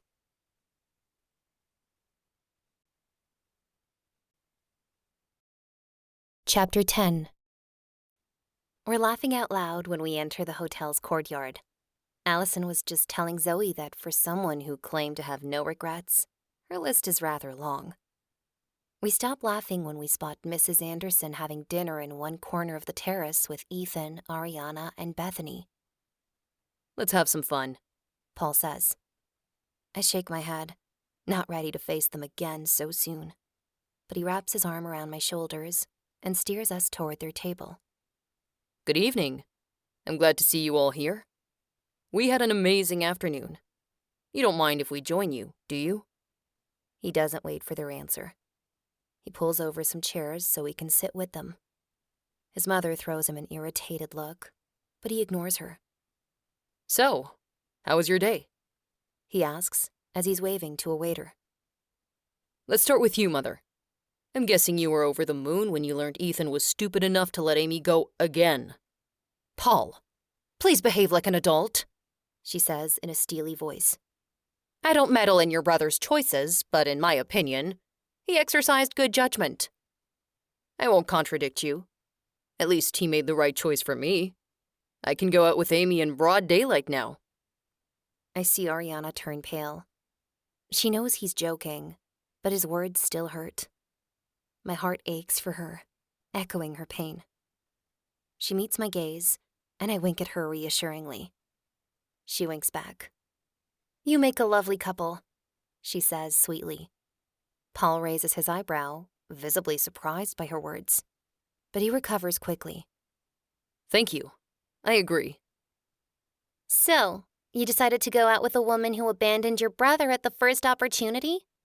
Bethany asks, snidely, while Ethan keeps silent. Let's not exaggerate. Finding a woman almost naked in your boyfriend's room would shock anyone. It was a beginner's mistake on Ethan's part. But what if Ethan had nothing to do with it? What if you and my mother orchestrated the whole operation? What do you have to say to that? He snickers at the two women in question.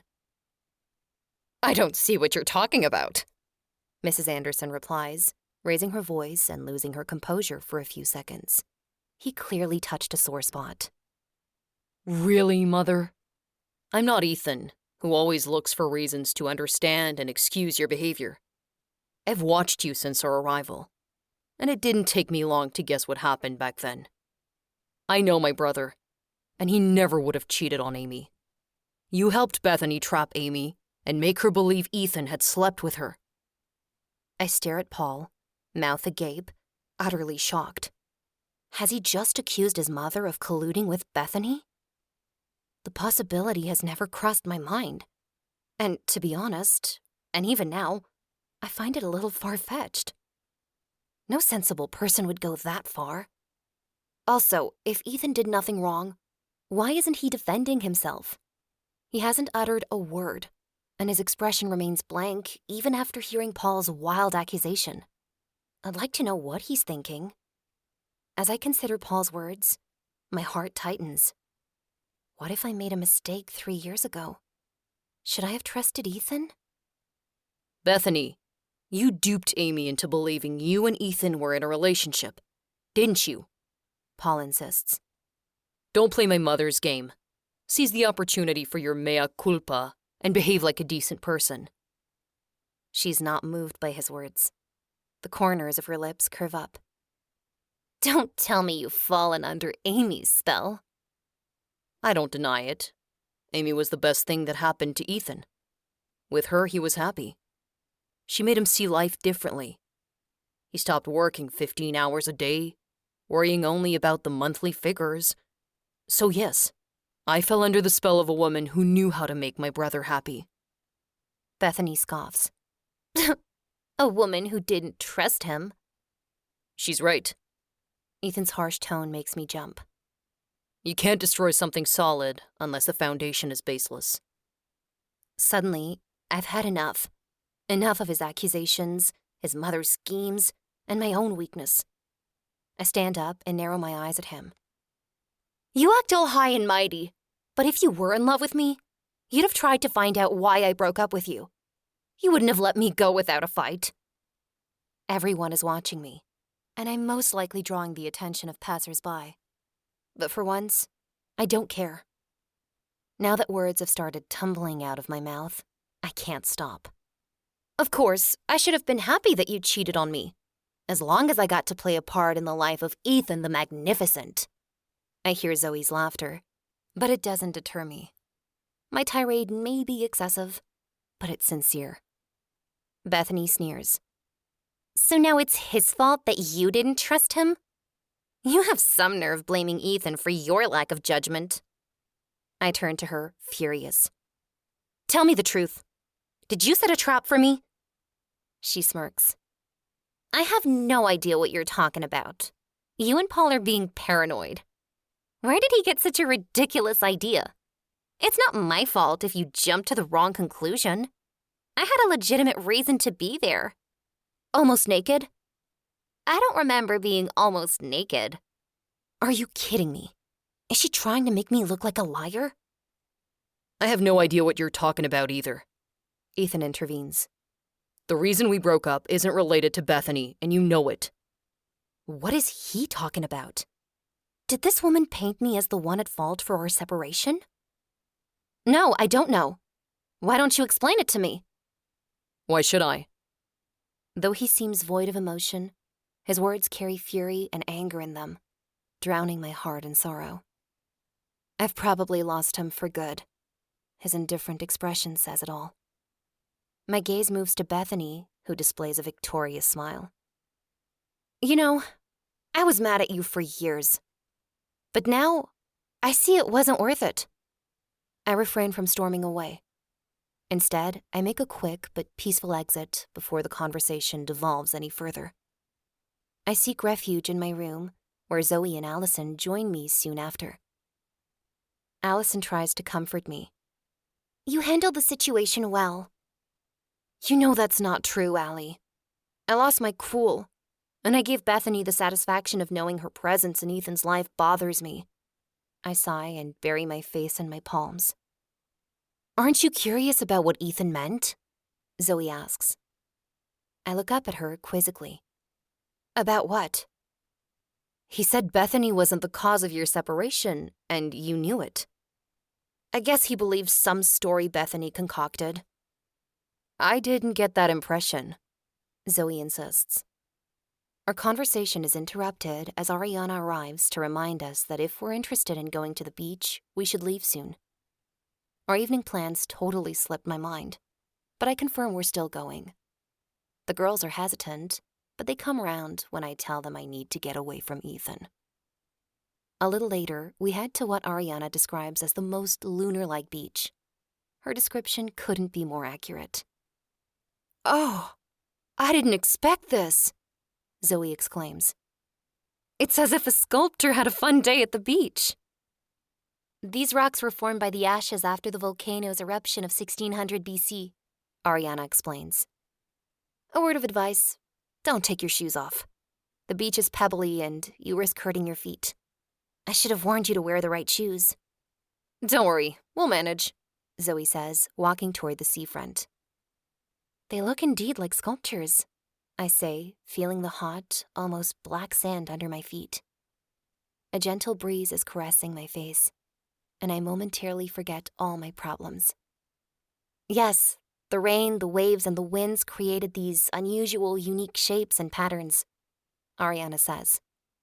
Allison points with a theatrical gesture to the landscape. You may just as well be walking on a movie set. The cliffs, the sand, the sea, the sunset, and an interesting crowd around on top of that. Perfect. The only thing missing is to find someone to flirt with before we leave, Zoe says. Come on, let's sit at the bar, Ariana suggests. You love the decor. Night is starting to fall. As the sun sets, it casts shades of orange, yellow, and red on the rocks, making the place appear magical. Vincent arrives and joins us. He smiles at me, and it warms my heart. Finally, someone who doesn't give me accusatory looks. It's unreal. It feels as if we're on the moon, Allison exclaims, and I can only agree with her. Ariana sips her cocktail, a radiant smile on her face. When I was a teenager, my friend and I used to spend our time exploring the nearby caves. There are several of them along the beach. Can we swim to them? Zoe asks, ready to live new experiences, as always. I wouldn't advise it. The waters are too deep, says a voice behind us, the familiar sound making my heart skip a beat. Who the hell invited him? And he had the audacity to bring Bethany. A heavy silence sets in. Even Paul seems lost for words. Bethany breaks the silence as she inches closer to Ethan. You were right, she says with a provocative smile.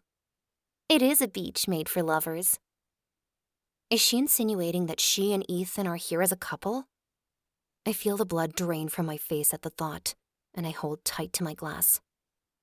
Well, a beach made for lovers works out great. It's the perfect location for Ethan to be alone with Amy and tell her how much he's in love with her, Zoe blurts out. I know Zoe can be unpredictable and that she's only trying to help, but I want to toss her into the sea right now.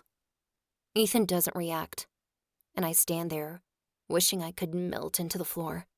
Total humiliation. Vincent, who just suggested we go for a walk, seems perplexed. It's not difficult to feel the tension in the atmosphere. I turn to him and try to put a smile on my face, but fail miserably. I'd love to take a walk with you. I've seen enough of Ethan and Bethany together. Vincent doesn't have time to get up before Bethany jumps in. I see you've already changed your target. That's it. Without thinking about it twice, I throw my cocktail at her. Exactly, I say, setting my glass back on the table. Her indignant cry hardly moves me. Perhaps tomorrow I'll regret being so impulsive, but I couldn't take her insinuations any longer. You're going to pay for that, she cries, holding her wet blouse away from her skin as she glares at me. Ethan stares at me without blinking. I gather he's not thrilled with my behavior, but I'm not about to explain myself. He passes some napkins to Bethany, who clings to his hands and leans toward him. You saw what she did, right? She complains, adopting a distressed expression as she dabs the napkins against her chest. She's crazy. It's a good thing you dropped her. Don't play the victim all of a sudden. You've had it coming ever since yesterday, Paul says, now laughing openly. Zoe, Allison, and Ariana have their mouths hidden behind their hands, holding back their own laughter. Vincent's confused air tells me that he regrets having accepted my invitation to join us. Ethan doesn't answer, but throws me a frustrated look. I expect him to start consoling her, but instead, he grabs me by the hand and drags me away from the others. The beach is long, and after only a short walk, it's as if you're in your own private space.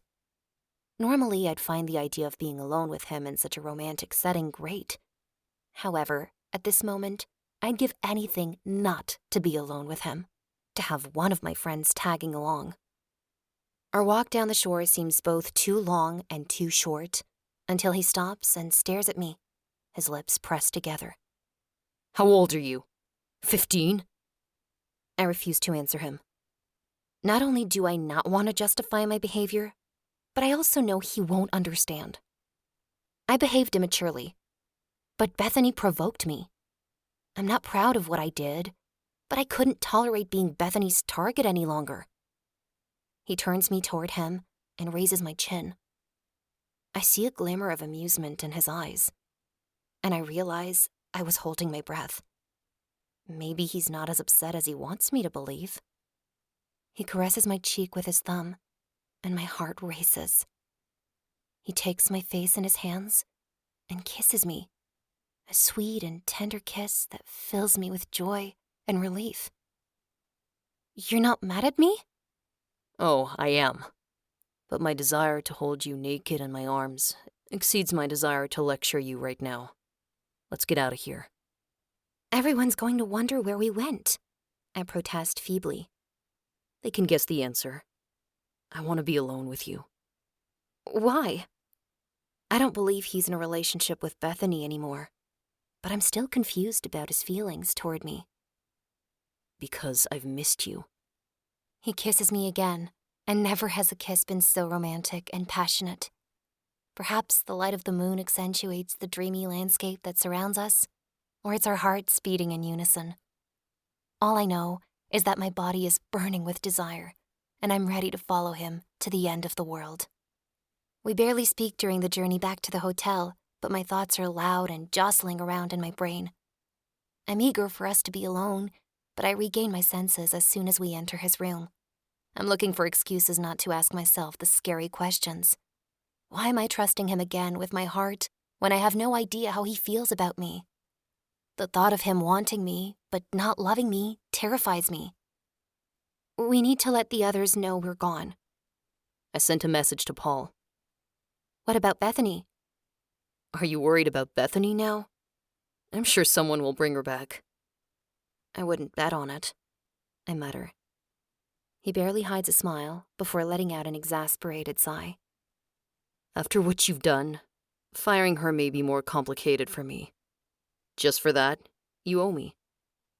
Oh, and what do I owe you? For starters, a little more trust. He paces up and down between the balcony and the room, and his words don't reassure me about the rest of the evening. I doubt anything will happen between us if he feels that way. I wonder if I shouldn't leave you for good. What kind of person behaves so purely? You're lucky I can't get you out of my mind or my heart. because the only desire I have at the moment is to knock some sense into you. Although, he says, stopping to stare at me. behaving like a jealous teenager suits you. I didn't do it out of jealousy. I want to stomp my foot, but that would only prove his point. He strides toward me. Is that true? Because I see a green glow in your eyes. Then you're hallucinating. And what about me? Should I be worried about Vincent? He wraps his arms around me, gazing deeply into my eyes. Who? My mind is muddled by his fingers tracing circles on the hollow of my shoulder. His gentle laughter shows me that he knows what effect his caress has on me. But I couldn't care less. I just want one thing. He reads my thoughts. His hand slowly pulls down the straps of my dress, which falls gently to the floor. I shiver as my skin is exposed to the air, a cool contrast to the fire which spreads throughout my body. He tips his head, and I close my eyes, feeling an irresistible desire for his kiss. A sensual, soft kiss that speaks to my heart and my body. When his lips touch the sensitive spot behind my ear, a sigh escapes me. I press against him, and his hands follow the curve of my back in a slow and sensual motion. Nothing else exists at this moment. When he carries me to the bed, I hope for one thing, that he never stops. My wish is fulfilled, and a wave of pleasure submerges me as he explores every inch of my body. The return to earth finds me lying next to him, my head settled on his chest. I feel his delicate touch on my shoulder before falling into a deep sleep. I wake up in the middle of the night, and I contemplate the angles of his face in the moonlight. I wonder how he got here. How has he gone from someone who resented me to this passionate man who knows how to awaken my body and soul? My face flares at the memory of our lovemaking, and I cuddle closer to him. His lips on my neck tell me he's awake.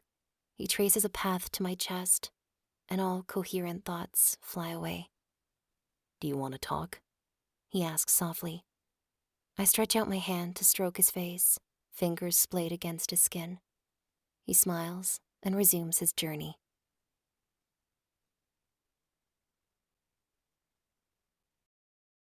Chapter 11. I'm awakened by the bright sun shining on my face through the balcony door. I glance at the clock on the nightstand, and am alarmed to see that it's 10 o'clock. I've never slept in so late. The girls must be wondering what happened to me. I blush at the prospect of explaining myself, and I feel a hint of disappointment when I notice Ethan is nowhere to be found.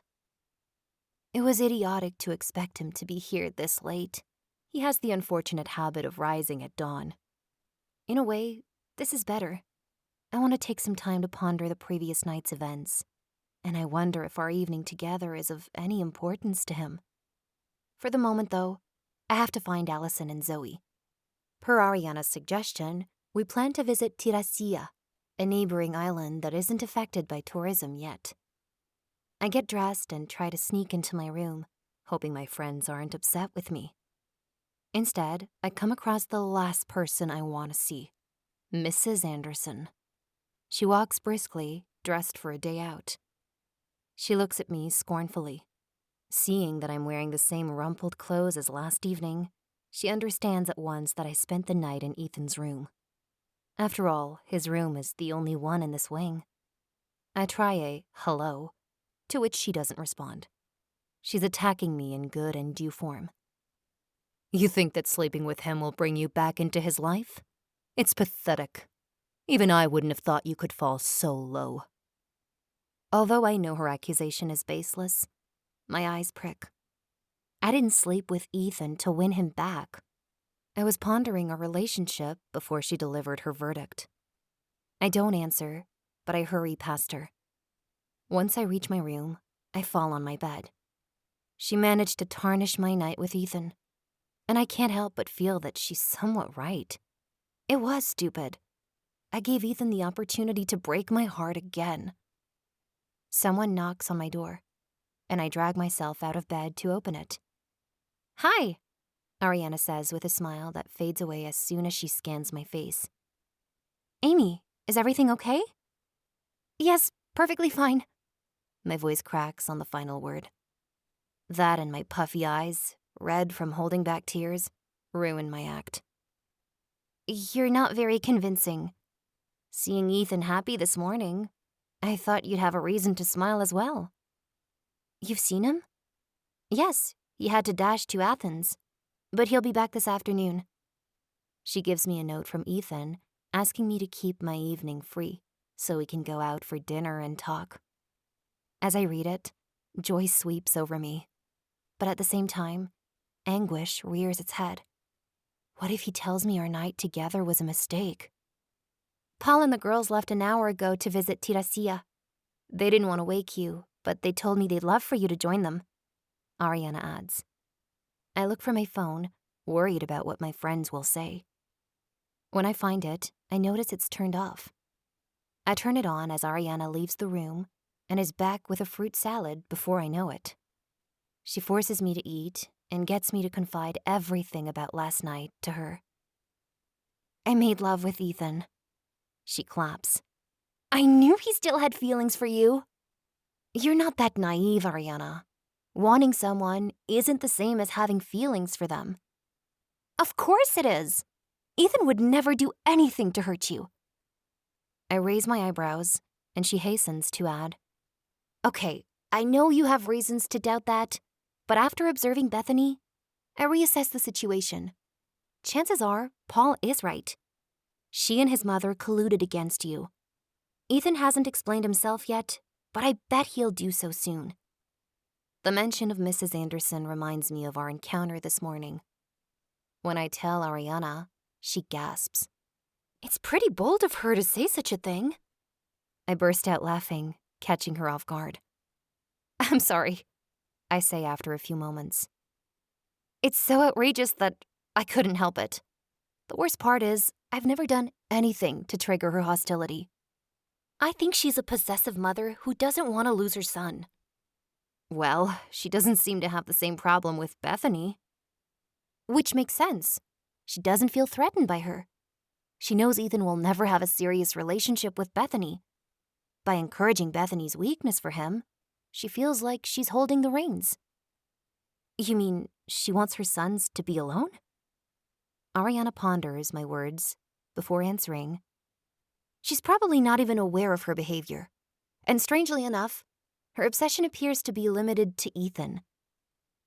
Ariana could be right. I never thought she'd be afraid of losing Ethan. I've always interpreted her actions as being those of a woman who's accustomed to getting her way. Since everyone is gone and Ariana has to work, I take the opportunity to visit Exogialos and spend the rest of the morning lying on the beach. The girls end up calling, urging me to join them, but I decline, wanting to spend some time alone. As it's such a warm, sunny day, most people are out enjoying the sights. So when I get back, the hotel is quiet. I've chosen the perfect day for introspection. After savoring a Greek salad and grilled fish in my room, I decide to take a cat nap. Voices wake me, and when I step out onto the balcony, I see that everyone is back. They're having a late lunch, so I freshen up and go down to join them. Before I reach the table and anyone notices my arrival, I hear my name. Although my instincts tell me to make my presence known, I stay hidden behind the column by the front door.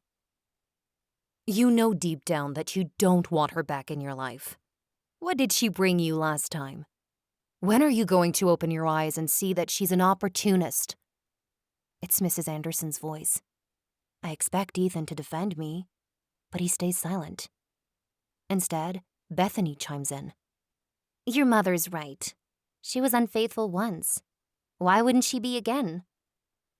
I must be dreaming. My hands begin to shake, and I have difficulty breathing. I was unfaithful? What on earth is she talking about? My world feels as it has suddenly been turned upside down. You should go out with Bethany if you want to date a decent person, continues his mother, unruffled. I see Zoe tapping her foot, which means she's ready to explode.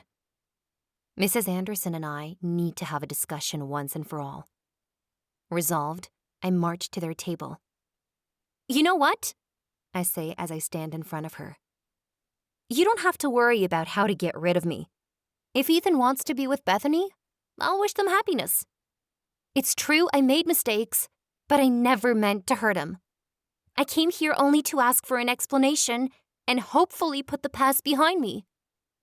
I turn to Ethan. Even if I'm 3 years too late, I wanted to tell you how your actions were unspeakable back then. And I did. That said, I still love you, and probably always will. Being in love with you wasn't part of my plan, but there's no point in denying it anymore. It was important to put an end to our story, and I thought I'd be able to move on. I had no idea I'd find out that I never stopped loving you. There are so many things I regret, and although I'm sorry, I have to accept that I can't change the past. I'm about to make my escape, except that Bethany hasn't said her last word. You're incredibly naive if you think Ethan will fall for your theatrical speech. Ethan doesn't move or say anything. How typical of him. His mother doesn't deprive herself, though. You can claim your love for my son all you want. It won't change my opinion of you. I asked Bethany to lie to you and pretend to be at that hotel room with Ethan because I knew you weren't strong enough to fight for him. Her confession casts a chill over the table. Ethan turns toward her with a furious air, and Paul declares with glee, At last, a spectacle worthy of the name. I gape at her. You actually conspired with Bethany to trick me into believing Ethan was cheating on me with her? My blood freezes upon realizing what her words imply. Does that mean Ethan didn't sleep with Bethany? But then why didn't he try to explain? Why didn't he tell me the truth? The question isn't what I did, but what you did. You claimed that you loved him, yet you were quick to assume he cheated on you. You have no idea what love is. Love is based on trust. So don't tell me it's my fault you failed. If things happen that way, it's because you didn't love him. In fact, I didn't expect my plan to be so successful. I thought it would take longer to get rid of you. I have never felt so much anger toward someone. I start shaking, and my stomach churns. I did love him, I say, refusing to let her have the last word. I loved him from the moment I realized he was a decent person with a good heart and a good sense of humor, who made me happy. I knew that my love for him was even stronger when I realized I wanted to make him happy. You're right, I made a mistake by not trusting him, and I'll pay for it for the rest of my life. Why? Because I didn't trust myself enough. I never thought I deserved Ethan's love. But you know what? I was wrong. I'm worth more than you, and I give myself credit for. Before I met you, I thought parents only wanted happiness for their children. But you proved me wrong. Thank you for this lesson. I won't be forgetting it anytime soon. Mother, why did you accuse Amy of cheating on Ethan? Paul intervenes. All eyes are on him now, as if his interjection was out of context. But I'd like to hear the answer to that question, too. What? He asks with an innocent air. Better have all the answers while we're at it. The story's perfect for this setting. It has all the elements of a true Greek tragedy. Even though your brother decided to hide the truth from us, it happened nonetheless. That's why I accused her, Mrs. Anderson retorts. What kind of nonsense is this? Zoe glares at her. Amy never cheated on Ethan. Yes, she did. Bethany saw Amy's texts on Ethan's phone the day after her encounter with Amy at the hotel. Ethan had left work early and forgotten his phone. Bethany wanted to return it and accidentally read Amy's texts. She asked him not to contact her again and made it clear she was in love with someone else. Ethan's closed expression tells me everything I need to know. This isn't an invention. My thoughts are bouncing all over the place. Something is escaping me, but I have trouble concentrating. I hear Allison say, I don't understand. When did Amy send these texts? She lost her phone the same night she returned from the hotel.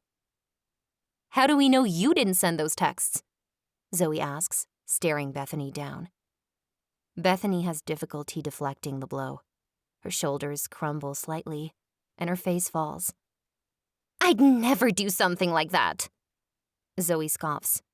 Of course you wouldn't, because scheming to make Amy believe you had a relationship with Ethan is so much nobler. Bethany is finally losing her haughty demeanor. I can't rejoice, though, because something is dawning on me. This conversation has dragged my forgotten memories of that night to the forefront. She's telling the truth. I sink into a chair, my voice trembling as I say, "They're right. I sent those messages to Ethan." Stupefaction and disbelief can be read on the faces surrounding me. Everyone is wondering the same thing. How could I have cheated on Ethan? Zoe and Allison are the most shocked, and with good reason. It's not true, Allison protests, while Zoe shoots Bethany daggers. Ariana's kind smile shows that she doesn't judge me, and Paul hastens to declare, Ethan's not off the hook, nevertheless. He's still an idiot because he's unable to realize that my mother and Bethany have been plotting behind his back for years. Bethany displays a triumphant smile, and Mrs. Anderson jubilates. You finally admitted you're a liar. I knew you were unworthy of my son. None of these reactions phases me. I'm only interested in Ethan's, and I know his heart is broken. Not only did I not trust him, but I just admitted I lied. I don't even know how to explain the situation. I'm so furious with myself. I stand to get away and put my thoughts in order when Ethan's voice stops me. Don't you think it's about time we two have an honest talk? Unlike you, I am ready to acknowledge my mistakes. I should have never let my pride take the lead, even after getting your texts. He approaches and tenderly wipes away my tears. You were right. I should have fought for you, because I love you. And no matter what occurred in the past, no matter what mistakes we made, nothing will stop me from loving you. We have a lot to say to each other, and I have a lot to say to Bethany and my mother. Come to think of it, why waste any more time? Bethany, you're fired. And as for you, mother, unless you accept that I love Amy and she's the most precious person in the world to me, I don't want you around trying to undermine my happiness. There is no chance I'll ever forgive you. She almost chokes. But you're ready to forgive her infidelity. I already have. I can't remain silent any longer. I can't bear the thought of him having any doubts about my feelings. I have to reveal the truth at the risk of making a fool of myself. Ethan, I never cheated on you. After getting back from the hotel, I was so miserable, I ended up heading to the beach with some wine. When you tried to reach me, I panicked. I didn't want you to have a chance to persuade me that what had happened wasn't important. After finishing the first bottle, I sent you the message asking you not to contact me anymore. At the end of the second bottle, I wrote you those horrible messages about another man. I wanted you to suffer as much as I was suffering. I wasn't in my right mind. Then I threw my phone into the sea. I don't know why I suppressed this memory until now. I thought I had misplaced it. I only remembered waking up on the beach with my heart broken and 2 empty bottles lying beside me. Everyone is shocked, silent. Only Paul reacts.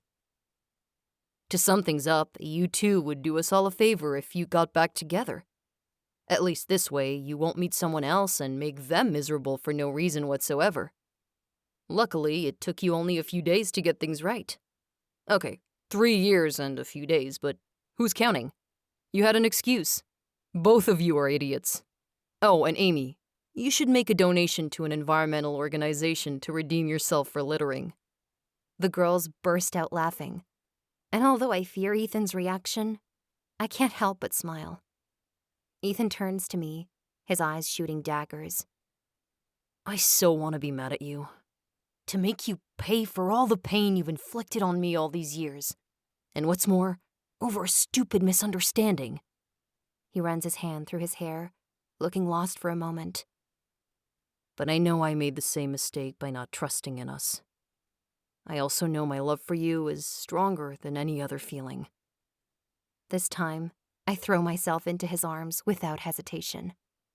The clouds have evaporated, and there's only a blue sky above our heads. I know it. I feel it deep within my heart. He holds me tight and scatters kisses over my face. Ariana comes over and hugs us. I'm so happy for both of you. I want you to know that this place will forever be yours. I thank her wholeheartedly because I'm convinced the magic of Santorini has contributed to the happiness that overwhelms me at this moment. Zoe and Allison don't hide their emotions. They're laughing and cheering. Zoe jokes, "It's time for me to try the My Day method. Solange, here I come." Paul hugs me as well. Welcome to the family. For good this time. While everyone is happy, except for Bethany and Mrs. Anderson, who seem to be on the brink of apoplexy, Ethan takes my hand and we slip away. Once we enter his room, I have no time to utter a single word. He's already taking hold of my lips. When we manage to catch our breath, I ask, "So, you're not vexed with me?" Maybe I should say I am, so I can play this card sometimes. You'd never do that. Don't bet on it. I frown, not sure how to interpret his words, causing his smile to wane. He peers at me. I'm not vexed with you. I'm vexed with myself for not having the courage to face the situation. I was so devastated after your texts that I couldn't think straight. I promised to never give up or give you any reason to doubt us from now on. It's up to me to convince you that I love you and you can trust me. I promise you, I had no idea about the events that unfolded inside that hotel. Bethany wasn't there when I arrived, and you never mentioned anything. I'm outraged to learn what went on that day. I had told Bethany that you and I were spending the weekend together and asked her to tell you that I was going to be late. I had to leave the office in a hurry and didn't have time to call you. I never would have imagined what followed.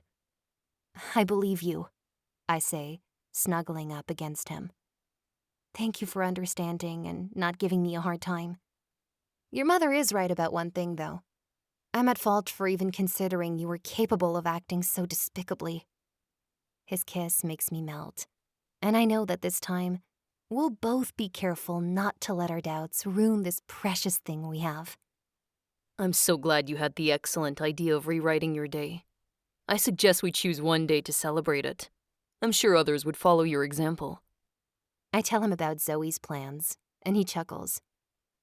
I don't doubt for a second that Solange will be far from happy to see her. For now, though, I'd rather act than talk. His hands trace the outline of my cleavage, and I feel as if I'm running out of air. When his mouth follows the same path, my heart explodes with happiness, and I surrender without reserve. Several months later. Ethan, if you don't come right away, I swear. Swear what? Seeing him bare-chested, wearing only a pair of jeans, reminds me we've just made love. Even though we've been back together for almost a year, I still feel vulnerable in his presence. Come here. He draws me to him and kisses me, taking my breath away. Was it my idea to invite my mother here? I can't just ignore her. I know you don't want our family to be divided, but I'm telling you, it's a waste of time. You're going to be disappointed. You can be annoyed with me as much as you like. I won't change my mind about inviting my mother for dinner. It will always be a terrible idea. Do I have any choice, though? Is there something I can do to dissuade you? His mischievous air tells me he's thinking a repeat of our earlier session in bed might work. However, I don't give him the opportunity to put those ideas into motion. You should get dressed. She'll be here in a few minutes. Okay. I agreed she'd come for dinner, but I'm not going to get dressed to the nines. I'm only asking you to wear a shirt. I push him toward our room, and I wonder about the effectiveness of my approach. Ethan can be stubborn, and he's capable of sabotaging my efforts. I'm not sure why I want our relationship with his mother to improve so much. She's never accepted that we're together again, but I still hope she'll change her mind after witnessing how happy we are. I've seen her only a few times since our return from Santorini, and it was always during a company event. Ethan makes no effort to reconcile with her, and Paul doesn't act any differently. So I decided to take matters into my own hands. I'm already relieved she accepted the invitation. To be honest, I didn't expect her to. The doorbell rings, and I take one last calming breath before opening the front door to greet Mrs. Anderson. To my surprise, she has arrived accompanied. She hadn't informed me, but I don't mind. I tend to cook more than we need. It's a habit we've adopted lately so we can freeze the leftovers and use them on the days when we're both busy until late. Ethan, who's coming down the stairs, approaches and protectively drapes his arm over my shoulders, but he makes no gesture toward his mother.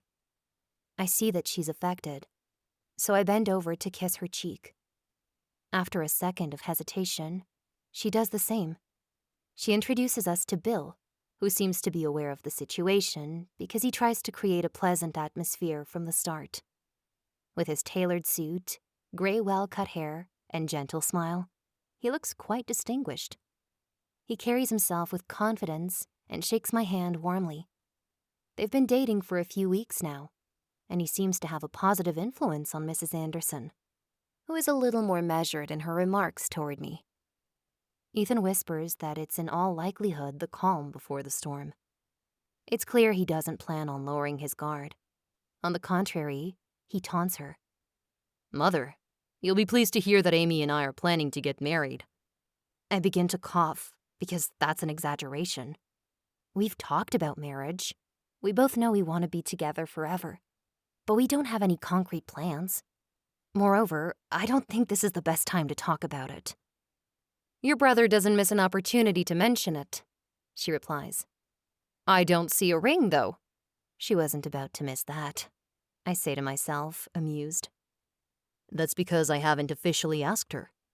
I want to do it in a unique, romantic way, when she least expects it. I want my proposal to fill her with as much happiness as she makes me feel since we've been together. His words touch me, and I lower my head to hide my emotion. Ethan is never hesitant to express his feelings. He doesn't want to give me any reason to doubt him again. The disaster with Bethany marked us.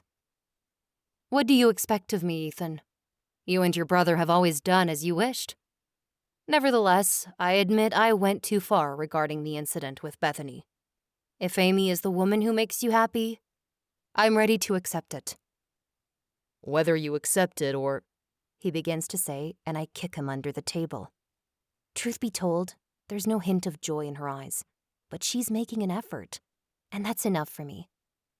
Thank you, I say simply and squeeze Ethan's hand. He understands the message and keeps his thoughts to himself. Much later, huddled in his arms, I hear him warn me. Don't get your hopes up. My mother won't change, and you didn't have to thank her for being polite. Ethan, I love you, and I'm happy with you. I don't wish her happiness to be spoiled by nonsense. I'm confident she will change over time. Did you see how relaxed she looked with Bill? Sweetheart, it won't last long. I bet my mother will make snide comments all through our life. But you're right on one point. I don't care. I managed to win your heart, and that's all that matters to me. I fell in love with you the moment you put my hand on your heart. The magic of that moment will forever be etched on my mind. If only I had known. It would have saved me from anxiety every time I invented a business lunch or dinner to see you. And before moving on to more enjoyable activities, let me remind you that we had a bet about how many times my mother would mention one of my exes, and you lost. Therefore, you owe me an answer. I pout. Sorry, that doesn't ring a bell. Maybe I should refresh your memory. He starts tickling me, and I surrender. Okay. Ask your question. Besides, she only did it 4 times. That's progress, don't you think? Glad to see that the situation amuses you. That's not my case, though. So let's get back to my question. Do you have any idea what happened to my share of the pie Allison brought yesterday? If I remember correctly, she wanted my opinion. And I also remember hearing you promise not to touch it. Oddly enough, it disappeared today. I burst out laughing. That's your question? I was afraid you'd ask me if I was attracted to the Adonis who lives on the second floor. I could have, but I already know the answer. On the other hand, I have doubts about the fate of my pie. I lean over to touch his lips and make him forget about the pie. She promised to bring more. That one wasn't perfect yet. He laughs. Thank you for an answer that isn't really one. I now know how to keep you naked in my bed. Simply ask a question you don't want to answer. He flips me under him and covers my lips with his so that I can't answer him back. His hands caress my back, and he makes me lose my train of thought.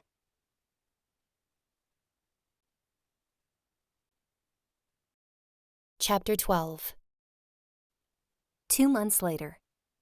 Let's walk, I say to Ethan. The moon shines brightly above us, and a warm spring breeze blows. Are you sure? It's late and you had a busy day. I am. It's a perfect spring night, and I want it to last. We've just spent the evening with our friends, and since it's lately becoming rare that we gather all together, I wanted to enjoy their company as much as possible. But I also want to enjoy Ethan's hand in mine as we head back to our apartment. I'm never tired of walking hand in hand with him. You're happy, aren't you? Ethan asks, taking me in his arms. I am. Thank you for the lovely surprise. It was a perfect evening. I stand on my tiptoes to kiss him. It's my birthday in 2 days, and Ethan surprised me tonight by getting all my friends together to celebrate it this Saturday. I promise you another surprise on your special day, he says, stroking my cheek. If I ask nicely, will you give me a hint? Not a chance. I smile, imagining the girls' reaction if I tell them about this conversation. They've been speculating about how Ethan will propose ever since he promised to do it when I least expect it. An hour later, we're getting into bed when my phone chimes. Shoot, I left it on the living room table, I say. I'll go and get it. Ethan is out of bed before I have time to move. Thank you. You just gave me one more reason to love you. Can you check the message? I ask, raising my voice to make sure he hears me. It's probably Ariana asking me again if she should keep playing with Paul. I swear, sometimes I want to lock them both in a room and not let them out until they've made peace. You're right. It is Ariana. Well, it's the questionnaire she told us about, he says as he's returning to our bedroom. Ariana asked us earlier if we could fill out a questionnaire about Santorini. She's running a promotion for the hotel, and our answers will help her refine her strategy. Oh, I can't wait to hear about her idea.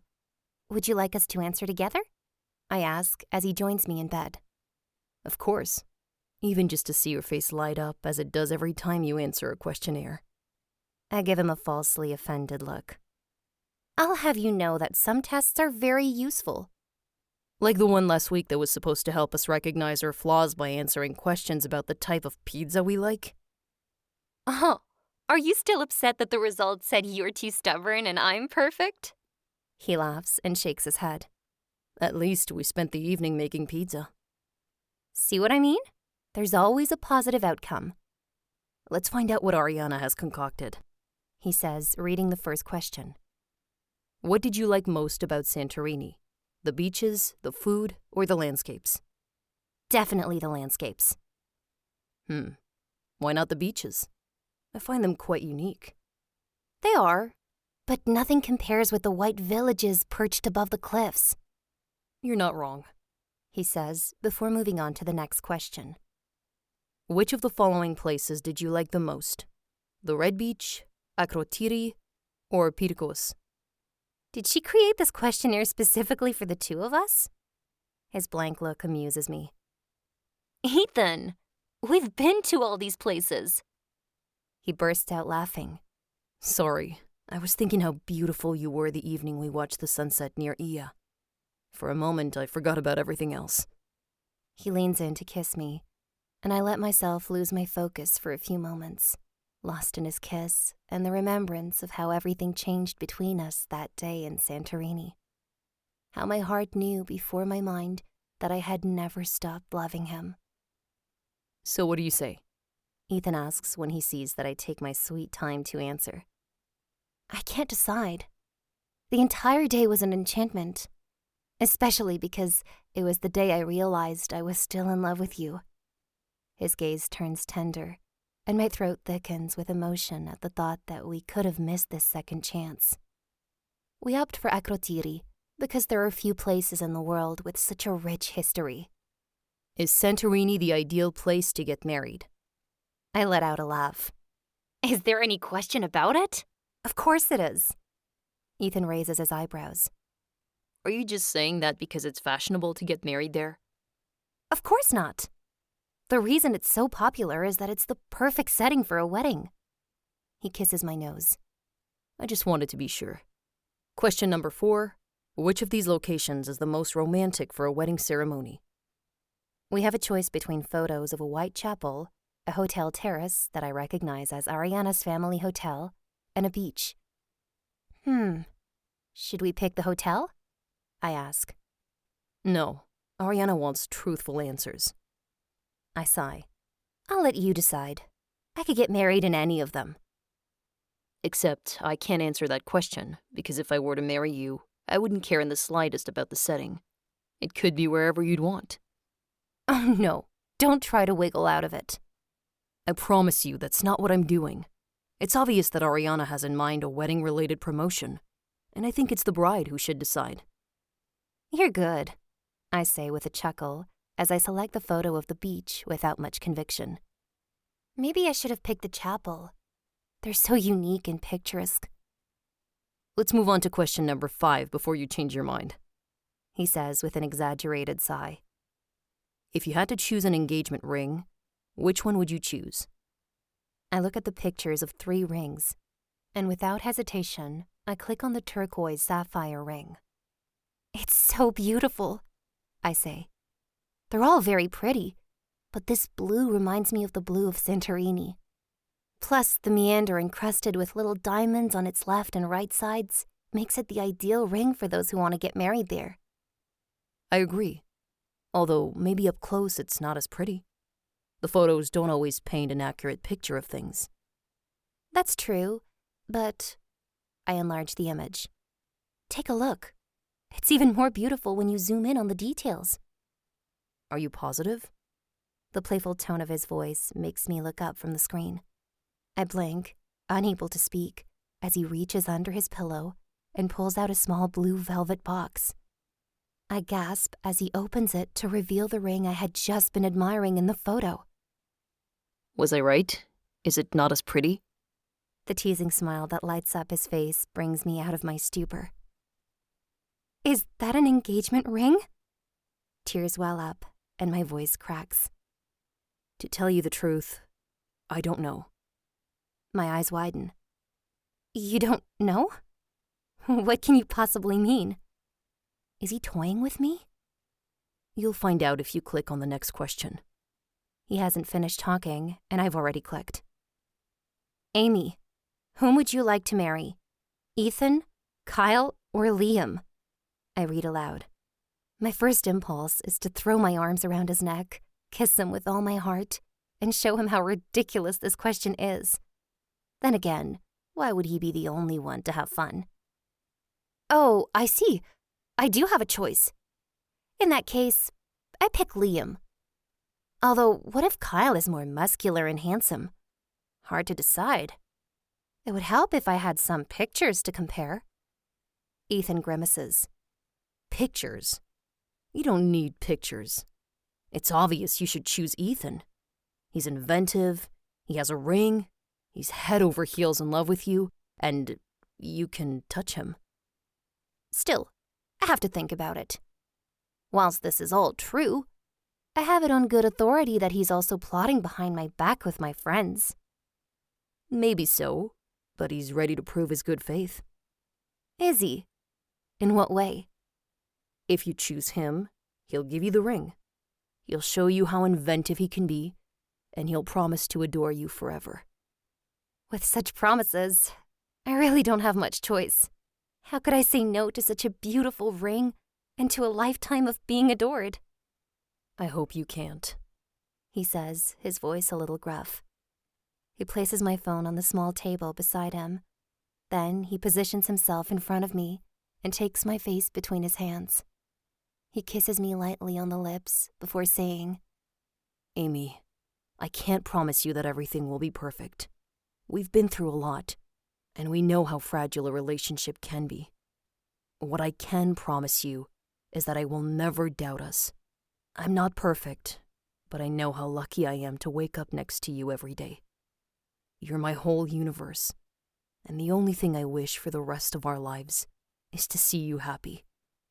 I promise to do everything in my power to make you smile and to help you achieve your dreams. Will you marry me? His words go straight to my heart, and I take a moment to savor them.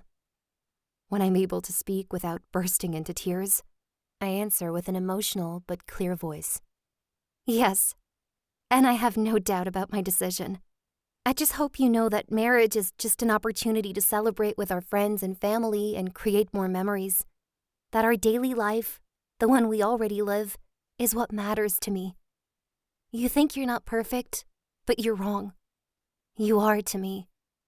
You complete me perfectly, and you prove to me once again that I'll never have to doubt your feelings, that I can trust you, because when you promise something, you keep your promise. I love you more than you can ever imagine, and the day I become your wife will be the happiest day of my life. He takes my trembling hand in his and slides the ring on my finger. When I see that he is as moved as I am, the tears I've been trying to hold back start falling. As he tenderly wipes them away and our lips meet, I feel myself transported to a calm, turquoise sea that I know will cradle my dreams and keep them alive forever. A few hours later, I open my eyes with a smile. I look at my ring, and my heart bursts with happiness. Ethan lightly kisses my shoulder and whispers, I can finally say my fiancé without my mother making a derogatory comment. I laugh at the thought of his mother's reaction. But then I say in an overly serious tone, there's a question that's been on my mind since last night, and I need to know the answer. I pause dramatically, as if I'm feeling uncomfortable about asking. Ethan's brow furrows in concern, and I raise my eyes to meet his. What would have happened if I had chosen Kyle or Liam? His face instantly relaxes. I guess we'll never know, he says, continuing to distract me with his lips. Is that so? I reach over and grab the tablet on his side of the bed. Don't you dare. He tries to stop me from opening it. Of course I will. I feel like I've been played. I manage to click on Kyle, and an avatar named Ethan appears. Dressed as an Australian surfer, he speaks with an exaggerated accent. Hello, sweetheart. I'm Ethan. And to change your mind, I'm offering you a trip to Australia and dinner for two at the place of your choice every week for at least a year. Oh no! I've always dreamed of going to Australia, I exclaim. This is what I get for being romantic. Let me see what I missed by not choosing Liam. This time, the avatar is dressed and coiffed as a dandy from the 50s, a style I like, but his accent is still ridiculous. Hello, darling. I'm Ethan, and if you choose me, I promise to bring you your favorite pastries for breakfast every morning for a year, and a 3-month honeymoon tour of the most romantic places on Earth. Oh my God, you manipulated me! Because of you, I missed out on 3 months of a honeymoon, my favorite pastries for breakfast, romantic dinners, and a trip to Australia. I'll start the questionnaire over. In that case, I withdraw my proposal. What? You're kidding, right? Want to bet? I stare at him, crossing my arms. Fine, go ahead. I'd love to see how you undo a marriage proposal. No one has ever done something so crazy. Not even in the zaniest romantic comedies. He bursts out laughing. This argument works. You win. I'd hate to be the first romantic comedy hero to fall off his pedestal. On the contrary, I'll do everything you missed out on and even more. You forget I still have 2 rings. I didn't consider that. You couldn't have known I'd prefer this ring. I squint at him. No way. I'm not going to be manipulated again. It's too late. You've already gone too far. And you can't buy me off with engagement rings. I'm happy to hear that, because I'm planning to give them to you for our paper, crystal, pearls anniversary. He continues to list symbols of wedding anniversaries, and I realize that I cannot imagine my future without him, not even for a moment. But I can imagine us celebrating our diamond anniversary, walking hand in hand on a sandy beach. I see that I'm going about this the wrong way, he says, starting to scatter little kisses on the back of my neck. Do I have a chance of getting back into your good graces if I add a trip for two to some idyllic place every year? Maybe. Maybe? What if I do this every night? He kisses the corner of my lips before moving lower, making my heart race. Finally, a promise that interests me. Now you can hope for a deal. I feel his smile against my skin, and I know I only need one promise, that we will trust each other and ourselves forever. This has been Blue Harmony by Mary Kelly Reid. Read for you by Melissa Rhodes. Copyright 2018 by Mary Kelly Reid and 7 Seasons. Second edition 2022. Production copyright 2022 by Mary Kelly Reid and 7 Seasons.